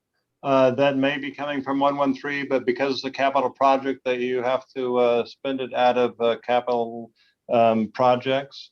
So it may be originating from 113. I don't recall looking at their details, whether there was money already set aside in capital projects. However, the reason why it's from reserves, so 3 years ago, the district sold the property and used the money to purchase a district office building. The college, as you've heard multiple times about the decentralized nature of our system here at this campus, not across the state, not all of them, but at our district, they do have money set aside in 113 and capital projects to that they save to spend on certain things, right? And so this dollar, this is the final phase. The whole thing is going to end up costing, I think, about $5 million. This is the final phase, and so it wasn't fair to have the college spend the money they're saving for other purposes based on the district sold the land to use to buy a district office building, and so that's why it was split that way. So it's coming half from, we're recommending half from reserves and half from the college's funds that they've set aside for facility type projects. Okay, but at this point, right now, this evening, we don't know what part, because we have so many different parts of the reserves. We don't know which part of the reserves it's coming from, the 1.5 million. Well, no. If you look on the on page 326, it's coming from. So every time we ask the board, we recommend using reserves. You'll see a small little table like this, and so on the adopted budget, the projected balance to end June 30 of 21, so a couple of months from now, we're projecting a $4.5 million undesignated, unallocated reserve. So that money has been being spent down on a variety of different things that have come forward to the board. For instance, $913,000 was approved for a one-time $500 payment that I think one of the public speakers mentioned earlier. And now there's another proposed use of 1.5 million, which will, based on today, the information we know today, we would project for the unallocated, undesignated part to be 2.159 million at the end of the year. So it's from unallocated, well, undesignated, unallocated. Okay, so for tonight, we're not okay, so for tonight, we're approving the 1.5 coming from the unallocated, undesignated reserve. Correct. That's what we're being asked to approve tonight. Yes, but also the 1.443 million from Oxnard College capital projects, both of those items, both of those things. Okay, and I guess my question is, why wouldn't it come from the 113 designated reserve? And maybe you are. Because the college, in looking at the college looking at its budget, chose to spend it out of capital projects. It has to be spent out of capital projects because of the capital projects fund. Right, but the 1.5 isn't capital projects. That's unallocated, undesignated reserves, which I understood was different than the capital projects. So the way that it will be accounted for, it will still be accounted for and spent in capital projects, but it needs to come from reserve. The board, because it requires a majority vote or 2/3 vote, it needs to. We'll budget it after you approve this. We'll budget it, and it'll be expended through capital projects. Chair. Trustee Torres. Okay, and this is where the equity piece comes in terms of our reserves, because this is the one place where us as trustees, we do have a say in where it's going to come from. I'm okay approving this, but not through the 1/3, but I want it to be through 113 because it's designated specifically for projects, because I want to protect the money that we can use for other things for students. And maybe, and that's kind of where I'm coming from. And maybe I just need a little bit more of clarification, but I know that once it goes into 113, it's designated for capital. I mean, it's designated for infrastructure for things that the colleges may need. And so we can use money from the reserve to pay for the 1.5. I just want to make sure that we're not pulling money from that can go into other things like for student learning, for services, for counseling, for tutoring, for anything that our students may need. I don't want to pull money from the reserves that can be used for that, because there's 113 that's designated for infrastructure. So I'm okay approving a 1.5 that's coming out of the infrastructure model, but not if it's coming from unrestricted reserves where it could that money could be used for other things. Chair, real quick, and again, I know we're spending quite a bit of time on this one, but just to try to help, this is going to be used to be supporting students. I mean, it's a building that's needed for the Fire Technology Academy there. And as Dave mentioned, when we sold the property, that money did go into the unrestricted reserves, and the district committed earlier to use the reserves for that. Now, I'm not sure if, Luis could add in, where the college dollars coming from. I mean, Dave, you may know, but. Yeah, no. I just, it's coming from the college. So there's two components, right? The unallocated reserves is being held at the district level, let's say. And so that's a district level amount of money. The 1.443,961,000 is going to be expended from capital projects funds at Oxnard College. The money is originating from Oxnard College's 113 fund, but because it's a capital project, in order to account for our capital projects, we account for it in the capital projects fund. So that's where the accounting will take place, but actually it is originating from Fund 113. So I think, Trustee Torres, what you're asking, it is being spent. Oxnard College's Fund 113 is going to be reduced by 1.443 million. because that's where the money is originating from, but it's also going to be, so you're going to see an outgo from 113 to 419, and then we're going to be able to track the expenses in 419. It's an accounting. We'll see one of those budget transfer things. Yes. And for whatever it's worth, I don't think this really adds to the conversation, but Chris texted me that the Oxnard College's contribution comes from RDA money originally. I'm just, it just doesn't read clear to me. I read it as two pots of money. One is 1.443961. So let's just call it $1.4 million capital projects funds, Oxnard College. Got it. That's clear. The 1.5 seems like additional dollars. And the way it reads is it's undesignated, unallocated reserves.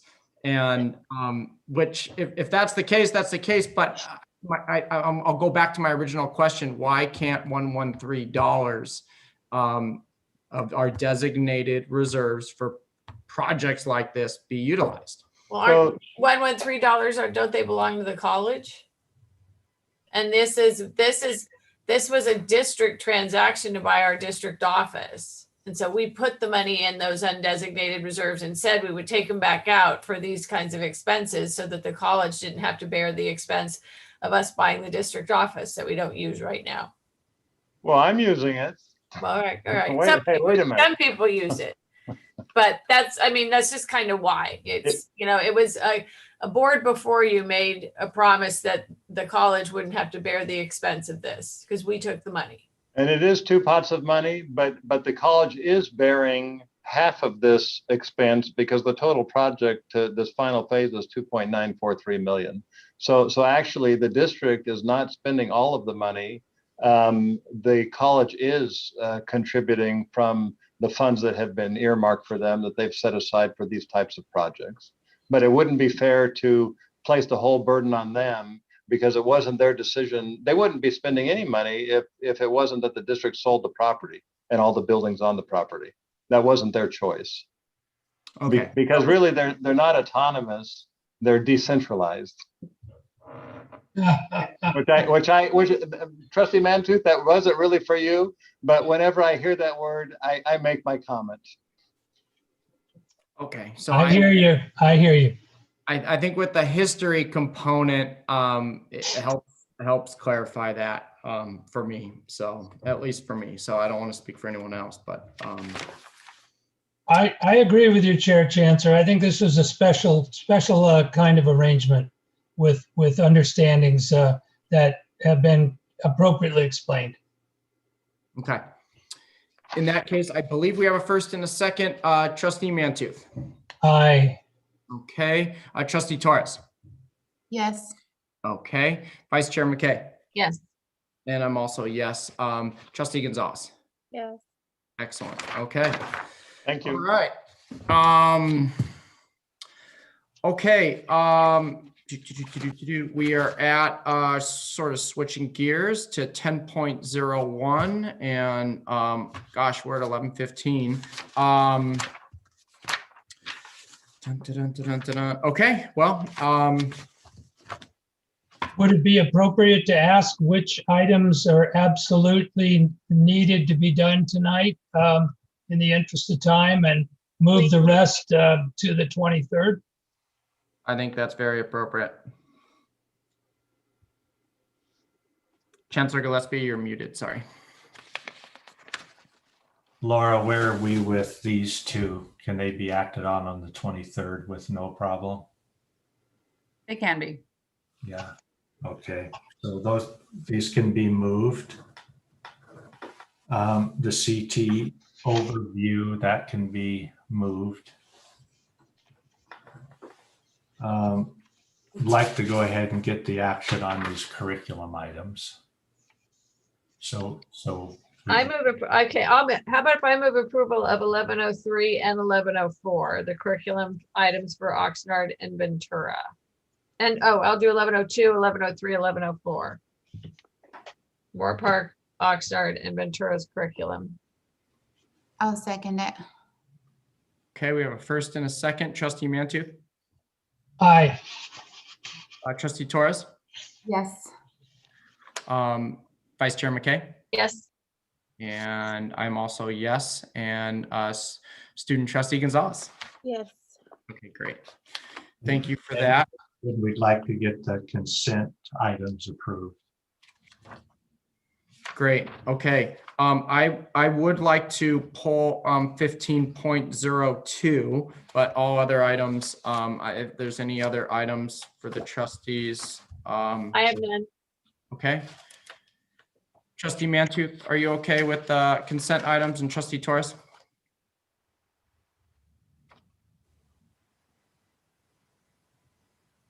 Yes, I'm okay. Great. All right, I move approval of the consent agenda, Excluding excluding 1502. 15 what? 15.02, yes. Yeah. Okay, I'll second that. And we have a first and a second. Trustee Mantooth. Aye. Okay, Trustee Torres. Yes. Vice Chair McKay. Yes. And I'm also a yes, and Student Trustee Gonzalez. Yes. Okay, that leads us to 15.02. I'll be very brief. The item was excluded from the explanation portion of any items over $50,000, but it's the third PO 122932 for Libert, Cassidy, and Whitmore for $120,000. And I'm curious to know the flow chart or practice of the way our district utilizes counsel or legal services is the better way. So I don't need the answer now, but I'd like to, moving forward, get not a report, but just sort of a flow chart that kind of explains how our managers or district, for the lack of better words, utilizes legal services, because I have noticed the costs have gone up and it is a little worrisome. And I know we've had to tackle some big issues, but I'm just curious on the policy side or flowchart side. So with that, I'll make a motion to approve 15.02. Second. Okay, great. And Trustee Mantooth. Aye. All right. Trustee Torres. Yes. Okay. Vice Chair McKay. Yes. I'm also a yes. Okay, so that takes us all the way to, I believe,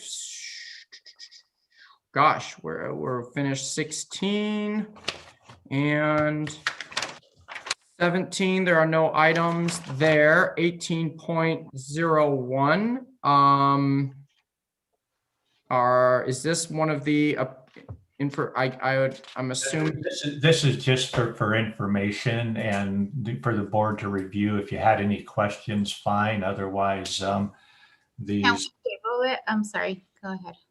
I was going to say, so, I think the colleges are submitting them, up to the state, but there's no board approval required. If there's going to be questions, it could be, moved again, but if the board doesn't have questions, then we're done with the item.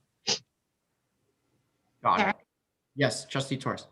For due to time, but I just wanted to make comments, not necessarily ask questions. They're good questions, because they put in a lot of work into it and there's a lot of areas of equity, but I don't want to take any more time. So, I'm fine. They can submit it if they needed to, but I did want to have an opportunity to just dialogue with a couple of these things that was written, because it's really good information that they wrote, and it's pretty extensive, and I really liked it. So I do want to have the opportunity to just share those comments, and maybe I can do it on March 23rd.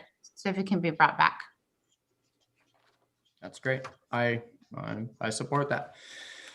Okay. That is going to take us Amazing how they map all these pathways through a chart.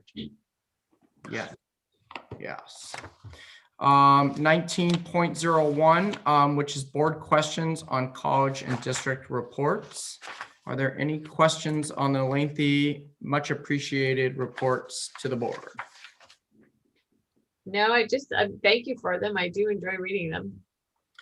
I do too. And also with the idea as we add in some extra meetings, I look forward to hearing some of these reports and not just reading them. And I did have a question on the Academic Senate, Ventura College. It was bold and it came up.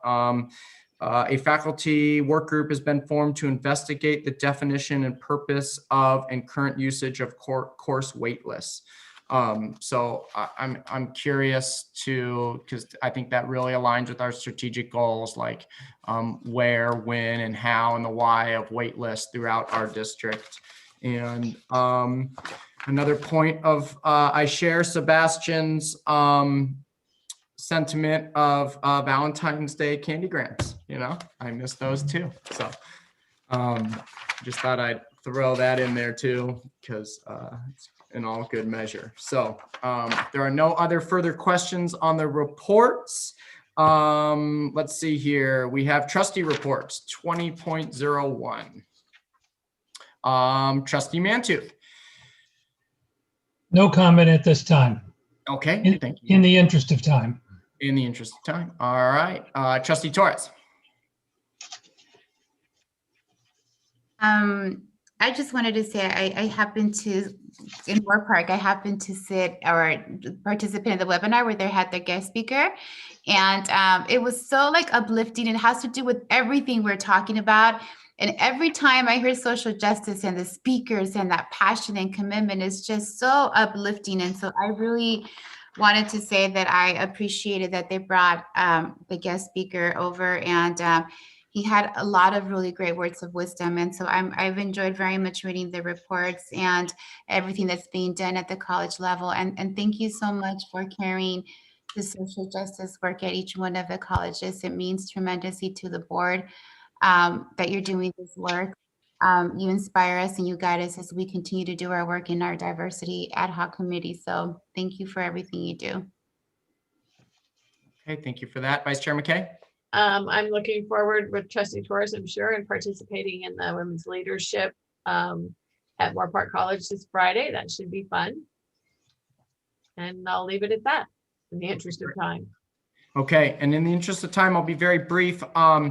I'm curious to, and I know this kind of bleeds over into future board items, but to get a report or some information on the evaluation process of all employees through faculty, and just to get some background information of what that looks like. I'm also curious to look at the grievance process and complaint process throughout the district, and to get some background information on that. And I share, it was an honor that I will not forget to piggyback on the students, and the award or the recognition, of course, goes to all the students, but to represent my colleagues on the board in introducing Dr. Cornell West at Moore Park College. I never thought I'd have the opportunity to do that. So that was really neat. And he had a message of love and leadership. So it was really powerful to hear. So, and in the interest of time, that's all I got. So 20.02 is Chancellor report. Chancellor Greg Gillespie. Yep, I'm no report in the interest of time. Okay, all right. Future board items. We have our list there, and of course, the email inbox for Vice Chair McKay and myself. If there's anything that needs to be added, feel free to shoot it our way. The only thing that I'd like to really advocate for, in the interest of Earth Day coming up in April, and our commitment to sustainability, I'm going to be asking for a sustainability update at from the three colleges and at the district of what we've done, what we're doing, and where we're going with that, to really reinforce our commitment to be a leader throughout the state on sustainability. But if there are any other items on this list that need to be addressed, feel free to email myself or Vice Chair McKay and the Chancellor, or if you feel obligated to share now, that's appropriate too. Hearing none, it sounds like the email train will work. 20.04 summary of staff follow-up. Chancellor Gillespie. Yeah, the items there in the packet, so nothing else to add. Okay, lucky us, we are committed to going back to closed session. We do not project any action to be taken. So if there is any action to be taken, of course, we will report that out to follow Brown Act. And with that, I am honored to adjourn the meeting, and this meeting is adjourned in the memory of the following Ventura County Community College District retirees: Jesus Camarillo, former criminal justice instructor; Rita Carls, former administrative assistant at Oxnard College; Jim Elglund, former photography instructor at OC; Carlos Ramirez, political science instructor at Moore Park College; Nick Ioannidis, who taught air conditioning refrigeration at OC; Bona Dylan Press, journalism instructor at Moore Park; and Chiho Terada, I believe, who taught drafting and mechanical drawing at Ventura College as part of the manufacturing technology program. And with that, at 11:27, where's my gavel? Meeting is adjourned, and board and chancellor will be going to closed session. I believe we'll click the link that we used before. Okay. Yeah. Chair, let's just confirm with Patty or Dan, do we use that same link as before? It's still good? Yes. Yeah. Okay. Thank Have a you. good night, everybody. Night. Thanks, Ashley. Yeah, thanks for staying with us. Thanks, Maria. Bye, everyone. Bye, everybody.